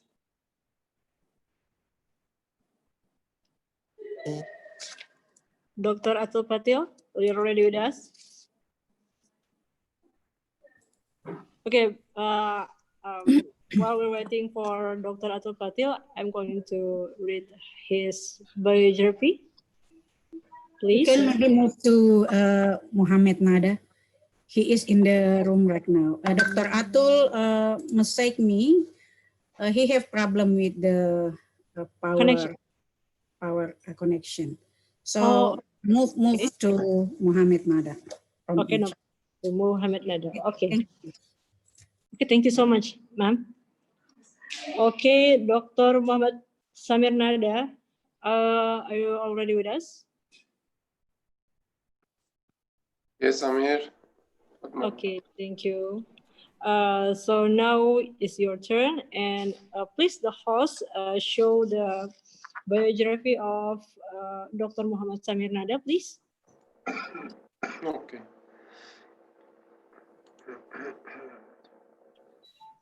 I'm sorry, sir. Is the host already can show his biography first? Sorry, before he start the presentation. Okay, thank you so much. Is it, my screen is clear now? Yes, your screen is clear, sir. Okay, okay. Thank you so much. Okay, please. Okay, thank you so much for all participants. And thank you so much for our keynote speakers and all audience. It's my pleasure to participate in this great international conference. And I'm very happy to share with you some point about how to provide interactive e-learning for interactive and practical e-learning anytime and anywhere for our students. As a first, I'm very happy to introduce myself to you. I'm Mohammed Samir, founder and the CEO of VLABI, and I have a master in education technology.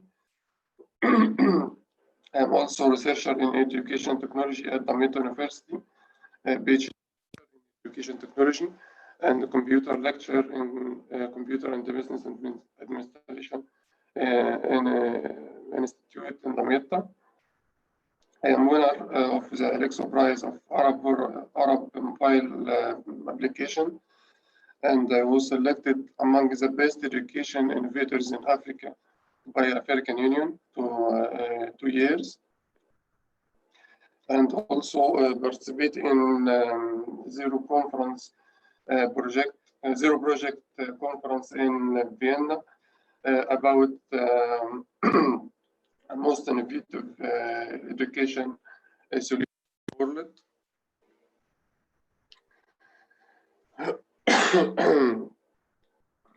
Today, I would like to discuss with you about the way of interaction of a student in e-learning platforms.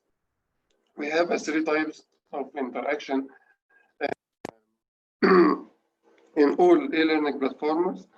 The first one is interaction between student and content. This type is, most researchers say, this type is the most important of, from interaction in e-learning. So once a student accesses learning materials such as multimedia or lecture or or a video or motion graphic, they should be able to use it their one way. So they should be able to start and pause and repeat and forward parts of the course to master it with very easy. So this type is very important to a student. And the type, the second type is interaction between student and teacher. This type of interaction happens when teacher deliver information or provide feedback to his student. It also happens when student asks the teacher some question and communicate with him about the course. And the third interaction is between a student and other students. This type of interaction happens between two students or among a group of students studying the same course. This can happen with teacher or without teacher. This is just interaction between a student and other student. Today, I will discuss with you the of a student interaction with content in e-learning platform. There are four forms of interaction in e-learning content in e-learning platforms. The first type is the text and image through normal website or PDF file. This type doesn't allow students to interact with the content. Second type is infographic. Infographic is in which the focus on the visual side, such as animations and motion graphic and some photo.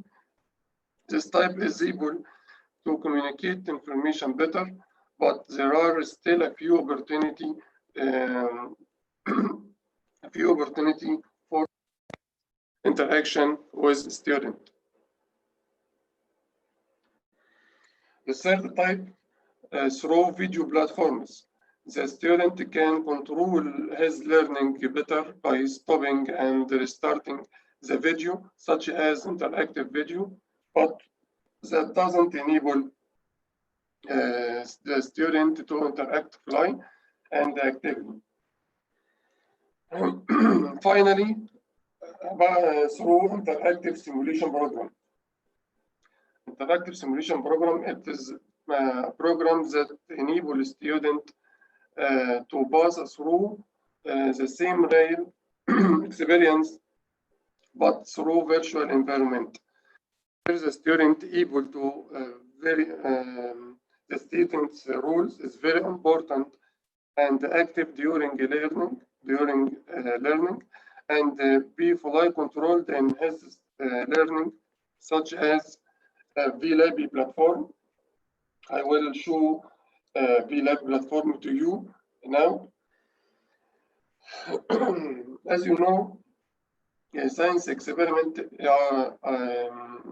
the science experiments is very most important activity that were affected by the closure of schools due to COVID-19, and also it is very difficult to conduct all experiment in at home because there are a very dangerous experiment. So due to coronavirus, we have many problems in traditional laboratory in most schools in world, such as crowded labs and closed school, and depend on theoretical teaching in most virtual e-learning and in most e-learning platforms. In addition to some dangerous and lack of chemicals and lack of time and high cost of labs setup. So we create virtual lab platform. So create the first virtual labs platform for school students in MENA. It allows them to conduct the science experiment in an online environment that simulates the traditional laboratory and has all lab equipment and the chemicals and the customized manner and customized for each student according to his curriculum.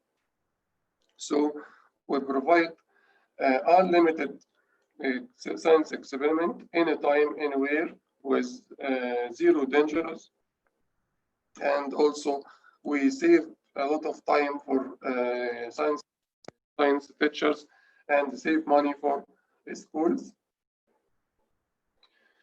With very easy, student can enter VLABI and choose his experiment according to his curriculum, and then enter to VLAB virtual labs and select his tools of this experiment from library of VLABI, and then all steps of this experiment in virtual table according to his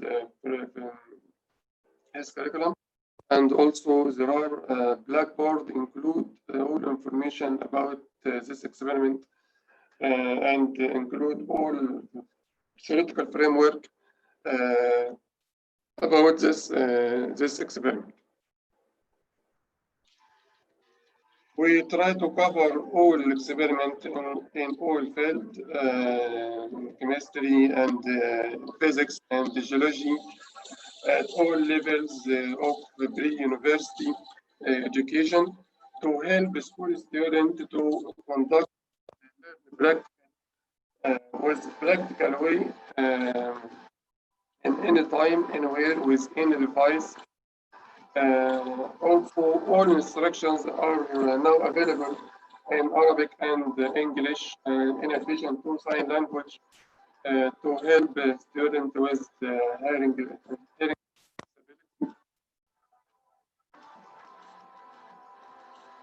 This video show some experiment in the live platform.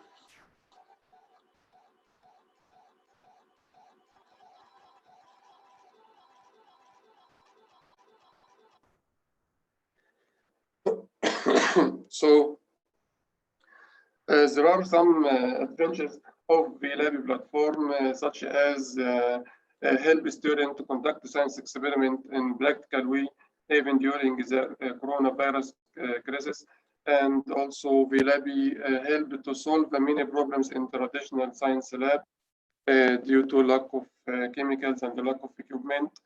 And also the lab cover all labs experiment and science, and helping the science teacher to explain their experiment with online platform,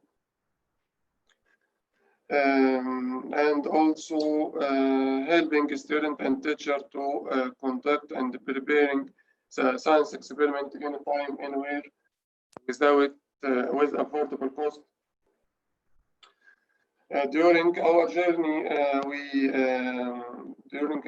to create the lab platform, we participated in many international competitions and international conference, such as Islamic Development Bank competition and Techni Summit competition in Egypt.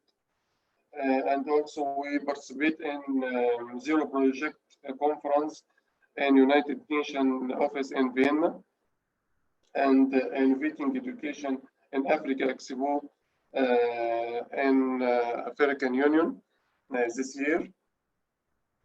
So now, what's new? We this day we have many additions.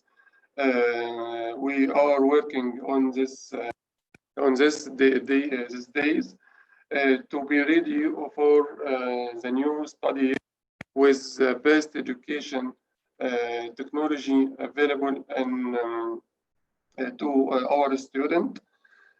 So the first value is with gamification and virtual labs. So we will be the first gamified virtual labs in the world. Excuse me, sir. 5 minutes remaining. Okay. Thank you. Okay. By that we mean to use tools of education, tools and the concept of in education and in virtual lab, so that student feel all time he is in game, not serious learning. So after 2 weeks, we will upload the new version in VLABI based on gamification virtual labs platform. With this, add many features to VLABI platform, such as motivating student to continue learning and encourage the concept of competition among students, and help the teacher to evaluate his students and also the schools, and help students to think about problem solving. The second addition is provide sign language in all experiment to display instructions for students with disability hiring, because it is necessary. It is very necessary to take into account the needs and the methods of all our students according to SDGs of United Nations. Finally, thank you so much for your time. I would to take you in a quickly navigation in VLABI to conduct one experiment in VLABI platform. Yes, this is our platform VLABI. Okay, student can be select. Sorry. Student can be select in experiment from here. Now it is fly free for all students, and then the student can be start.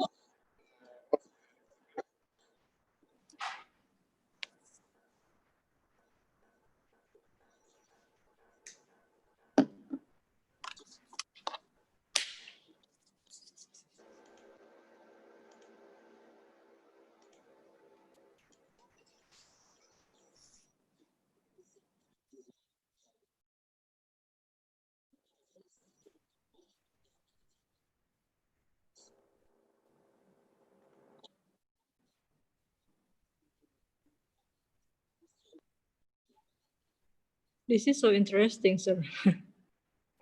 This is one experiment in VLABI platform. I invite you to conduct all your experiment in VLABI platform.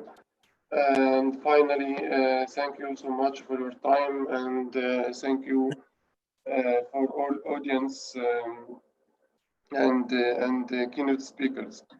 Thank you so much, and I am ready to to take all question about VLab. Thank you so much. Okay, you are welcome, Sir Nada. I'm agree with you. It's going to be more effective in educational process if the students doing the experimental directly, and it's interesting to learning practically by digital platform. Someone asking, is VLab free to access? Sorry? Is VLab is free to access? Yes, now it is free now. After 1 month, it will be a few subscriptions and all semester. But still some experiment is, but now it is for free for all experiment. Oh, that's so nice, sir.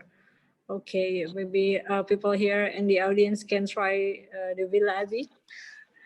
Okay, and also any more question for Mr. Nada, the host? Is there any question? Okay, I think there is no more question. Okay, thank you so much, Dr. Muhammad Samir Nada, for your nice presentation. Thank you so much. See you soon. And also now we have... hello, moderator. There I have question for Mr. Ramesh Paudel. Okay, I think she want to ask directly to Mr. Muhammad Nada. Can I know the name? Sorry. Ramesh Paudel. Ramesh Paudel. Okay. Okay. Hello. For Ramesh Paudel. Hello, namaste, and good afternoon. This is me, Ramesh Paudel. I'm from Nepal. Okay. I'm going to ask these questions to Muhammad Nada, and my question is, how can we create opportunities for students interaction under limited resource? How can we create opportunities interactions to the students under limited resource? First question. And second question is that how does interactive simulation program enhance student communication skill? These are my two questions. Okay, thank you so much. About the second question, in VLab platform, there are a lot of communicate a lot of parts to communicate with our student, and also allow the teacher to communicate with his student and about the comment on all experiments, and also the teacher can be see all ranking and of his student, and the student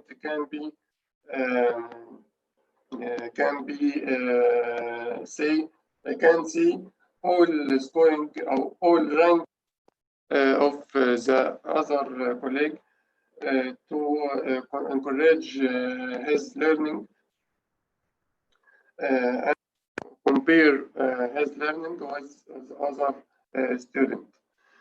About the first question, we try to cover a lot of experiments in a lot of fields, in physics, in science, in chemistry, in mathematics, in programming, to provide a lot of simulation program for all fields, so any student can be and then learning with open resource, learn anything about simulation interactive programs, not only video, not only pictures. It is very important to be interactive simulation. encourage actively of all students. Okay, thank you. Thank you, Mohammed Nada, sir. Thank you so much. Okay, thank you so much, Mr. Muhammad Samir Nada, for your nice presentation. See you next time. Okay, now I want to remind to the other presenter or speakers before the speakers share their presentation. We want to show or share screen about their biography first, so then they can share their screen. Okay, now we have the next speakers. Speaker is Ma'am Almira. Ma'am Almira, are you already with us? Yes, I'm here. Okay. Okay, this is your turn. We welcome you to start the presentation. Okay. Oh, Ma'am Almira, sorry. Yes. As before we already show your biography, is now I'm also have to read your biography too. Okay. You can read my biography before I presentation. Okay. So the host, please.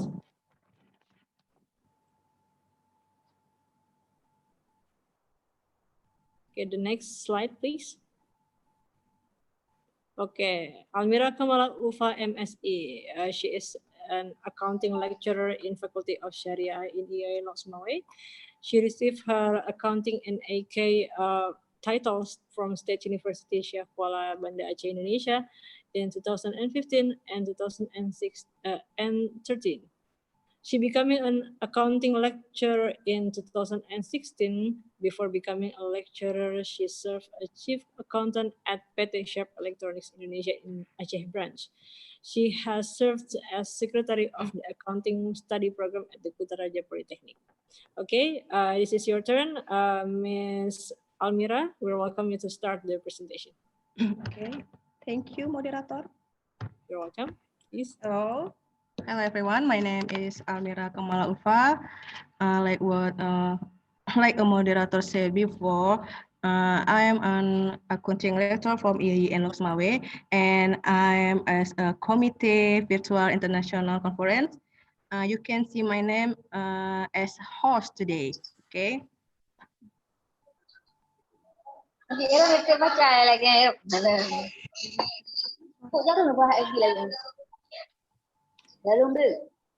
Sorry, can the noisy get muted?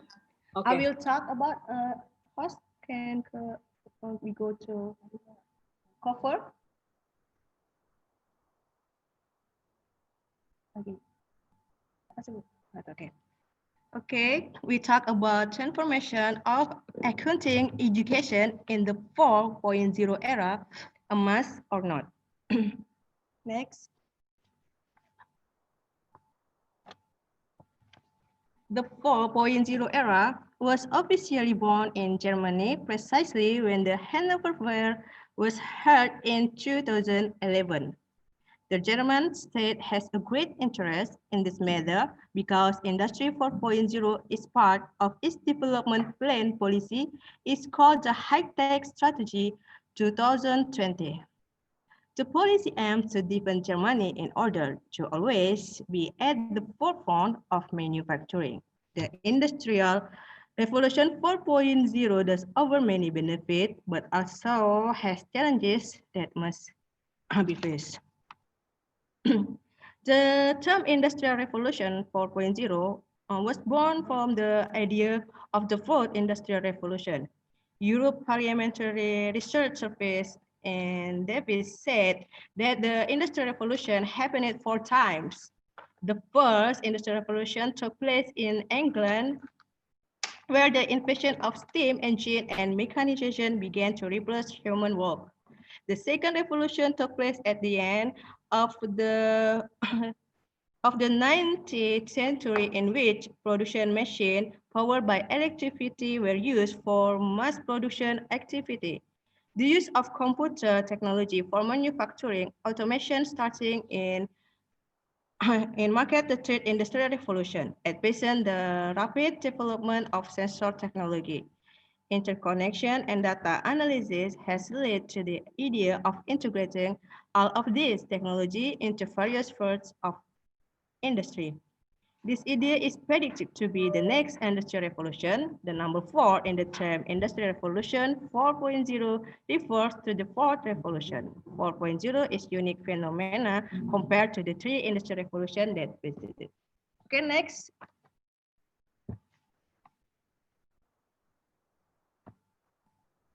According to Professor Dikorita Karnawati, the 4.0 industrial revolution in the next 5 years will erase 35% of jobs. And even in the next 10 years, the type of work that will be lost will increase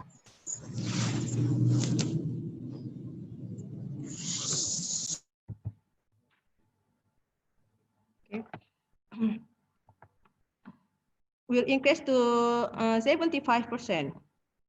This is due to the work being played by humans step by step, being replaced with program digitizing technology. As a result, the production process is faster and easier to distribute massively with minimal human involvement. Industrial Revolution 4.0 provides an impact in the form of change to the adjustment of work and human, machinery, technology, and processes in various fields of profession, including the accounting profession. Industrial Revolution 4.0 required the accountant profession to be able to adjust to the development of industrial technology. This change have a significant impact on accounting development. In this era, the development of technology and innovation seem to race against time. New innovation encourage the creation of new markets and shift the existence of old markets. Smart machines and robots now take on many roles and seem to rule the world. During the Industrial Revolution 4.0, there was a tremendous shift in various fields of science and profession. Therefore, the role of accountant today is not limited to bookkeeping. In the digital era and technological development such as now, the flow of information goes so fast. Internet technology has changed one view of getting information, including in the world of accounting. Technological development changed the business, making not a lot of human research needed in business, including accounting staff.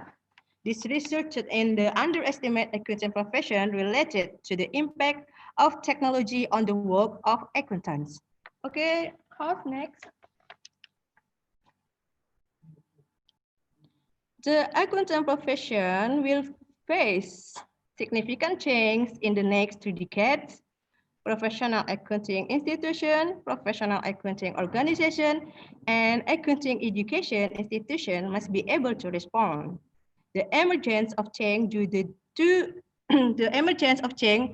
to the development of artificial and digital smart technology will push the accounting profession to be in a very challenging situation. Professionals in the field of accounting are required to continue to create new standards in the field of accounting.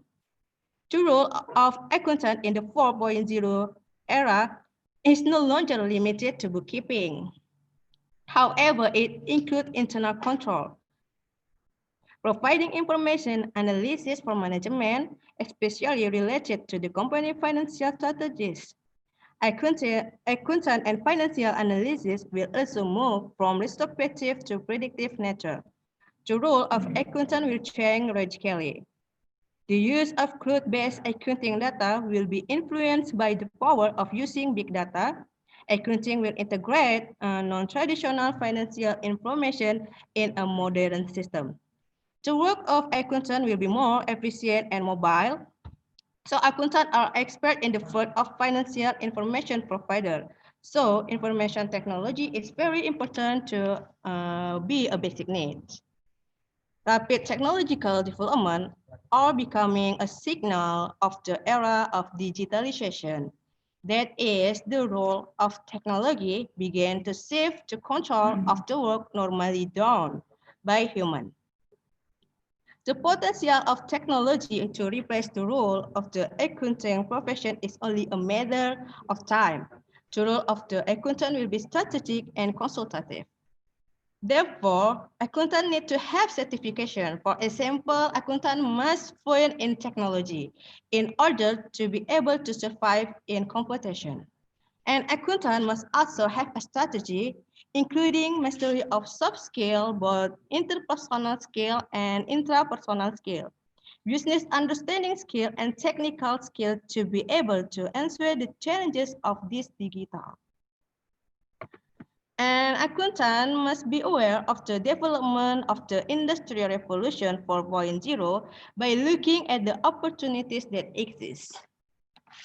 Change in the era cannot be avoided and therefore must always be able to control the direction and attitude towards this change so that they can go forward to follow the time. In the accounting sector, the various challenges that come with the advent of the digital age cannot be left unchecked, must be well studied in order to determine the attitude to overcome them.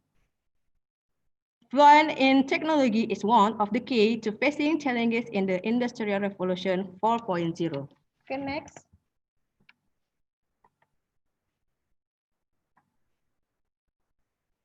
How accountants respond era 4.0? Accountants need to do the following 5 things. 1. Invest in developing digital skill.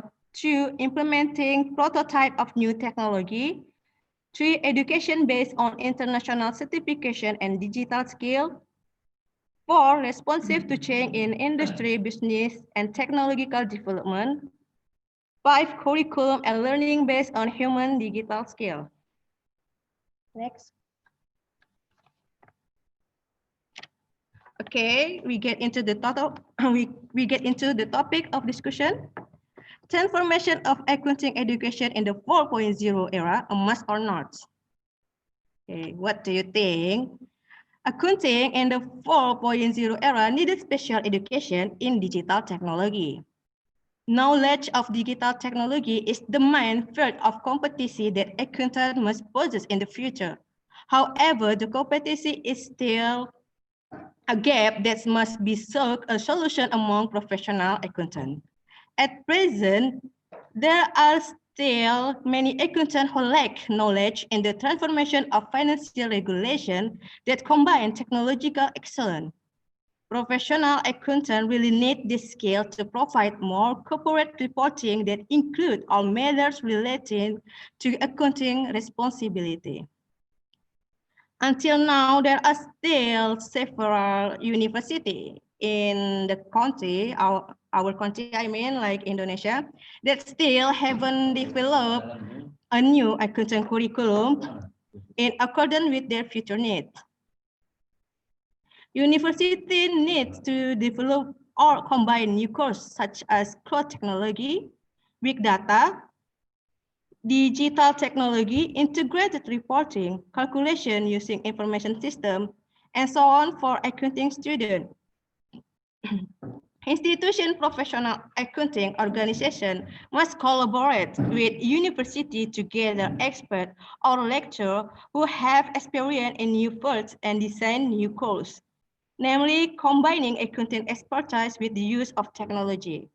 At the same time, university must invest in accounting study program stakeholders to provide training and learning to teaching staff in accounting. Therefore, it is hoped that everyone can become part of the things. This is also a pressure for university to make a curriculum that is relevant for accounting students to adapt digital connectivity so that graduates accountants who will become accountant or expert to be able to adapt in today's digital era. Rapid technology change in the field of technology also have an impact on the development of education. The tasks of educators must be able to adapt to existing change so that learning accounting will be more effective. So, conclusion is transformation of accounting education in the 4.0 is a must. To be able, the prospective accountant can adjust themselves to the development of the Industrial Revolution 4.0, so that prospective accountant can become an accountant capable of adapting to the 4.0 industrial revolution. Okay, so this explanation for me. I hope in the future transformation of accounting education is already done all over at the university in Indonesia. I hope what I convey is useful all of us. Thank you very much. Okay, thank you, Ma'am Almira Kumara Ulfa, for your time and for your sharing this afternoon. So I have a question for you. You said that the university has to adopt or blend with the 4.0 technology. So my question is, what kind of you said that develop accounting curriculum. So what kind of the curriculum that you mean? For example, like what? So in the curriculum, curriculum have a change. So we can additional about teaching about using a data like system information. Okay, and additional about technology in our curriculum. So just not just accounting, just a theory, but practically with a system. Yes. Yeah, we can practice with a system or with application. So the accounting they can be adapt to 4.0 era. So they can fluent in using technology. Okay. Okay, thank you, Bu Almira. But I think that it's more challenges for yeah, I know that you as a lecturer of accounting too. So I think that we have some challenges to teach via online ya, Bu ya. Bu Almira, are you still there? Maybe the curriculum can be changed when the COVID end. Maybe I think so.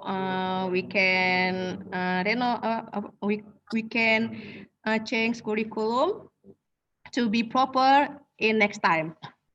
Okay. After COVID, I think it must. You must think after COVID. After COVID, yeah, after new normal, you can say. After new normal. Okay, Ma'am Almira, we have question from Ramesh. Yes. From Ramesh is okay. Hello, Ramesh.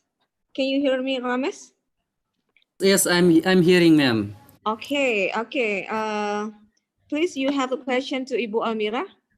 I have a question to her. Okay. You know, how accounting helped in education, though it is a bit technical subject, and some of the students they do not like to take this subject. And if we inculcate in our curriculum, and how does it motivate students for their learning?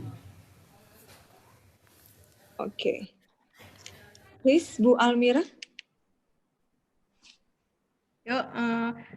Maybe I think the student have more practically give some case for them using a system, accounting system like SAP. Maybe many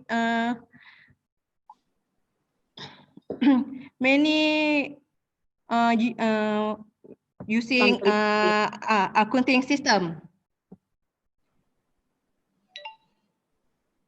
Okay. Many company using system, accounting system. So lecture must teach must teach with many case, many practice. Many than theory. Many practice. Less theory, more practice. So I think 20% theory, 80% practice. Because why? because we now we live in 4.0 era when where the company every company using a system. We can see in the situation now, we teach with a technology, right? Now we teach with technology. So if student cannot understand technology, student accounting, I mean, cannot understand technology, it's so difficult for them to adapt 4.0 era. Thank you very much, ma'am. Okay. Okay, thank you so much, Ibu Almira. So keep healthy and well, yeah. See you next time, inshallah. Okay, next we will go to invite Mr. Abdul Karim. Mr. Abdul Karim, can you hear me? Assalamu alaikum. Waalaikumsalam warahmatullahi wabarakatuh. Okay, can I see your? Okay, Abdul Karim. Okay, how are you, Mr.? Thank you, sister. Alhamdulillah. Okay, Abdul Karim from Iraq. Iraq, is it okay? Yeah, Alhamdulillah, consider okay now. May Allah bless all. Yeah, Thank you. Okay, before that, I want to introduce your biography, sir. Okay. So Muhammad Abdul Karim, Kia University, Albi, Iraq. He received BSc degree in business management from the University of Iraq and the MSc degree in business administration from the University Tenaga Nasional Malaysia. Okay, in 2014, he joined Tian University Erbil as a lecturer in the public administration department, and he is known for his innovative concept related to marketing management. He has lectured widely on marketing principle of marketing, help marketing in marketing, production and operation management, certification, job stress, as well on topic of general interest marketing management. Also, as researcher, has published in Scopus in marketing, organizational behavior, human resource management, and its subjects. Okay, it is your turn. We welcome you to start the presentation, please. Okay, thank you. Yes, sir. Please allow me to share my screen. Okay, sure.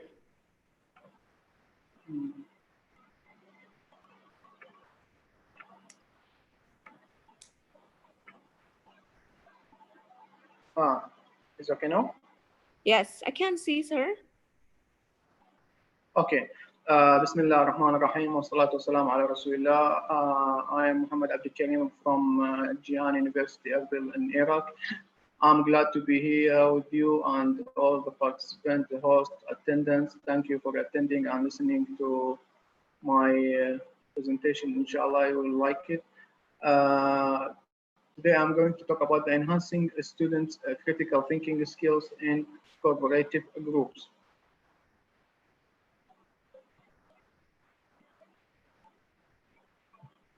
Okay, for introduction, as most of us know what about critical thinking, it is about we have a problem, so we need to have thinking about and decide the best decision or the right decision to find the solution among the alternatives that we have and can be fixed or similar fix to our solving a problem. So here, critical thinking is crucial for many careers paths, not just for scientists, but lawyers, doctors, reporters, engineers, accountants, analysts, among many others, and of course, among students that all have to use a critical thinking in their positions.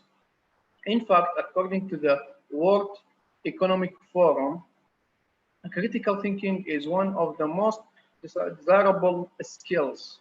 It's one of the most desirable skills to have in workforce, as it helps analyze the information, think outside the box, and solve problems with innovative solution and plan systematically. There are no doubt about it, because critical thinkers must or make the best choices. A critical thinking helps us to deal with the everyday problems as they come our way. And very often this thought process is even done by we call unconsciously. It helps us to think independently and trust our gut feeling. So here, what is the critical thinking? You have surely heard of critical thinking, but you may not be entirely sure what it really means. The first time critical thinking was documented is believed to be the teachings of Socrates and recorded by Plato, or video games, storytelling, and picture videos. But throughout history, the definition has changed. Today is the best understood of the philosophers and psychologists, and it is believed to be a highly complex concept. Some insightful modern-day critical thinking definition include: the critical thinking is the intellectually disciplines process of actively and skillfully conceptualizing and applying and analyzing and synthesizing and evaluating the information. And in another studies, it is a way of thinking about particular things at the particular time, and it is not the collecting and gathering of facts and knowledge of something that you can learn once and then use in that form forever, such as the 9 times table you learn and use in the school. Here we have the importance of critical thinking for innovation for our students. First one, we have the critical thinking is we call universal.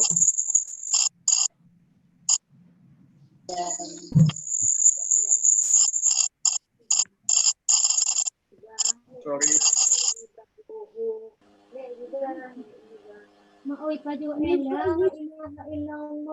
Okay.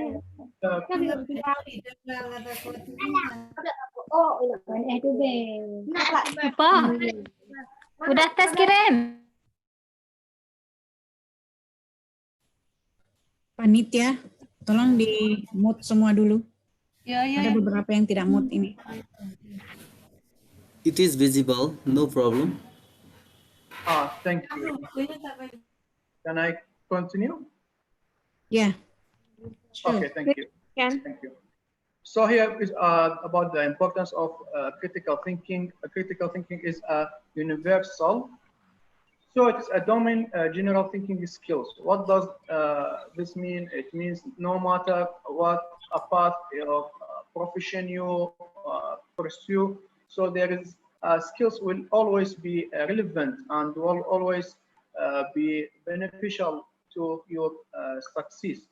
They are not specific to any field in a study or any field of a study like economic accounting, marketing, and so on. Number two, it is crucial for the economy. It's very important for our future, depends on the technology, information and innovation, and to fast growing economics to solve problems as quickly and effectively as possible. Number three is improved language presentations skills. In order to making the best express ourselves, we need to know how to think clearly and systematically, meaning practice critical thinking. Critical thinking also means knowing how to break text.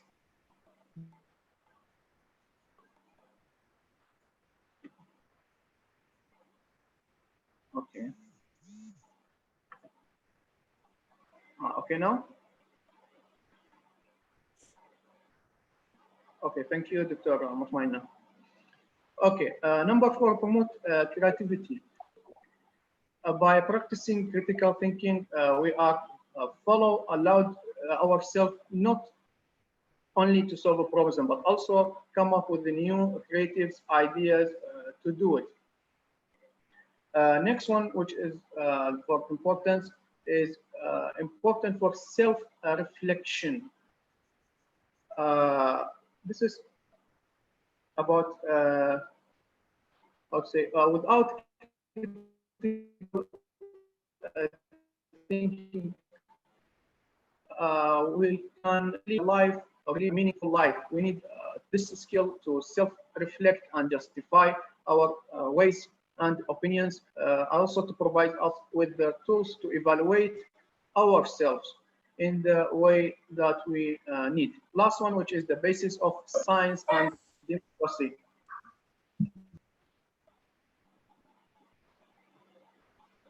In order to have democracy and prove scientific facts, we need to critical thinking in the world to have like theories must be backed up with the knowledge in order to effectively function. And it is citizens need to establish opinions about what's right and what is wrong.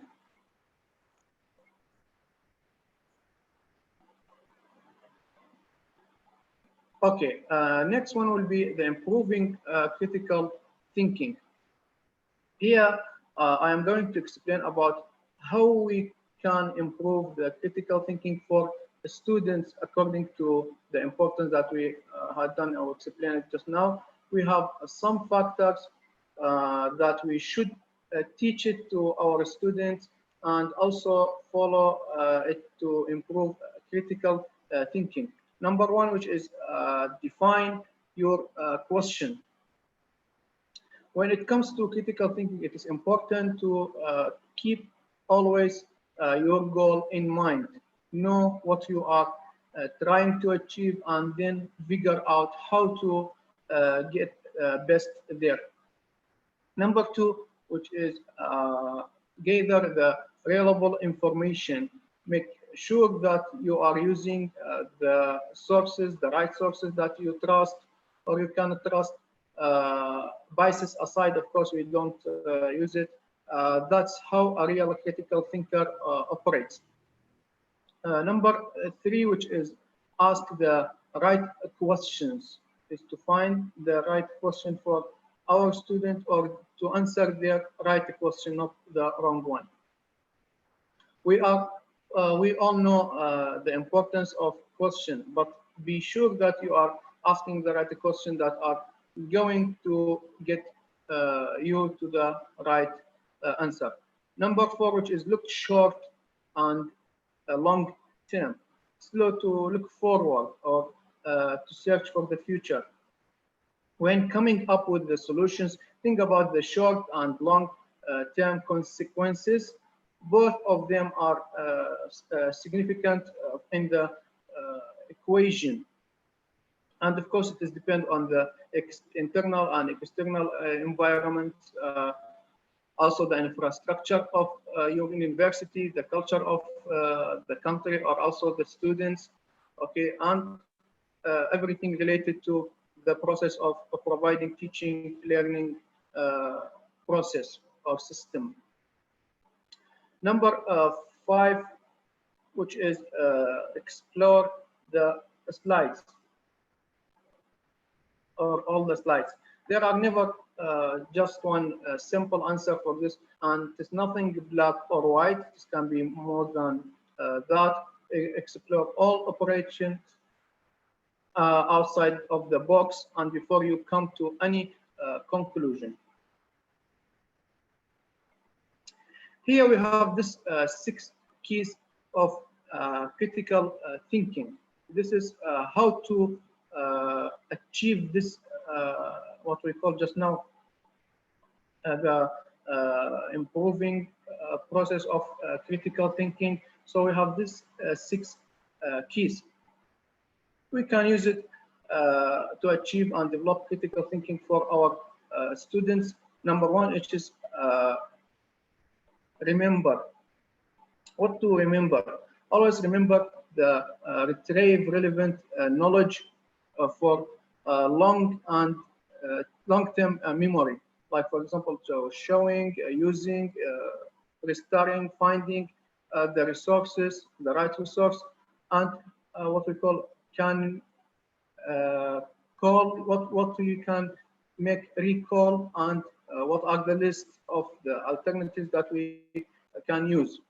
While number 2, to analyze the separate of whole into parts. We have a huge amount of knowledge, or a big amount of knowledge, so we separate it to parts to be easier and determine their relations by classification, investigation, and differentiation between these alternatives.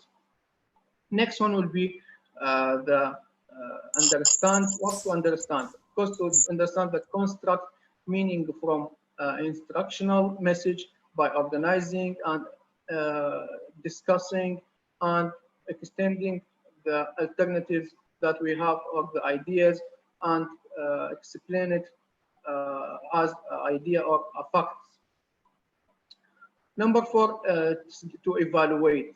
What should we evaluate? We evaluate and make the judgments based on criteria and standards. We have some standards, we have some criteria that also we should follow, not just randomly by making validating or debating and prioritizing the most important one that we start to evaluate it and know which is the important for us, but by comparing by the differences and solutions. Next step would be to apply. After we evaluate and we choose which is the best, we will apply it, carry out or use the procedures in a given situation.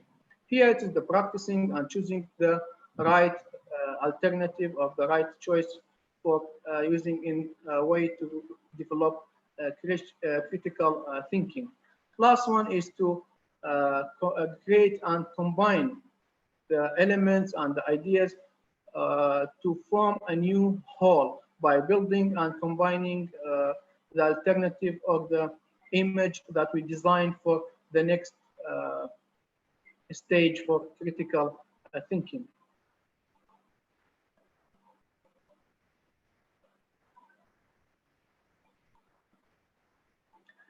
Here we have some strategies can deepen students' collaboration. How can we make students deepen collaboration? Most of us who teach, we can believe in the power of collaboration and frequently engage our students in collaborative activities. But how many times that we put students in groups only to watch them interact with their laptops, interest of each other, or pursue their own individual goals, and instead of consult with one another or complain about a lazy team mate.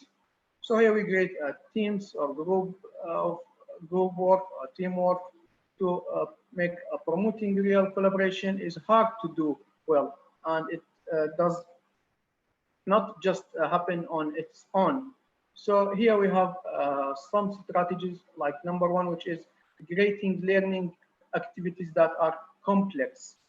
Creating activities that are complex. Why? Because students need a reason to collaborate, to motivate them, to give them a push forward to achieve something by making like assignment, a group of assignment, not simple, consider. So they need collaboration, discussion between among their groups. They can more easily do it more than doing alone. Number two, which is prepare students to be part of a team. Sometimes there's a student, they don't like to be in a group, they like to work or study in isolation or alone. So he often needs to learn how to work effectively with others and as a part of a team. We have to help students understand by, for example, help students understand the benefits of collaboration and guide the student through the stage of team building, which is for forming, storming, norming, and performing. Number three, which is minimize opportunities for free riding. Here, when students complain about the collaborative groups, it often has to do with the free riding of one member who lets us or lets others do the all work and then benefit from the group. Great. Here can one of them be more clever than the others. So here we promote him and he guide the others. By like we have many ways. For example, we have smaller groups of no more than 4 or 5 people, or ensure also a high degree of individual accountability, and so on. And number 4 here is to build in many opportunities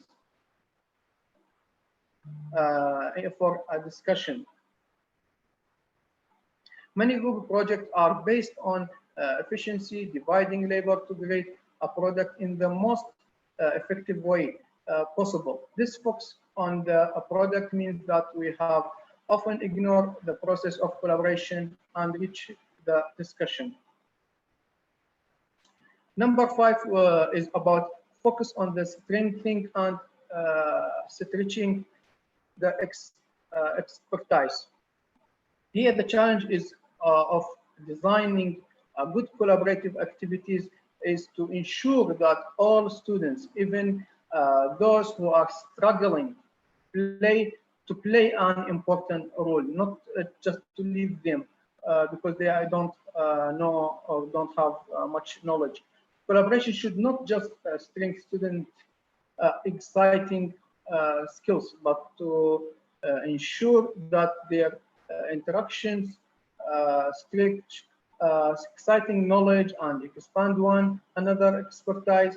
If, for example, a student is much strong in one skill than her or his peers here in this group, so we can teach others and give the grade can be contingent upon how much peer learn.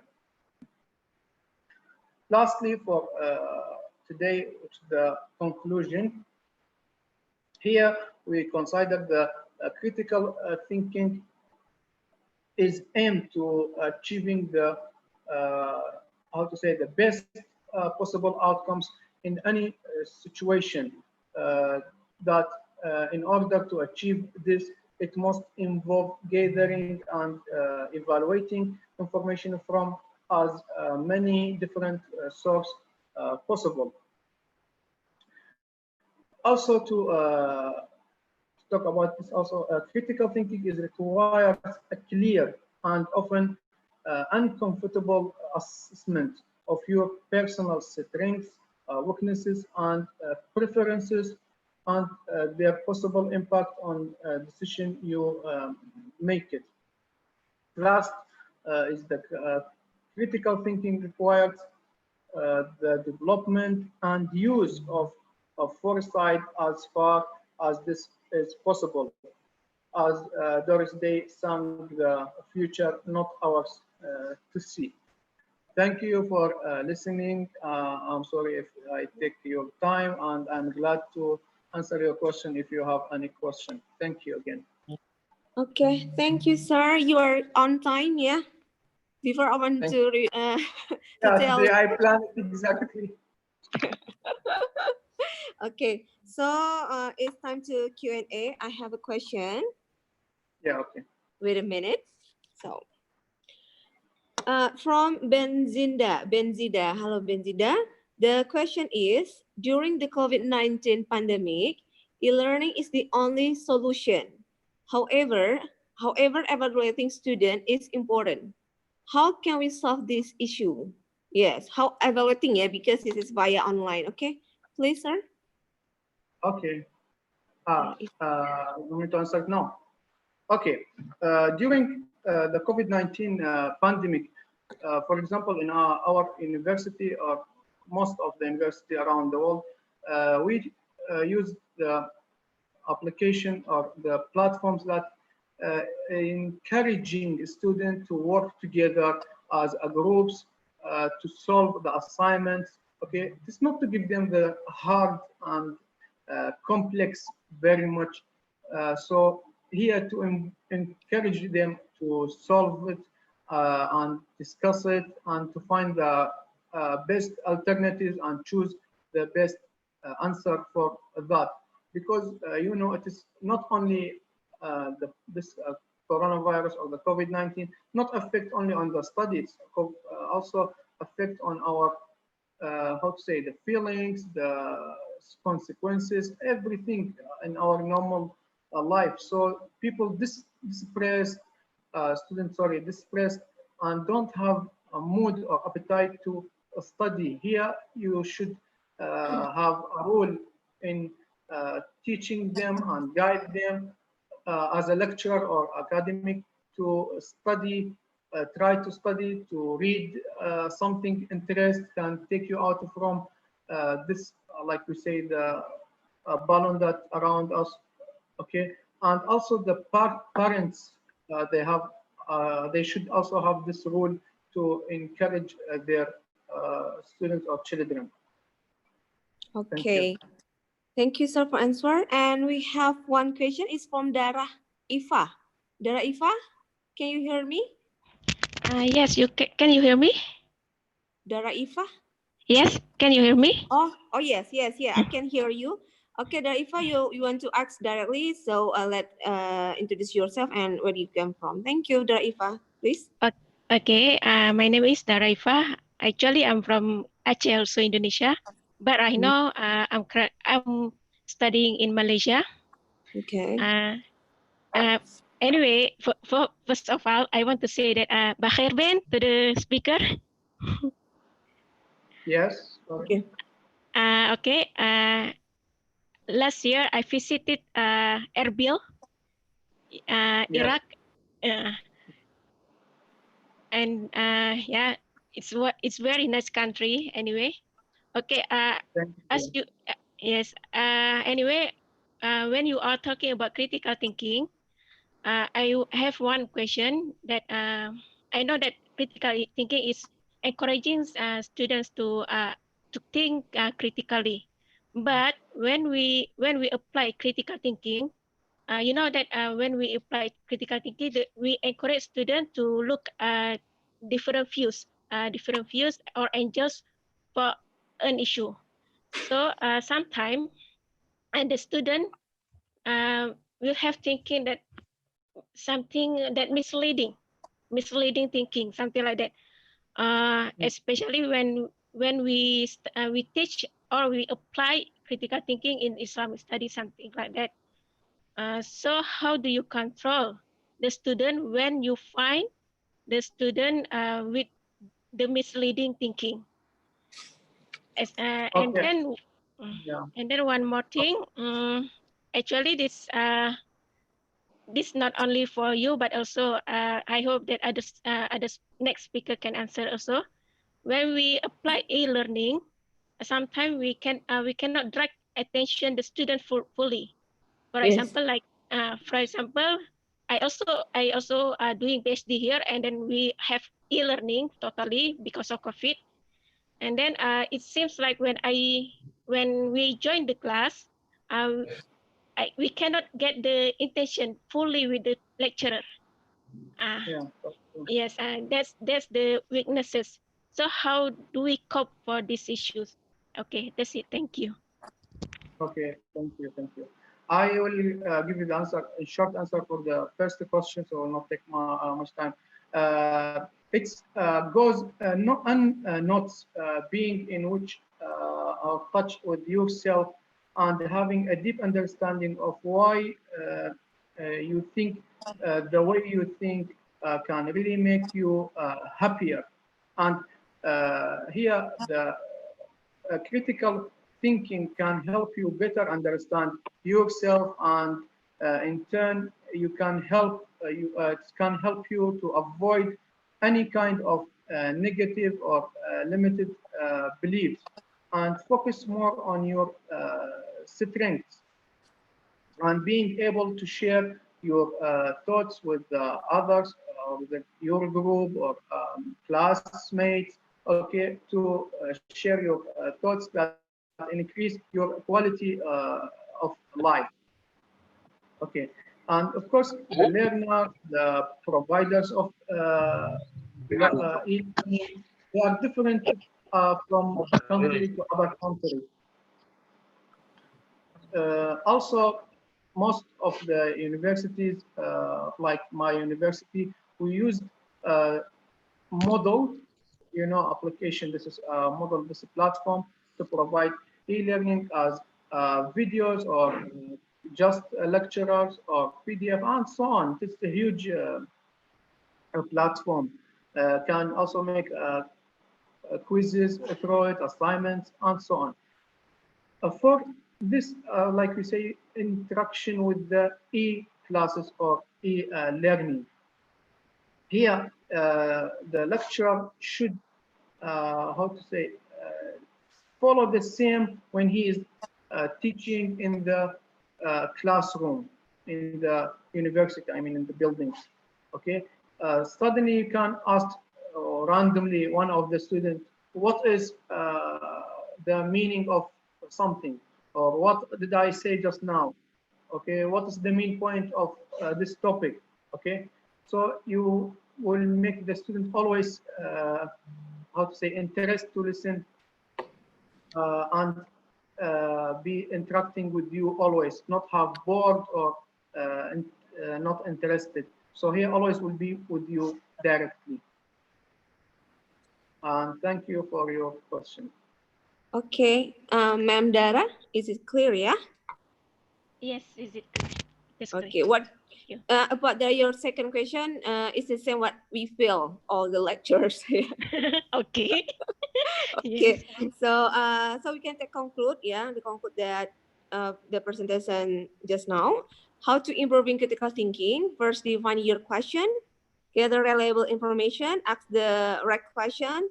Look short and long term. And the last one, explore all sides. Thank you so much, Sir Muhammad Karim. See you next time, inshallah. Thank you, my sister. Thank you. Thank you. Terima kasih. Thank you for listening. Inshallah. Assalamu alaikum. Waalaikumsalam warahmatullahi wabarakatuh. Okay, ladies and gentlemen, we will move to next speaker, Mr. Dr. Atul Patil. Mr. Atul? Yes. Yeah. Okay, Yeah, Mr. Atul. Are you okay, Mr.? Yes, can you hear me? Yes, I can see and I can hear you. Okay, let me introduce your biography before, yeah? Okay, as Assistant Professor Dr. Atul Patil, PhD, Government College of Engineering, Pune, India. Dr. Atul Patil works as Assistant Professor of Communication Skills. Okay, we can do this. Okay, Dr. Atul Patil worked as Assistant Professor of Communication Skills at the Government College of Engineering, Pune. Prior to this job, he worked for Symbiosis International University at its English Language Teaching Institute of Symbiosis as a lecturer and senior coordinator for 6 years. He also worked in the industry for a year in the US-based document company as a validator. He worked at intellectual property rights chair Fatri by Pune University and for the Pan in India Study Award Program of the University of Pennsylvania, USA. He has been nominated as Honorary Vice President of the Pune Chapter of English Language Teachers Association of India. He holds a PhD in English from Symbiosis International University on developing computer-based activities for the teaching and testing of listening and speaking skills. Dr. Patil is certified trainer for speaking examiner for the Cambridge English Language Assessment, part of the University of Cambridge, UK. He has qualified as a business English certificate on teaching knowledge tasks. He has taught Indian as well as international students from more than 40 countries. His areas of interest include e-learning, computer-assisted language learning, activity-based teaching, massive open online course, teacher training, and materials production. Okay, sir, this is your turn. We welcome you to start the presentation, please. Thank you very much, Professor Nurul, for the brief and illustrious introduction. It's indeed a matter of privilege and honor for me to be part of this event. I have been listening to many speakers since yesterday, and there have been many interesting presentations. So it has been an enriching experience listening to every presenter. Every presenter has made a PowerPoint presentation, but I'm not going to make a presentation. Instead of a presentation, I would like to make a demonstration. Now, the theme that I'm going to focus on is transformation in education.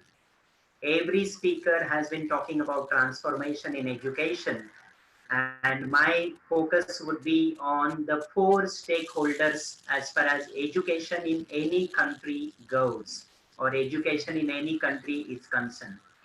And these 4 stakeholders are parents, students, teachers, and employers. So I'm going to talk about education from their perspectives, from their points of view. So I deliberately decided not to make a presentation, but I would like to make a demonstration. So when we talk about education, to destroy any country, we do not necessarily need missiles or atom bombs. If you lower the quality of education in that country, that is more than enough. And therefore, education is the backbone of not only the economy, but successful development in any country. And therefore, we have to take education to the highest, heights, greater heights in every country. Now, when we talk about these 4 stakeholders, the first one is, of course, students. Students play a very important role. They are the receivers of knowledge. Now, when we talk about students, there are 2 categories of students. One category where students are pretty confident. They can express themselves confidently. In fact, some of them are overconfident. Like I have a stick in my hand, you will see. Whenever you ask any question to such students, they will be very prompt. They will just jump like this. You will just push them down, but they will jump. They will jump like this. So these are the students. So even if you pull them down, they will jump. So these are the students that we have around us, but the number is very less. Then we have majority of students, many of the students belonging to the second category that I'm going to talk about. And in this second category, I would like to demonstrate something. What you see in my hand is bottle of water, and I have got 3 cups with me. Now these 3 cups represent something. The first cup is student, the second cup is, the first cup is teacher, the second cup is student, and the third one is employer. Now all these 3 cups are empty. Now what you see is this is bottle of water. Water in this bottle represents knowledge. So what happens, we as teachers, the first cup is the teacher. We as the teacher receive some knowledge. There is much knowledge available. So we receive some knowledge, and our job then is to pass on that knowledge to the second cup, that is student. So we pass on that knowledge to the student. Now, what is the student's role? The student's role is to receive that knowledge, understand, comprehend. And when the third employer, that is the HR manager, for example, comes for interview and hire candidates, now it is the role of the student to reproduce the knowledge. So let's see how much knowledge the students belonging to category 2 can reproduce. this much knowledge they are able to reproduce. So the question is, where does the knowledge go? You can see the knowledge disappears. So what I mean to say is, students completely go blank. They cannot express themselves because when it comes to expressing in English, they lack confidence, they have difficulties in soft skills. So our education mainly focuses on the development of hard skills or technical skills. But along with hard skills, we should also help our learners develop their soft skills, develop their ability to communicate. And that is what is lacking in most of the curriculum, that we impart. And therefore, learners have these difficulties. So I have briefly talked about two categories of learners. One who are very overconfident, and the other category where there are students who cannot even express themselves confidently. So this was one demonstration. Now the second category is, the second stakeholder is parents. Now parents, every parent wants his or her kid or child to get good education, and for that they are able to spend money. They are able to spend as much money as they want, right? So what happens is, let me demonstrate parents' expectations. They are ready to spend money. If this is the field of education, they are ready to spend money. Now when they spend money, let's see what is the outcome. They invest money, and what we get is a degree.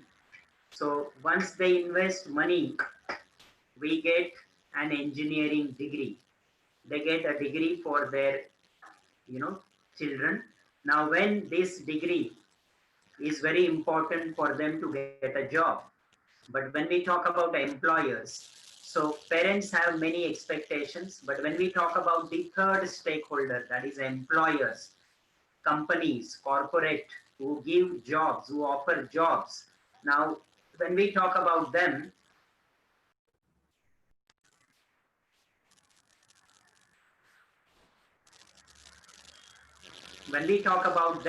they want candidates to be flexible, like this row.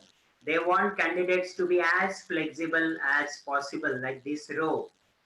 But when they behave, like when corporate people behave, they are rigid, like this row. They are very strict, but they want candidates to be flexible, like this row. But the corporate people are very rigid. They are very strict, like this row that you see.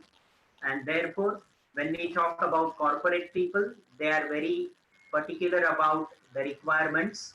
And we see that around only 7 to 10% of engineering students are employable.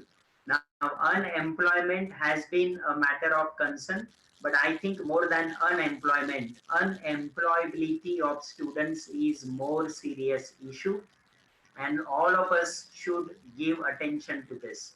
So we have talked about the other stakeholder, that is employers, and more than hard skills or technical skills, they look for soft skills among their candidates. So more than their engineering knowledge, they want candidates who are good in communication skills, who are good at time management, problem solving, critical thinking, and the list goes on. So our curriculum should also inculcate all these topics and values so that students are ready to face the challenges in the corporate world.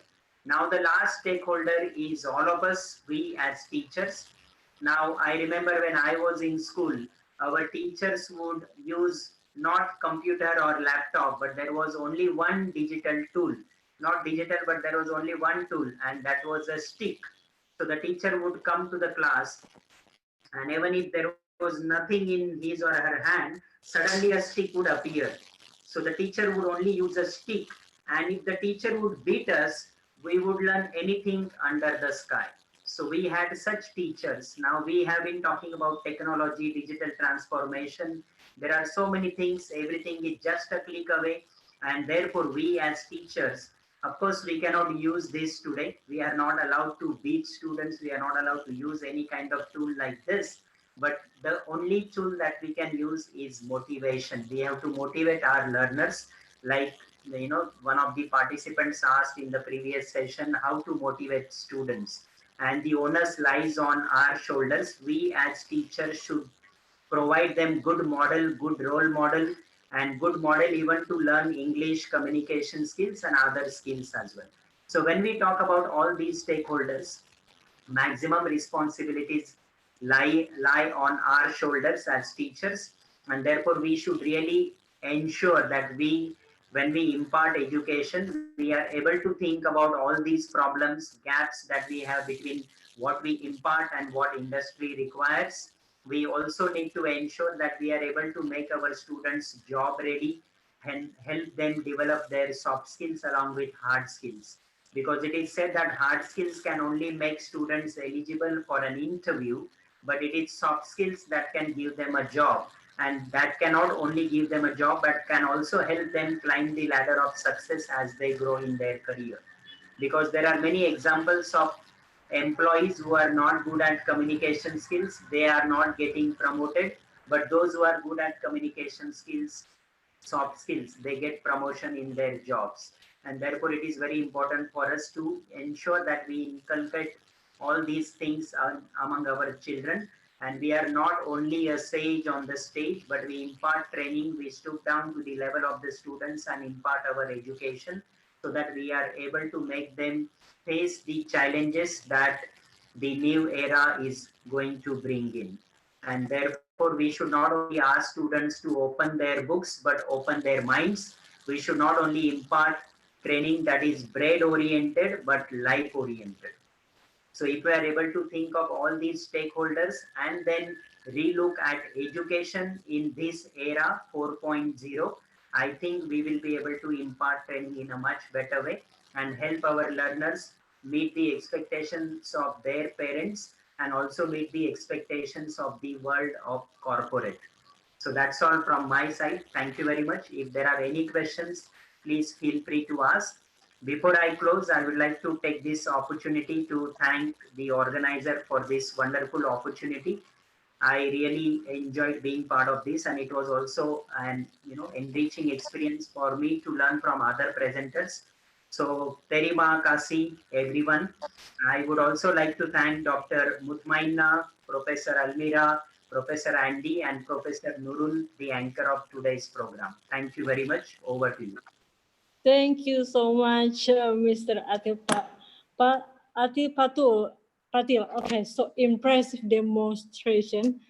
I'm really, I cannot say anything. This is out of the box, sir. The best that I can get from your presentation is the important thing in the lecturing process is making the student motivated, and also make the students not open your book, but open your mind. That's a good statement, sir. How about the question? Is there someone who wants to ask Mr. Patil the question? Host, please. Yes, please feel free to ask if there are any questions. I'll be more than glad to answer them. Yes. Kita kesima dengan surat kita. We are so impressed with your magician.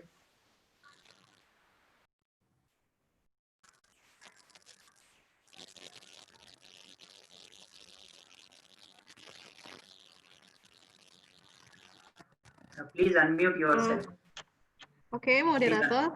I think doesn't have a question for Mr. Atul Patil because they're so impression with your presentation. It's so great because even me, I'm so impressed with your presentation. You're so cool, so great, so expressing, so amazing. Thank you very much. I think you Harry Potter brother maybe. No, I'm a teacher. So, and every teacher is a magician. Oh, you're so great, Mr. Atul Patil. Our students. Thank you very much. Okay, thank you very much. Okay, moderator. Okay, so nice. Thank you so much, the host, and thank you so much for Mr. Atul Patil for your nice and impressive demonstration. See you next time, and sama-sama for your terima kasih. Yes, thank you. Okay, see you next time. Thank you, Dr. Atul. My pleasure. Thank you. Next siapa? Okay. Okay. For next speaker is Mr. Bibas Tapa. Mr. Bibas Tapa, are you already with us? Mr. Bibas Tapa, are you already with us? Yeah, of course. Yeah. Okay, sure. Okay, first I want to read the Mr. Bibas Tapa biography first. He is an assistant English language lecturer in Hetauda campus Hetauda and Nelta Makwanpur ICT cell coordinator and AEE teacher. He is a MIEE expert in 2019 until 2020 from Nepal, including TESOL 150 hours from Arizona State University. He has done more than 20 MOOCS courses on uses in ICT from reputed universities like Cambridge University, British Council, Canvas, etc. He is ambassador of dozens of digital tools like Nearpod, Seesaw, Flipgrid, Socrative, and many more.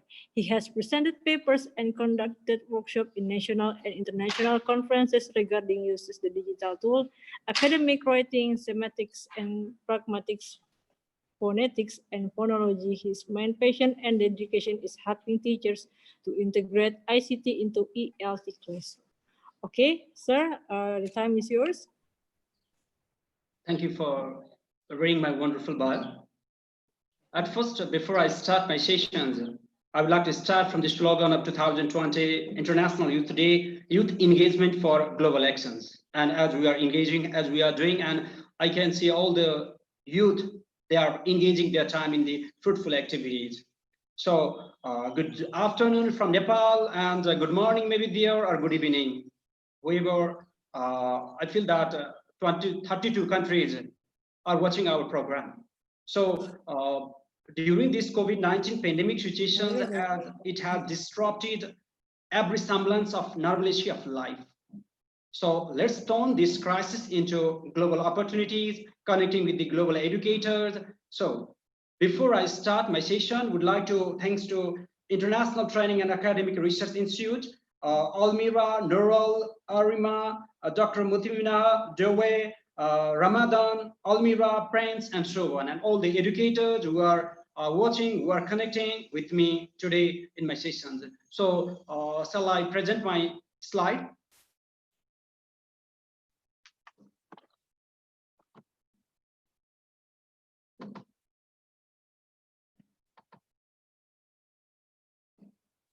So my presentation would be different. As every presenter, they try to do the presentation in a different way. Some do their presentation, some do demonstration, some do practical. So mine would be the different one. So as it's maybe Rostapa, and let me at first introduce, within these 20 minutes, it's really difficult for us to share all the expertise that we have been doing, that we have been presenting. So thank you all the presenters and all the, especially the institutions for holding virtual international conference.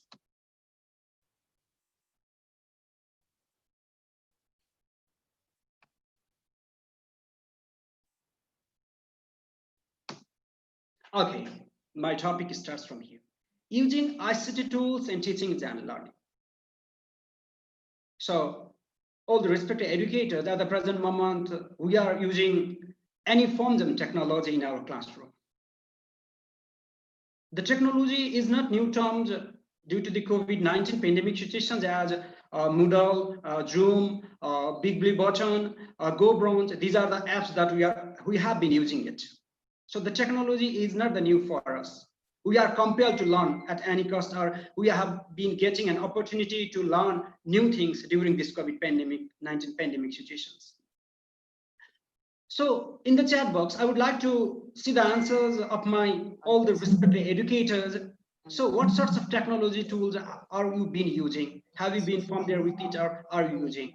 What are they? Would you mind writing some technological tools that you have been using in your classroom? Earlier in session, I have seen that opting for. Why not? Yeah, please. background noise is coming, so please would like to request their educators to mute it, or you can write in the chat box too. So there are so many tools, assessment tool as well as learning tools that we have been using. So let me see that here, what sorts of tools you have been using during these pandemic situations. Yeah, Moodle, Zoom, yeah, thank you. I can see your Sita, Upadhyaya, Zoom, another one. Thank you, Mentimeter. Okay, so there are so many tools that we have been using. So here in my session, I would also be sharing with you some important web tools with its advantage and why we have to utilize it or use it. What are the features of using those tools? That will be my today's session.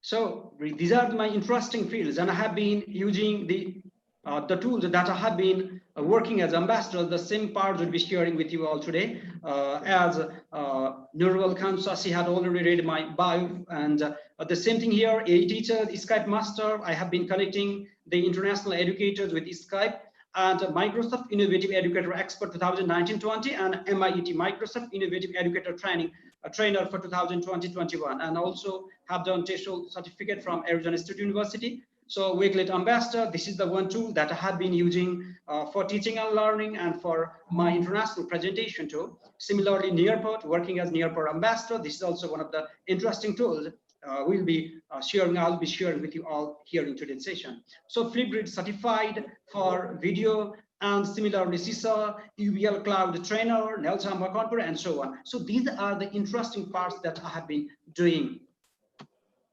as my interest is on ICT.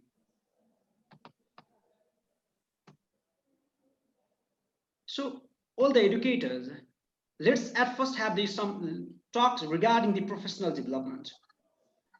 Yeah, we have been teaching to our students. Let's try to crawl. Let's try to gather some information. Let's try to enroll in the reputed university of the world. Let's try to be part of MOOC, massive open online courses, which is in free of cost. All the educators who are watching our program lively or connecting through the Zoom, why don't you enroll in the Cambridge University? Why don't you enroll in the Oxford University? Enroll in those courses in free of cost, get some idea, and then start your using ICT's training journey. So for that, I have been engaging in different universities, as I'm also working as a massive open online course trainer. So enroll in the reputed university like Oxford University, Cambridge University, Arizona State University in free of cost. Then do the course on your time, on your interest. So if you do, then it helps to develop your professional development. At first, let's have some professional development courses, and then we can generate or get different ideas how far the foreigners or other universities of the world they are being teaching, what sorts of methodology and the technology they have been using while teaching and learning. We can get some ideas, and that ideas we can impart to our students. That would be the effective one. So at the present moment, if doctors are shaping the world, we are proud to say that we teachers are shaping the world. The doctors, they are saving the world, and we teachers are shaping the world. So these are the best quotations that I would like to mention here. If we teach today, as we taught yesterday, we rob our children of tomorrow. John Dewey. Yeah, we agree with it. How far we remember our past or read in our school days. It's different. Today, at the present moment, mere cramming of the subject is not enough. One should have the practical knowledge, and he or she should be the 21st century educators. Technology can become the wings that will allow the educational world to fly farther and faster than ever before, if we will allow it. Yes, due to the same use of technology, I don't know, this is in my experience, this is my 165th international session that now I'm presenting. It means that from the way of technology, I have been presenting my session virtually in international different countries. So we can connect with each other. We need technology in every classroom and in every student's and in teacher's hand, because it is the pain.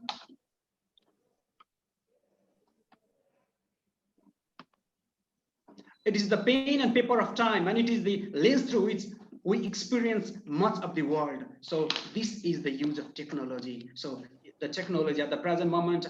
It's the time that we should be familiar with the technological devices, websites, tools, and other ones. So here, I'm not going to share regarding the softwares and hardwares and other but I will be sharing with you e-learnings. How can we integrate ICT into ELT classroom? So my experience, as I have been working as a dozens of ambassadors on the different web tools like ProfOps, Socrates tools, Class Dojo, similarly Nearpod, quizzes. Earlier I had seen one educators mentioning the quizzes, Mentimeter, and so on. So this different one I'll be sharing with you today. So these are the 10 great grading tools for teachers. So Flipquiz, Google Forms, as you can also get certificate from Google Forms too. It works for the summative as well as formative evaluation and for teaching and learning purposes too. Quizbean, Kahoot, Riddle, Quizlet, Class Tools, Jeopardy Labs, Test Modes, Proposer Games. So these are the ones. Among these tools, I'll be sharing one link with you in the chat box, and I would like to request all the educators to give the 2 answers. There I have given 2 questions. Please take the correct answer and get the certificate in your screen, in your mobiles or laptop screen. So please, let's have that one here.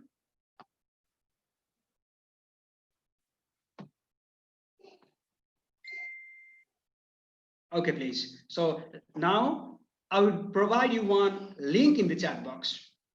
So I would like to request all the educators to do the answers.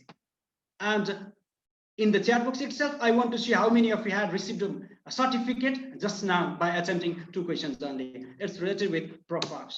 So please, your time starts. www.profops.com quiz. Please check in the chat box, click in the chat box. Link is over there, and continue. And just let me know how far you have received the certificate or not.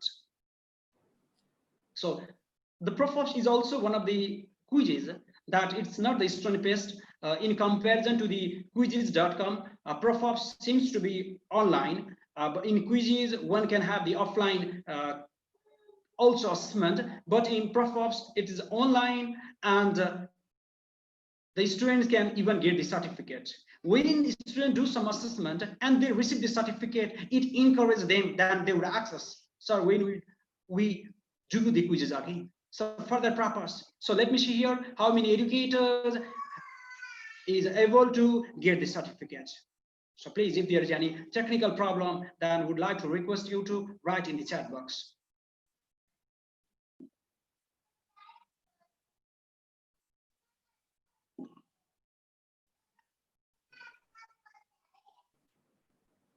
Okay, it's time for the audiences to read the chat box.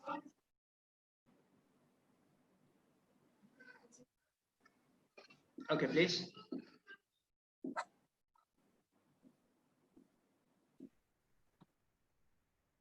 AD Mujamir, I hope that you are doing. So all the educators, as it's International Youth Day, so we all are youth, and we should be active too.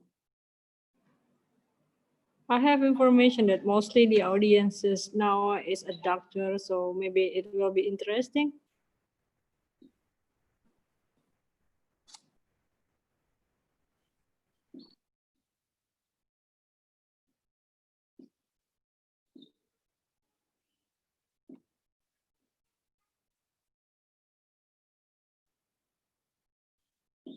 Yeah, I can see here. So congratulations. So you have got your certificate. Okay, let me see here. So you here. Binod Khatri, here graph the certificates. Congratulations, Binod sir. I can see your name here. Sanju got right. She could not give one correct answer. So I hope that she did not get the certificate over there. So Shobha Bastola ma'am, 50%. Stanislas, I don't know, their answers is incorrect. Yeah, another Maishurja, he has given the correct answer. Mr. Hakim, you failed. It means that, sorry, here I'm sorry to say the words fail here, but according to our 2 questions, 1 question you were unable to give. So Heba, 50 means, I'm sorry, Sanju, so showed, I can see here, I'm sorry to see these things. So please now, in this way, okay, let me see other educators also. Please keep going, doing the profops.com.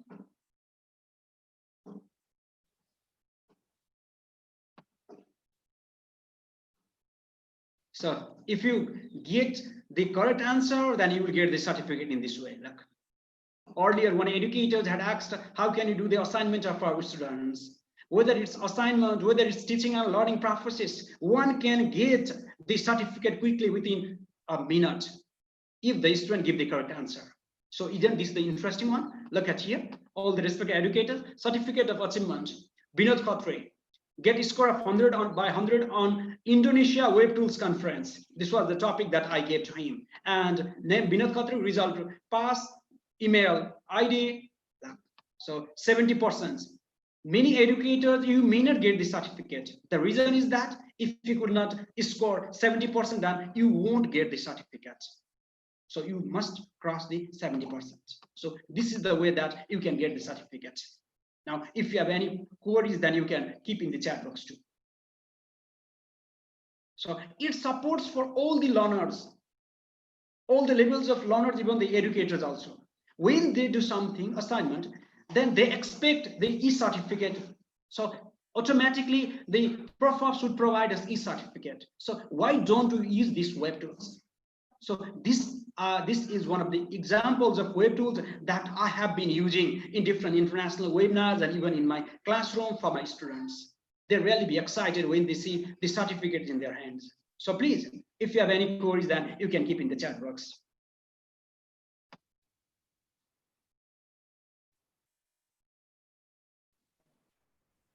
Yeah, I could not access is over there. So Maheshwar Jha, one educator from Nepal had kept here and unable to allow access temporarily. Please contact the instructor.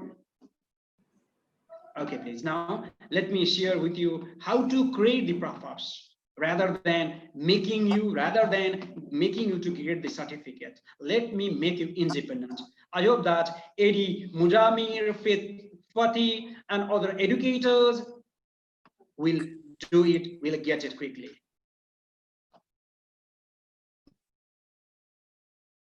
Okay, please.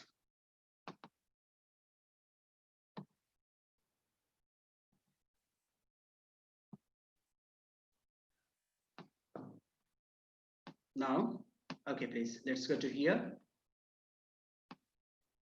All the respected educators, I can see here, Heba, yeah, showed, I'm sorry that you did not give the correct answers. So that's why you could not get the certificates. So you can see here, Binod Khatri pass, another one, Moishu Jha, similarly, Sanju Vatrai and other educators, you have got the certificate. It means that it will encourage our teachers, our educators, and other one to engage in such platforms.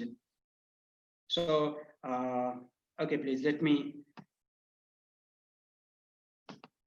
Yeah, is there any technical problem? Nurukul, is there any technical problem, please? If there is some technical problem or in chat box, please let me know.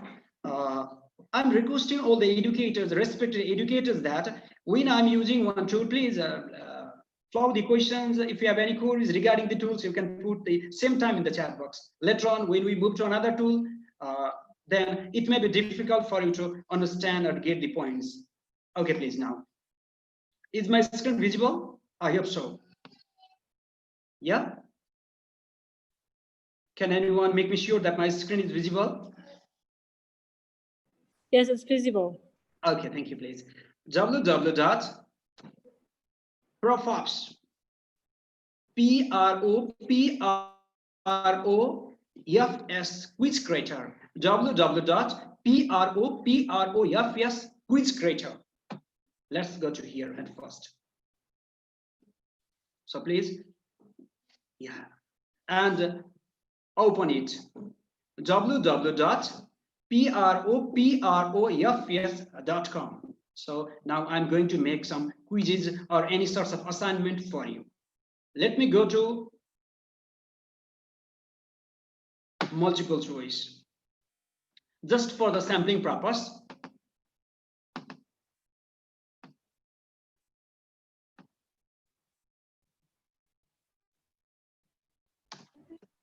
Excuse me, sir.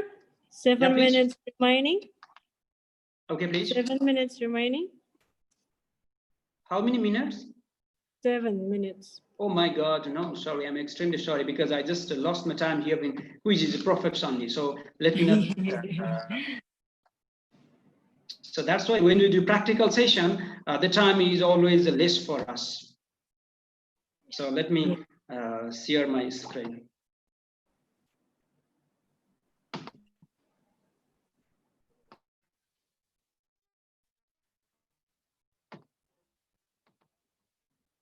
So proof is one sort of tool. Similarly, here I have been using English Grammar Ultimate app. This app supports for your grammatical correct sentences. We can have the grammatical correct sentences. So please use this English Grammar Ultimate app. Similarly, Voice of America English Listening. This is one for English listening. You can use these apps. Similarly, the best side. Here, my intention was to share with you all the practical sessions. Let me engage in practically and learn some things, get some ideas. But due to 20 minutes time only, I'm unable to share all these things. So that's why just providing you some important sites. Later on, you can enroll, you can do practically yourself and get ideas. So if there be any problems, then please would like to request you all to connect with me in Gmail or in email addresses if somewhere else. So for plagiarism, www.duplichecker.com is working for plagiarism. Similarly, pdfdrive.com, bbc.co.uk, learningenglish.britishcouncil.org, fluentu.com, englishcentral.com. These are the important websites, best sites for all the educators. And similarly, I have less minutes, but I was planning to do tubequizard.com. If it's new, all the respected educators, if it's new for you, so please, I would like to request you to search in Google tubequizard.com. When you search in tubequizard.com, it's a tool for creating interactive game, field quizzes for any subtitle YouTube video. There you can see so many video, and in that video you can subtitle it, and when you watch that video, automatically you can see the questions of it in multiple choice forms. So the students can give the correct answer. It helps to develop their writing skill. It helps to develop their listening skill. It helps to develop even their speaking skill also. So tubequizard.com. If I have time, I would have shared with you, but I don't have time. So please visit www.tubequizard.com. This is the best for improving all the skills of your learners as well as ourselves also. So these are the different digital tools that I have been using. Preventive Profops, Quizzes, Socrates, Seesaw, Voice Trend, Nearpod, Wave FX, and Readability Analyzer. These are the tools that I have been using in ELT classroom. So if you are using Nearpod, you can be Nearpod ambassador. If you are using Wakelet, then Wakelet will provide you ambassador certificate. If you are using Flipgrid, then Flipgrid will provide you certified. If you are using Seesaw, one sort of a learning management system, you can also be the ambassador different tools. So please, how many minutes is remaining?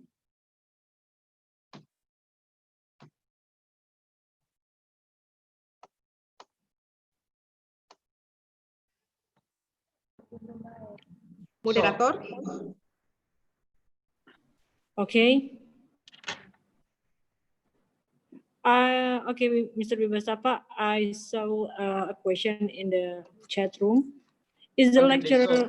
So just a moment. These are the Class Dojo. I'm also working as ambassador of Class Dojo, Flipgrid, Nearpod. So there are so many tools that you can use. Please note down in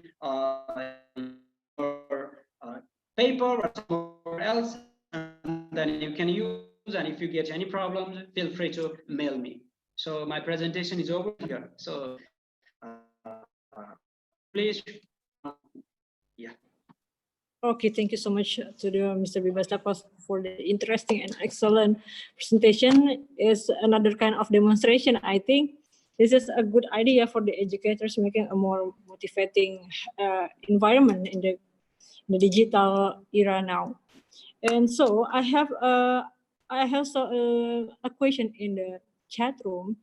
Is the lecturer can or the teacher can record the screen if we are doing the quiz in proprofs.com?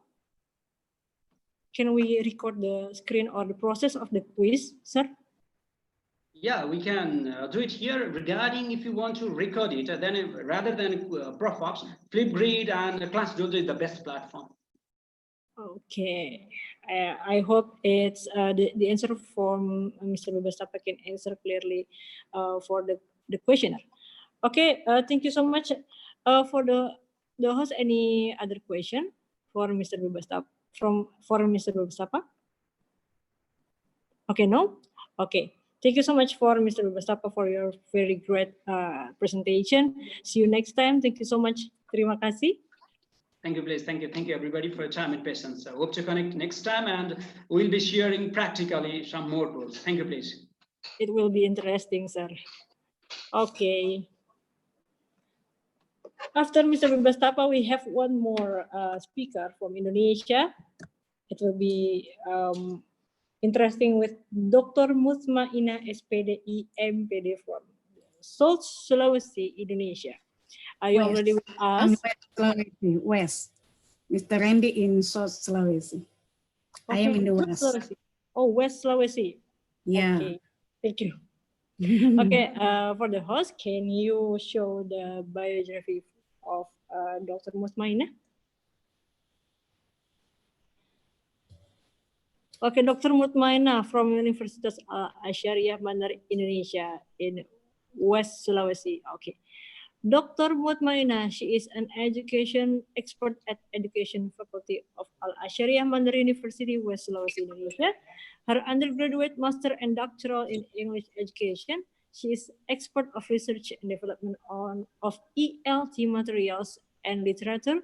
Her doctoral degree is in English language teaching or ELT through developing literature, art, songs, film, novel, short story, poem, fable, and drama into the materials in the classroom. Her book product are English cookies, English language teaching, literary works based, and literary manual instruction for English lecturer in higher education. Okay, this is your turn, Dr. Mutmainah. We welcome you to start the presentation, please. Okay, thank you. Can you see my PPT now? Okay. All right. Wait. You can maximize the slide. Okay.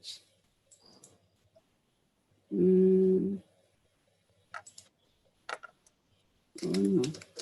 Okay. You can see that. Sorry.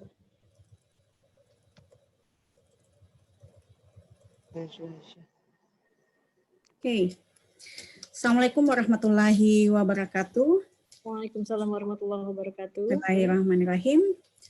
I want to say thank you very much to the rector of Islamic State Institute, LHOKSEUMAWE Aceh, and then thanks to all of the steering committee or the organizing committee, and all of the keynote speaker and the participants who attending this amazing international conference.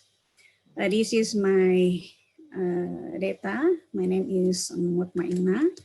You can find me here, my Scopus ID, my course sheet, and there are some of organization. I am the member of some organization.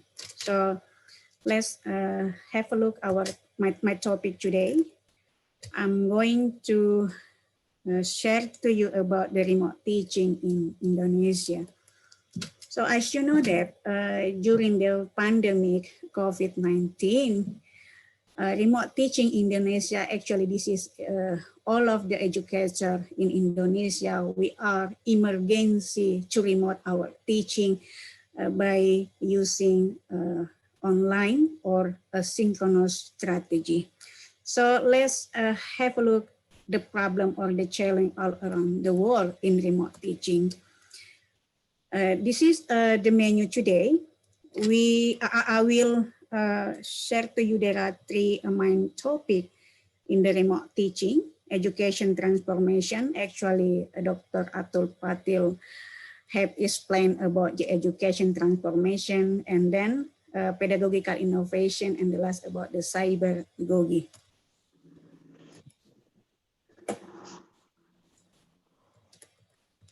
Oh, I have problem to wait. Yep. The first topic is about education transformation. This is the data, one of the survey from the British Council. You see here, there is the data. And then most of educators all around the world here respond this survey by using a questionnaire about remote teaching. Actually, remote teaching in Indonesia, not only actually not only Indonesia have many challenges, but all around the world, the teacher, lecturer, and educator. So there are some of the main findings this survey that remote teaching is new, and then most of educators respond they need to train how to teach and how to use technology in learning and teaching process, and the last, how to train our student with the digital skill or train our student to use technology in learning. So well, the next, I have a data here based on the some of article. I have two articles here. This is the first article about the policy from our ministry, the Ministry of Culture and Education and Culture, and then the Ministry of Religious Affairs or MORA. This is the policy about how to remote our learning and teaching process in Indonesia with mean here in the distance learning and teaching. So well, another article, this is supporting about the policy of our Ministry Education and Culture, is mean here our leading sector, supporting the policy about Merdeka Belajar or independent study.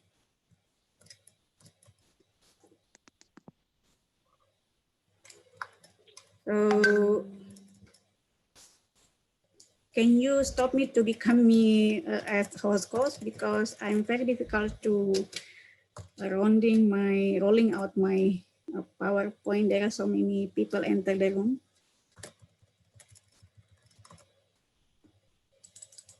Okay, this is the transformation in education sector. Have a look here, we are from the traditional education system, and then we are integrated some of technology of platform by using internet, or mean here we are rolling down our education delivered by internet. And this is the our ministry lecture about distance learning, and then the policy about the Merdeka Belajar or independent study in Indonesia. This is the transformational teacher actually as educator, and the teacher as is the key to navigate the classroom or in the teaching and learning process. So there are some of educational transformation model here. Actually, one of the highlight they are how to prepare our student, our citizen to support or to achieve a namely 21st century skill. So our ministry have some supporting about the 21st century skill, but the core, this is about the teacher. how the teacher becoming to the digital teacher and then supporting the student to becoming a digital student or digital learner. Well, there are some of the terms in remote teaching, actually, online, virtual, and distance. And this is have some many differentiate. In online, actually, when you are remote, your teaching and learning process synchronous. It means that in the synchronous design or strategy, you are remote your learning by online in the same time but in the different place. So the virtual mean here we are transformation our face-to-face classroom into the virtual classroom by using some of the platform, for example, Google Classroom, or you can use Moodle or ClassDojo or something like that. And the next, the distance. This is the distance same how to remote our learning and teaching in the distance. This is by using a asynchronous strategy. And then how to use the technology in our learning and teaching process or integrated the technology application or technology. This is as a tool in our learning and teaching process. The main point here or the core in learning and teaching process, this is us. We are a teacher, educator, or lecturer. So we must be able to support students in deep learning. Deep learning, not Bibas, Abdul Kader have explained about the critical thinking. He present ideas in powerful ways, something just like Bipa's explanation before, organize productive learning process and evaluate themselves the impact of their teaching. To evaluate our learning and teaching process, maybe you can use in the one semester, you can doing reflection about your learning and teaching process. So the next, what about the teacher competence? Actually, as we know that most of the teacher lack or they are less in the ICT skills, so we must able to have knowledge about our student condition today, and then about the learning condition design, and we must master about our subject knowledge and assessment. We do have assessment competence. And then we are moved to the pedagogical innovation. This is some of the student answer about the benefit of technology. Yeah, technology very support, and this is increase engagement. Actually, not only from the student itself, but the highlight. This is increase engagement with the course material. I will share to you about how to design your material by using or integrated technology. So this is the range between technology and education. Actually, we have this condition, a social pain. As you know that Indonesia is a big country, and 50% Indonesia area, we are in the blank spot. Blank spot mean most of Indonesia area in the rural area, and then they don't have infrastructure or internet connection. This is the big problem. And then I agree with Dr. Atul Patil have explained more about how about the leading sector or our government together to give some of a solution how to deliver our learning and teaching by using internet today. So let's move about the pedagogy now. Why we are talking about the pedagogy? Actually, technology is the second choice. But the first pedagogy is our first starting point before we are learning and teaching. Pedagogy is the art of teaching or the science of teaching. In the pedagogy, you can design your material, you choose the methodology based on your student condition and what is the tools or technology or application familiar between you and your student and your class condition. So well, the pedagogy here, when we are derived by using technology, you can, for example, this is by using a blended learning, gamification, multiliteracy, embedded learning, experiential learning, and computational thinking. This is some of the skill, and then the methodology or one of the method or approach that you wanna, if you want to apply pedagogy and the technology in learning and teaching a process in the digital era.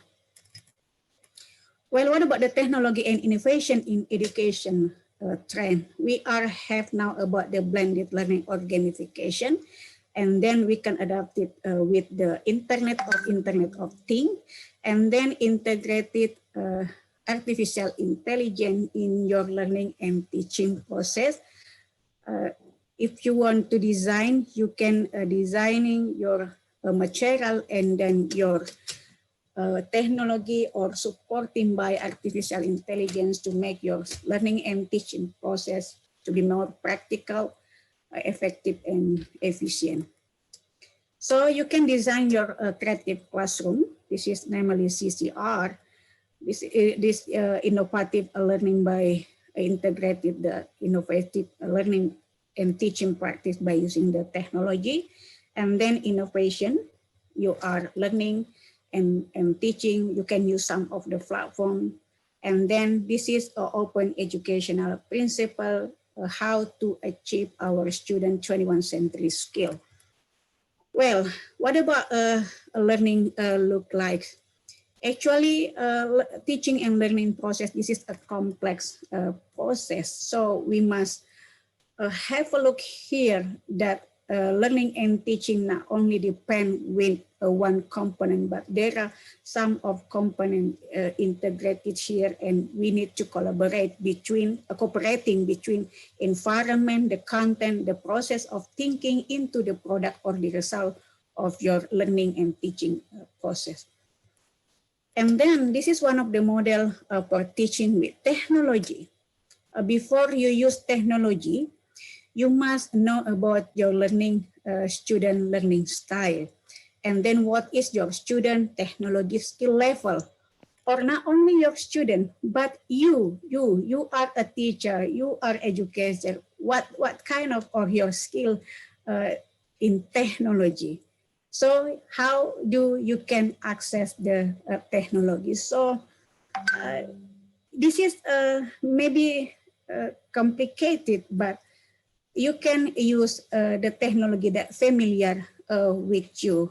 For example, in Indonesia condition, when you are remote your learning and teaching by online or synchronous strategy, the student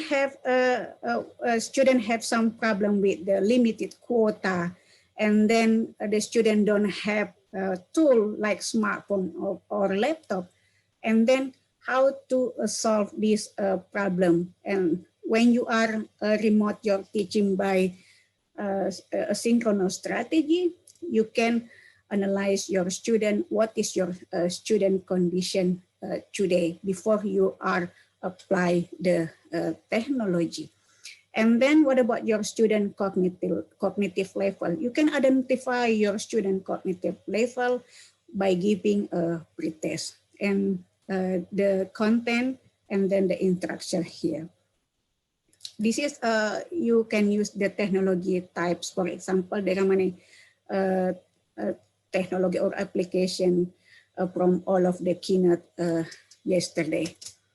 So this is to apply innovative pedagogical practice. There are some of the component must be cooperation, not only about the ICT infrastructure. This is Indonesia, maybe not only Indonesia, but there are many countries have problem with this. And then the content and curriculum, assessment, learning practice, teaching, organization, and leadership value and connectiveness. So well, this is for example, when you are wanted to design your material or you design your curriculum, with the student-centered approach. This is, for example, when you are using constructivist theory, this is by Jen Piesa. This is interactive learning, and then this is a student-centered approach.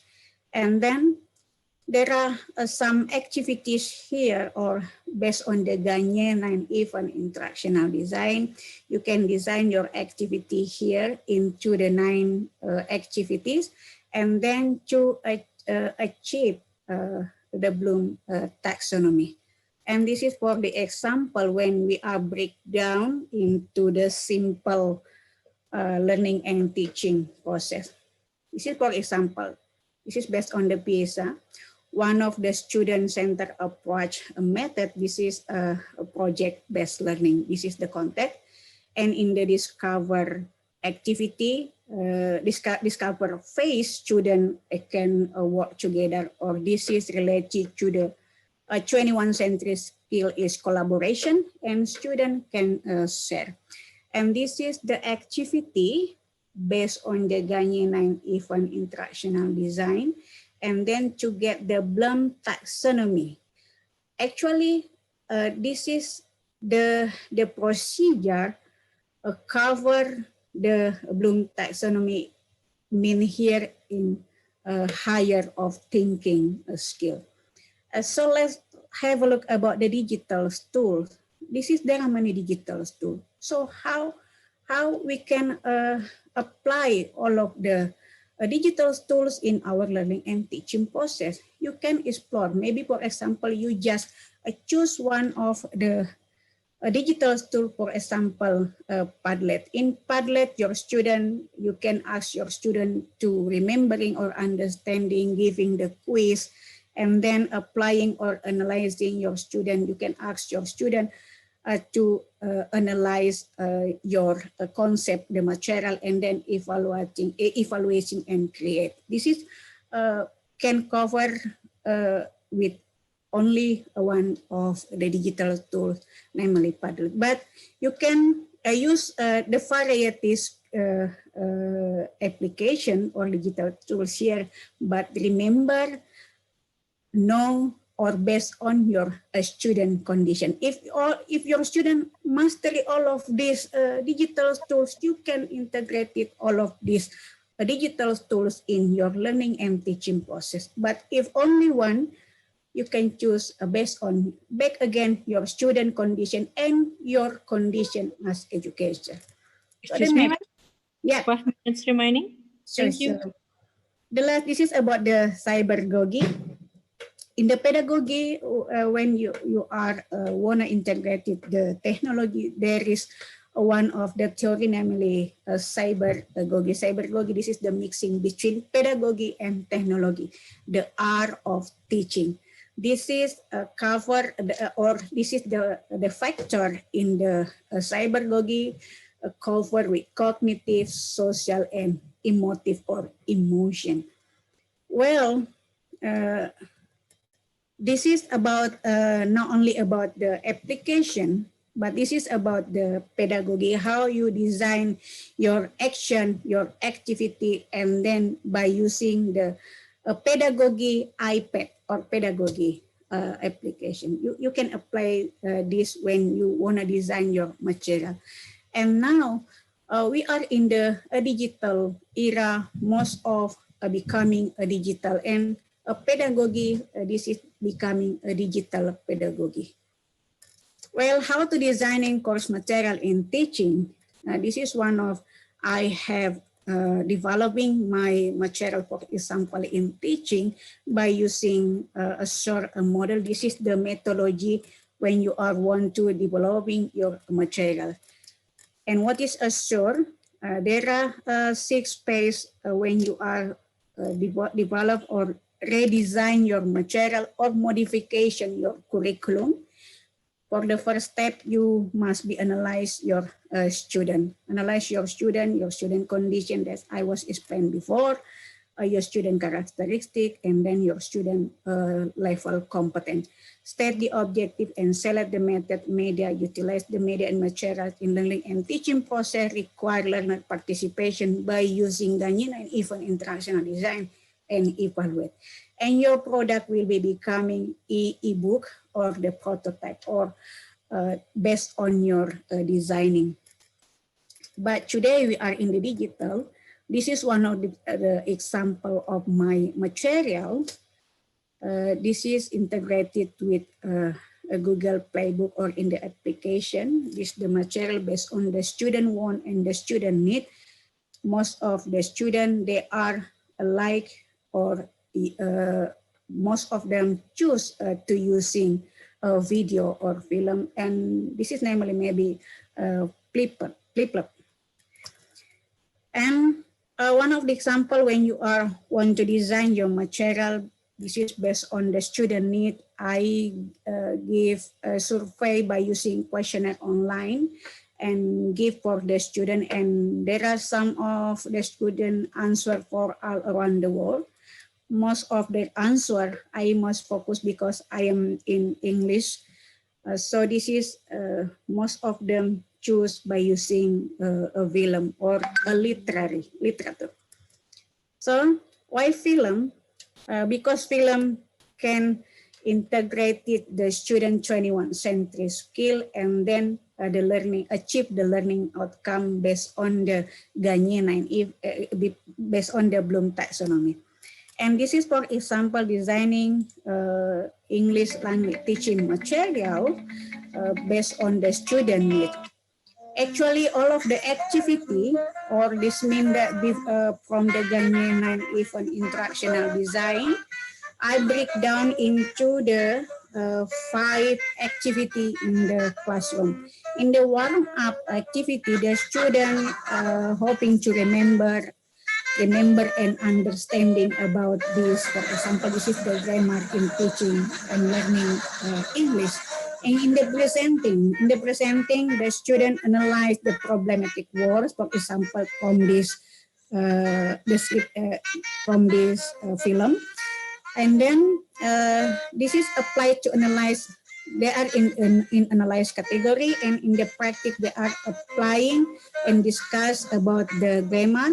In the production, actually, we need two students to write the composition based on the student, based on the movie, and the last evaluation. So the next activity about designing a film in the classroom while your students watching the film, because you know that our students today, they are multitasking. When they are watching, they can do some of the activity. For example, they are watching the film and then they can arrange the picture based on the film. All of the activity, this is designed based on the film, picture from the film.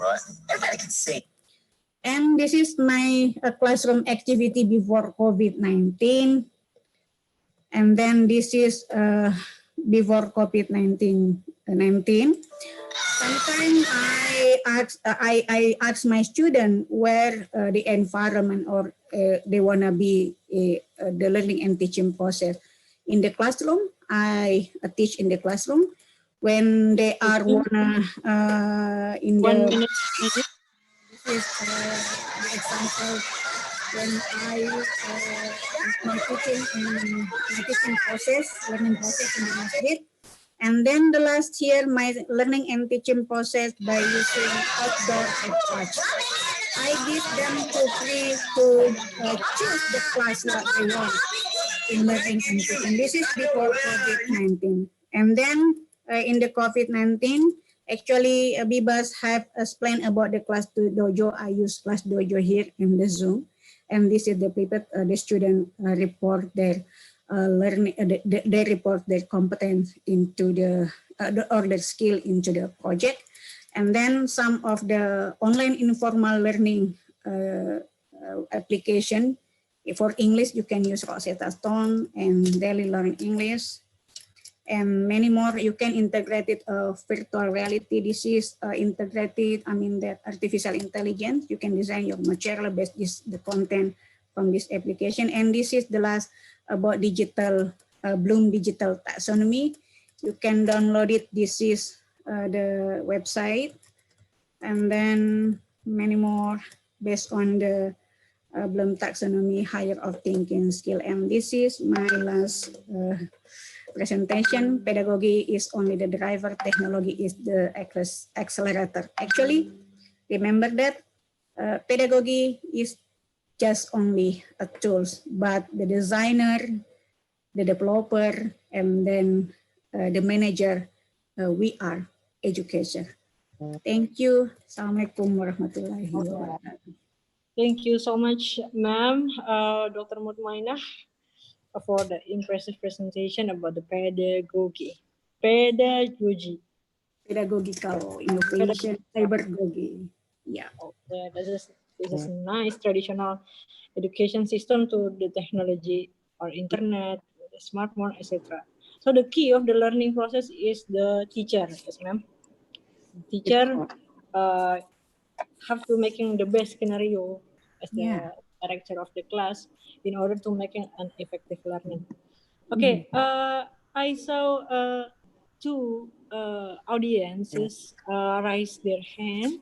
The first one from Muhammadiyah. Muhammadiyah, are you still with us? Muhammadiyah. Hi, Mr. Muhammadiyah. Nice to meet you. Okay, can you hear my voice? Yeah. Okay, I can hear your voice. Okay, but I'm sorry because I'm on the way. Maybe a little bit, disturbing the voice because I use public transportation right now. But I think, okay, is it disturbing you? No, it's Okay. clear. Okay, thank you. I think the questions is the material is very good. Dr. Mutmainah talking about remote teaching, and is very helpful. I think the material. And my question is talking about innovation in education, and also new technology in this 4.0 era. Is it any new platform that can be used to design the material for the student? And also probably, new platform and a new way to design so that the material that you can provide interesting enough and easy to understand, and also can be seen by our student anytime and anywhere without any difficulties. Probably that is my question to Ms. Mutmainah. Do you understand my question? Thank you. Yeah, I got your question. Your question about the platform, how to integrate it our material when we are designing our material. This is actually related to the methodology. Normally, Azure, you can explore about the Azure methodology or method to designing and developing or modification your curriculum. After develop your product ready, you can integrate it. You can choose the platform to integrate it your material, namely articulate mobile or lecturer inspired and mobile Android. You can download it this application, but actually this application not free. You can buy, and then you can setting your e-classroom or your e-learning with yourself. And all of your product, your syllabus, for example, I have give you my materials that you can visit into my Google Play. This is include not only about the material, but from the lesson plan, from the syllabus, the lesson plan, the material, the evaluation into the instructional material or manual instruction for the teacher or educator who want to apply this material in the classroom. There are three the application if you wanna to develop your material or to create your e-learning, articulate mobile, lecturer inspired, and mobile learning by using Android. You can cooperation with the this application, but you can create it by yourself after all of the manual your manual materials already. Thank you. Thank you for the question. Okay, then is it clear, Mr. Muhammadiyah? Okay, we will move to the next questioner, Nurazmi Bima. Nurazmi Bima, you're still with us? Nurazmi Bima.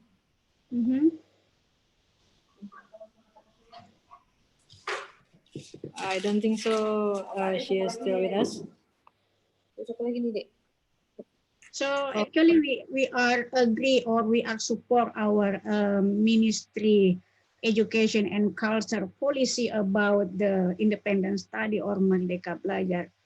Our leading sector give instruction. Actually, the core this or the subject in this independent study or the Merdeka Belajar, how education in Indonesia upgrade their self in becoming a digital teacher. Not only how to teach and how to use and how to teach by using technology, but we are educator must have competent how to train our student to becoming a digital learner, digital student. This is the actually the core of the independent study from our leading sector, the Ministry of Education and Culture and the Ministry of Religious Affairs, moral, right? Thank you. Thank you so much for Mrs. Mutmainah for your great presentation. This is a perfect closing for all of the speakers. And nice to meet you, Dr. Mutmainah. Until we meet again. Thank you very much. Thank you to all of the keynote. Thank you. You are welcome. Okay, now before we closing the event, I want to give the opportunity and I will give the time to our leader of the committee, Miss Almahira, please. Miss Almira, please. The chairman of this event. Okay. Okay. Okay. Hello, everyone. Okay. I'm as head committee. Would like to thank you very much to all participants and all resource person or keynote speaker. I'm sorry if we are still like a lot in organizing virtual international conference because it's first time for us and first time for me especially. I hope we will meet again in other event or next event and we can work together in the next event and I want to say apologize for our lack in organizing international conference. Okay. Once again, I say thank you for our participant and keynote speaker. Thank you very much. Thank you to all of the keynote. Thank you, the steering committee rector, to invite us. Oh, you are welcome. You're welcome, Mr. You're welcome, Ms. Malena. I would announcement about certificate participant. Yeah. If you're not get a certificate, you can directly call me via WhatsApp or email. Okay.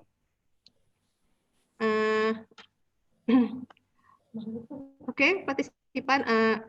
I will text my WA and email in chat room. Okay. Thank you very much.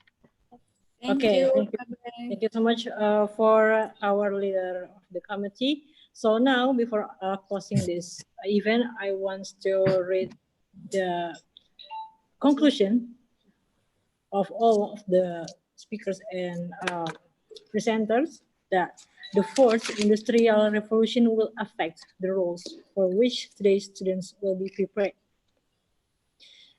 This will require educational institutions to produce a workforce for working in this technologically transformed era. IAIN LHOKSEUMAWE, ready for technology revolution 4.0 to try enhance skill in collaboration, communication, critical thinking, and innovation to create human who character, resilient, innovative, and digital students. IAIN LHOKSEUMAWE welcome to collaborate with the other conferences and cooperation. We thank you to our speakers and all participants for joining this event. And all of this, I am Nurulkansa Fauzia and Trie Nadilla as the moderators want to say thank you so much for your participation. Thank you. Bye-bye. Bye-bye for all the. See you next time. Assalamualaikum warahmatullahi. Thank you. Assalamualaikum warahmatullahi wabarakatuh. Maybe we can take a picture. Oh, of course. Okay. We can take a picture. Okay. Please. You can take a picture. Please, our participant or our research person, can you turn on your camera? Turn on the camera, please. The participant, research person, can you turn on your camera? We want to take a picture together. Please count, yeah.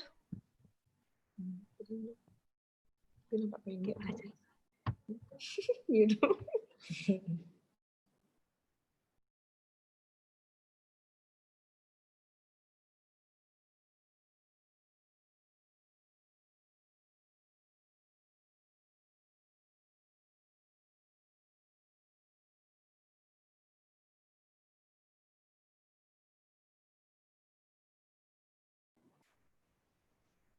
Okay.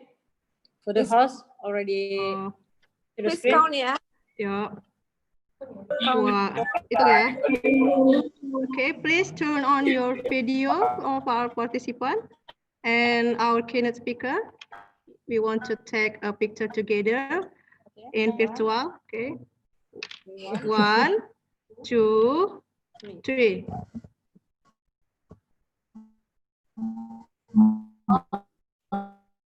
Once more again. Once more again. Once more. Once more. Okay, once more.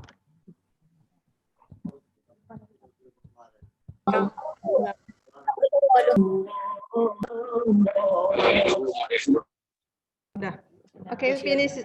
Thank you very much for our participant and keynote speaker. I hope we can meet together and work together for Mr. Atul Patil. I'm so impressed with your presentation. Okay. Thank you.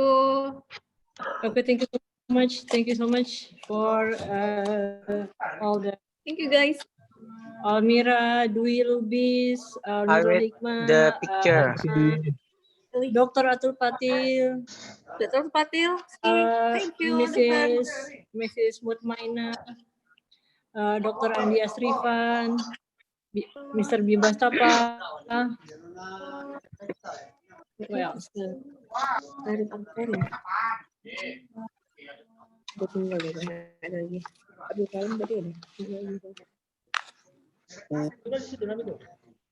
Iya. Oh dia gitu share screen gitu. Tutup ya. Wait, ini apa? Aku mau ini Kak. Mau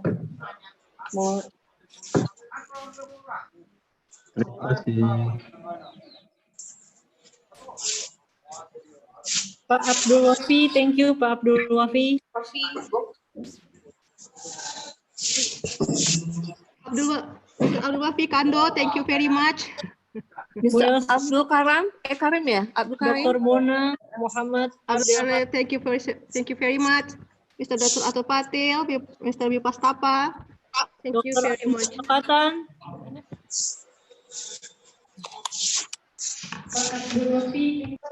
Ibu Malahayati. our lecturer. Dr. Farhan Ramadan.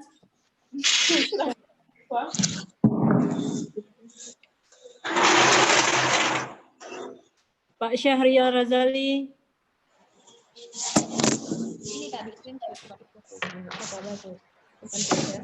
Still looking for the list of the participants.